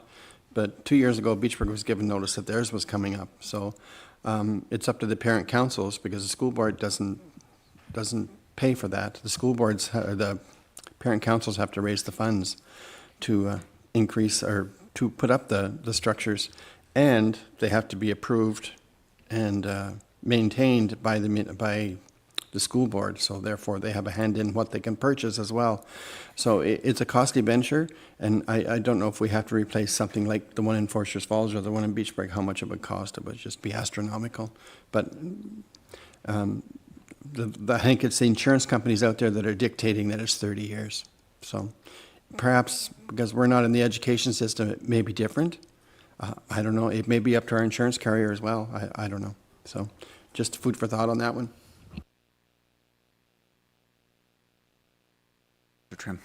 Just brings me up a thought. When Councillor Moore pointed out that the residents of the community are paying for the play structure at the school, maybe a community doesn't need two. It needs the community to pay for two play structures. Maybe one that's paid for by the community would be enough for the children in the community. Just a thought. Excellent. I'm cognizant of the time. We have about 40 minutes left that we're going to try to wrap this up in, and about 20 slides. Okay, and I know water, wastewater, there hasn't been significant change since the first version, so it should go pretty smoothly. But the next 4 slides are important, so maybe I'll ask the treasurer to continue. Thank you. So I had mentioned this before. So there's some projects that are coming back into the list, and what I've done this year is all projects that existed before that were funded in prior years to bring them back to the council forefront and to back to the notice of the council that we're still doing these projects. I'm reintroducing them, just they're being funded through reserves. So the first one is a brand new project, however it's being funded through reserve, is the Ross landfill monitoring well. It cost $35,000. The website upgrade, which was approved in 2025, just not completed, at a cost of $17,700, so that comes from working capital. This is the other half of the furnace HVAC building, which was approved in 2023, and is currently sitting in reserves, so that total for that project is the $100,000. The fire tanker, so the total cost of that vehicle was $535,000, so we're pulling $485,000 from the fire reserve for it. Westmeath boat launch, the planning and rehab, the project has begun, but will take more or less completion into 2026. So it's $100,000 coming from our CCBF reserve. And then the Cobden Arena ice plant electrical panel was postponed, and that's $45,000 of the CCBF reserve. So these are projects that were funded in prior years, and now it's just coming back to council to show them where it's be coming back out of reserves. So these are projects that, on top of all the other projects that we've listed, will also be completed, are scheduled to be completed in 2026. And anybody have any questions on those projects? Okay. So key highlights. So levy increase, 1.6% for operating. Tax increase for capital is 4.2%. That should say levy increase. I'll update that after. So then same thing as our funding sources, the tax reserves and revenues, or reserve funds, Canada Community Building Fund, and the OCIF. So I wanted to show a combination of both capital and operating, because I found if I just tried to break out operating or just tried to break out capital, it doesn't give that total number of what I think the mayor is looking for in the 5-year capital plan and operating plan. So I came to this, this creation. So the first thing is our assumptions. So I assume that CPI for those 4 specific years is 2%. The increase in capital levy is 4.2% until the affordability levy is reached, and then 1% thereafter to maintain fund. When I say that, so 4.2 happened in 2027, a 3% happens in 2028, and then 2029 and 2030, we just continue with 1% just to maintain the fund. I've assumed the assessment growth is 1%. The median income growth is at 1% starting in 2027. The county levy increases at 4.5% per year. Just as a note, they were looking at a 6.7 for 2026. So I'm hoping that they'll come back to the 4.5 area. And then education levy stays at its 0% per year, which it's been like that for 7 years now, I think. So hard to say whether it will change or decrease. I don't think it could decrease, so the projection is 0. So 2027 to 2030, so operating revenue, so these are revenues that are generated through user fees. Since a lot of these categories are so variable, it's stagnant all the way across for the 5 year, or for these 4 years showing. Because one area goes up, one area goes down, and we wind up in the same boat every time. I've done it in multiple different ways, and I kind of come back to the same one. So the easiest projection was just to stagnate them. Operating expenses, following the stipulations that I put forward for the CPI increases and for growth, operating expenses for 2027, $9.4 million, 2028, 9.5, 2029, 9.7, and then 2030 is 9.8. So the operating levy required for 2027 is just a little over $6 million. 2028 is 6.2, 2029 is 6.3, and then 2030 is 6.5. The capital levy, which is what has been created with the same calculations and is what is integrated into the presentations that just seen for all the different categories, 2.6 for 2028, 2.9 for 2028, 2.9 for 2029, and then $3 million, just a little over $3 million for 2030. So the negative number at the very bottom where you see total levy, that's what would be levied as of each year. So $8.7 million for 2027, 9.1 for 2028, 9.3 for 2029, and then 9.6 for 2030. Just a point of note, right now our total levy is 7.78 million. So the affordability percentages, so 2027 is a 3.32. You can see we hit the 3.4 in 2028, and that's why we stagnate off as a 1% capital growth, and it goes to 3.44 and then 3.48 by 2030. And that's assuming the 2% CPI for operating as well as the 1% for the capital. I'll move to the next slide just and then for questions. So this is where it is now for 2026. So based on $100,000 of assessment, it'd be $823. This is just the municipal side, by the way. This does not include county or education. $823.13. So it's an increase of $44.71 over 2025. And then if you have a house in the median single-family detached of 179, it would be $1,473.41, which is an increase of $80.04. So any questions? Go back to this. Any questions? Comment I'll make is just for the slide before this one, yeah. No, after that one. After that one? This one? Yeah, 2027, you're saying the total levy is 8.7? But what's the total amount collected from the property owners? It'd be something like 17 or 18 million? Nope, that's the 8.7.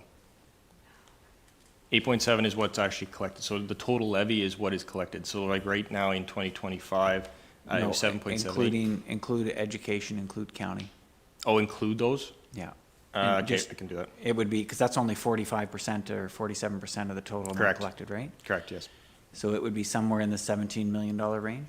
Correct. Yeah, just in case someone goes back and does the math.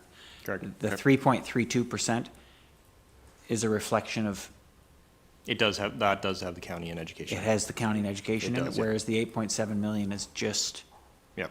our portion of the total property tax charged to the resident. Okay, and the other one was just, the point I'd make is that, sorry, I'll ask, any more questions on this stuff before we, yeah, we're getting there, we're hitting the wall.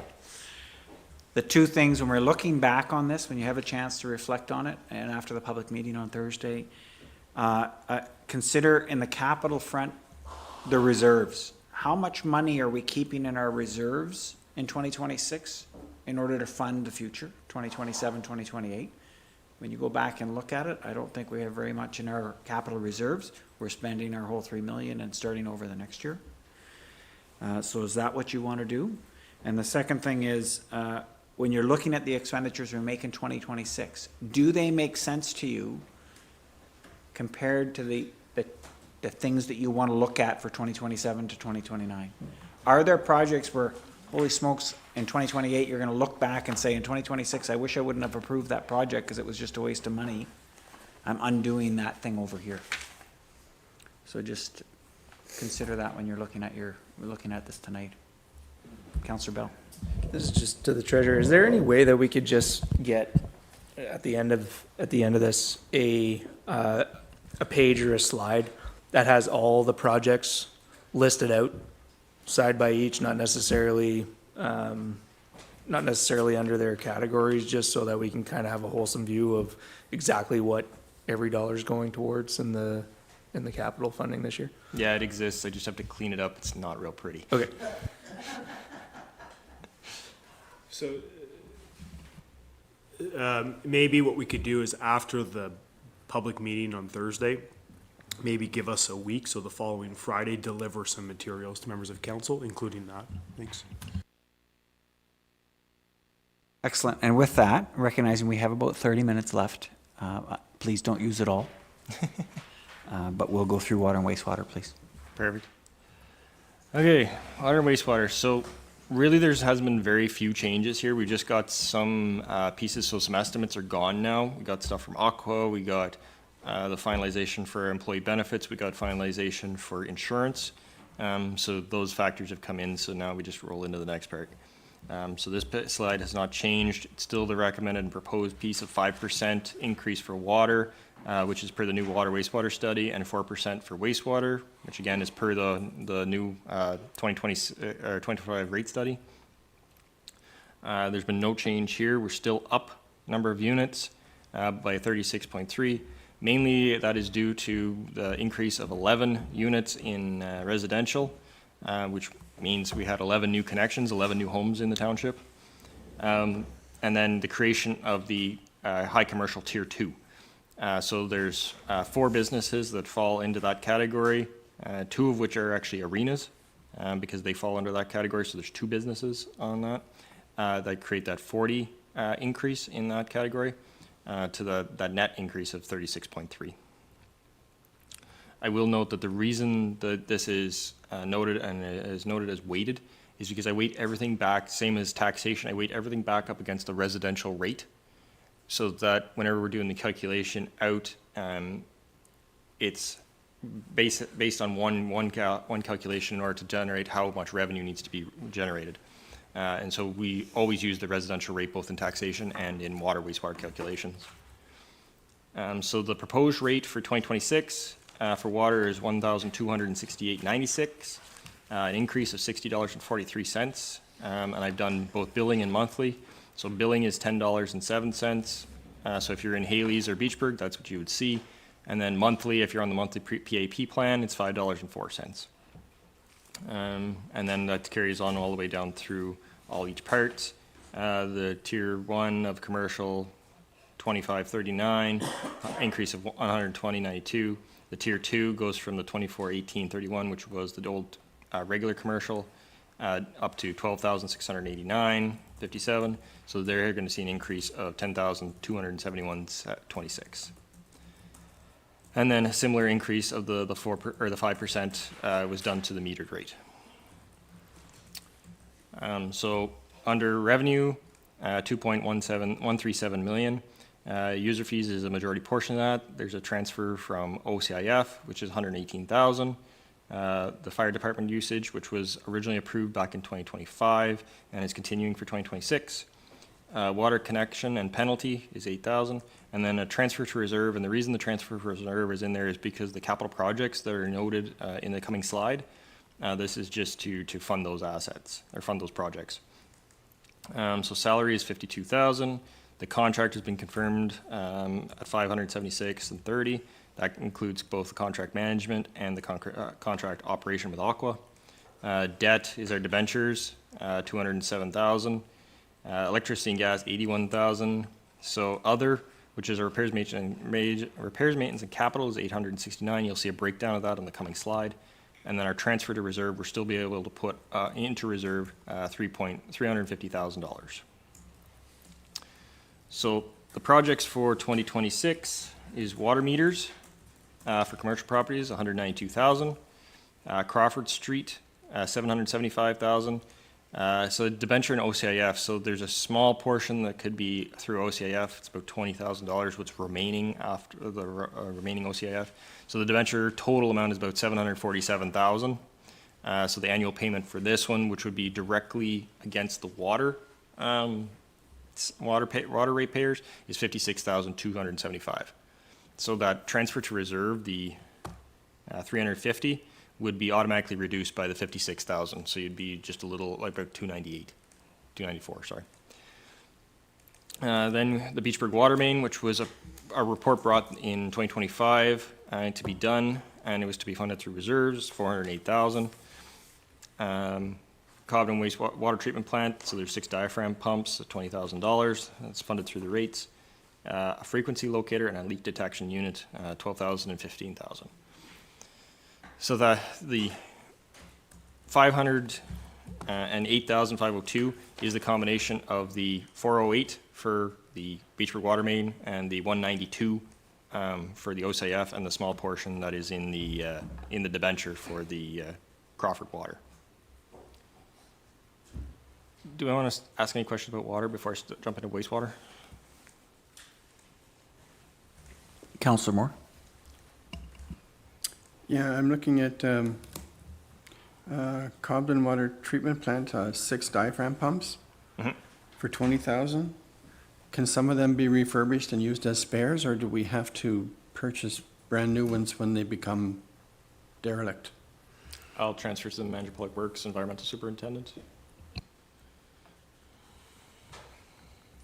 I believe all these pumps are original from when last, in 2006, 2008. So they're slated for replacement. Can we refurbish and keep them for spares? So, do we have any spares? I believe they do. I believe that what Aqua tries to do is all the plants have the same manufacturer, so they need one spare on hand. Okay, it'd be a shame to throw these away if we can refurbish some of them and keep them for parts. Yeah, a lot of the problem, there's new, like a new style. Again, these pumps are quite old, and new technology with new SCADA controls, and so a lot of the pumps can't be used. Okay, thanks. Any other questions on water? I just had one. I know we've talked about the rollout of the water meters. In here, I note that commercial is being rolled out for 2026. Beyond that, can Manager of Public Works make any comment on the rollout beyond commercial? I can make one comment. So I didn't put it in here at this presentation. I ran out of time to add this per diem, but the request was to also do a 5-year plan using the water wastewater study for this section as well. So hopefully before the public meeting, I will add that section in to show how the water wastewater study, because we're still following that to the letter. I believe it was 2029 or 2030 is whenever residential water meters were proposed, and then see revenue offsetting that at that point in time. The idea with the commercial water meters is to install them in 2026, hopefully early 2026, to get data for a good majority portion of the year, so to be able to start billing based on usage rates for 2027. Because without any data, it's a hard thing to say if our meter rate is perfect to the actual consumption, or if the consumption is, or what, if we have leak systems or those type of things. It's to find all those nuances and sort them out before people start getting billed on them and we have fluctuations, either high or low. Don't want to cause that type of issue. So if we have at least, I'm hopeful not for 9 months of data, I can project based on that. Because if it's summer months, it's normally the best data, because the winter doesn't tend to be too different. Manager Public Works? In the water and wastewater rate study, it was slated for 2032 for residential meters.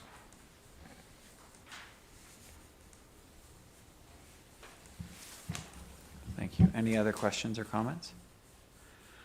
Okay, let's get into wastewater, please. Perfect.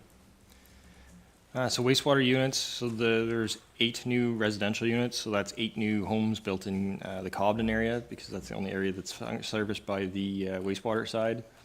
There's 2 areas that fall under the high commercial tier 2. One of those is the arena, the Cobden Arena. The other one is one business, which is equal for the 20, so that's what causes the plus 19 overall units to be increased to the calculation for wastewater.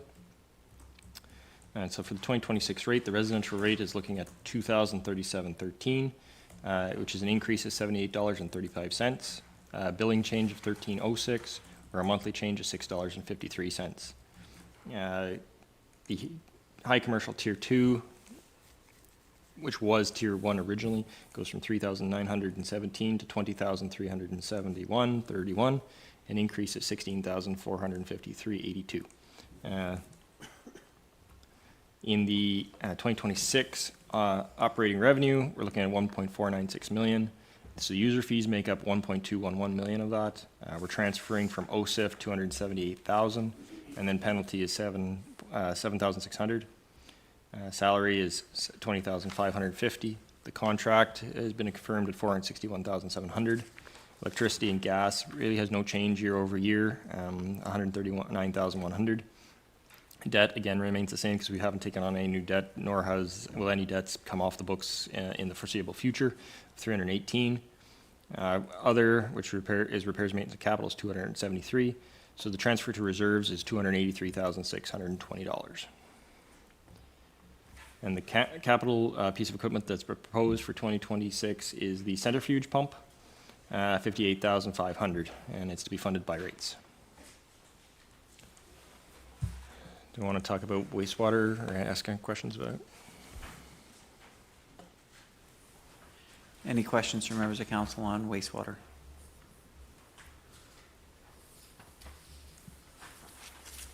Perfect. So this is the combined wastewater rate. So this is mainly for the residents of Cobden. So you're looking at a 2026 rate of $3,306.09. So an annual change of $138.78, billing change of $23.13, or a monthly change of $11.56.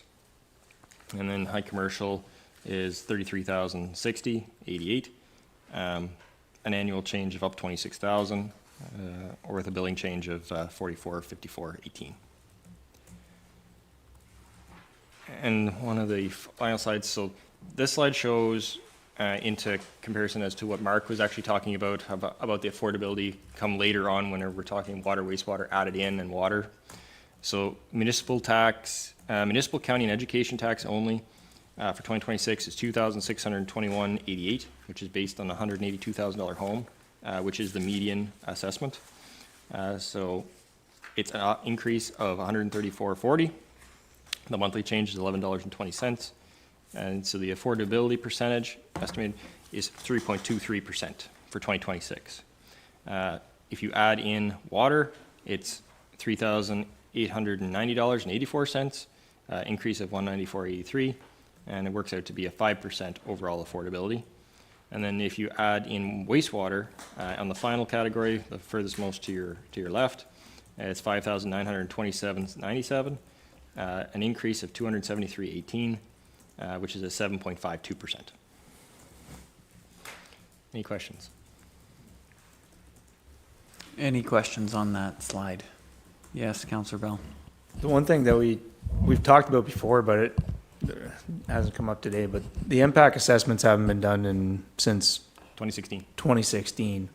That's based on a median value of 182,000. I know they're always assessed lower than what the market value is, but if there is any significant jump in the impact assessment whenever they decide however they're going to do that come 2026 or 2027, I don't know what they're projecting out, that's going to make our numbers a whole lot worse as well if those numbers go up, because median income isn't going to change, but the median assessment on if that 182 goes up to 250.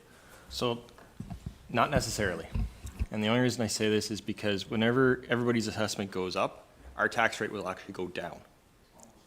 In the same, as one goes up, one goes down in order to create the same levy. We still won't need any more money to levy other than the increases we're already proposing. So that's what comes back to the rates.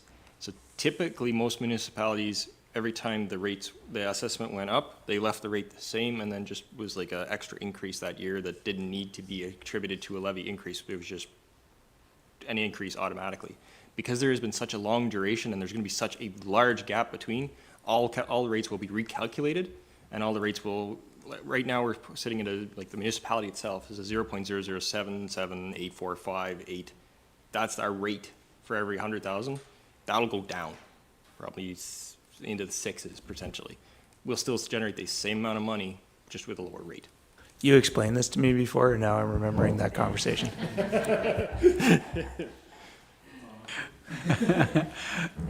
It's all right. I've had it explained to me a lot of times that there is risk though, and that's in the difference weighting between the classes.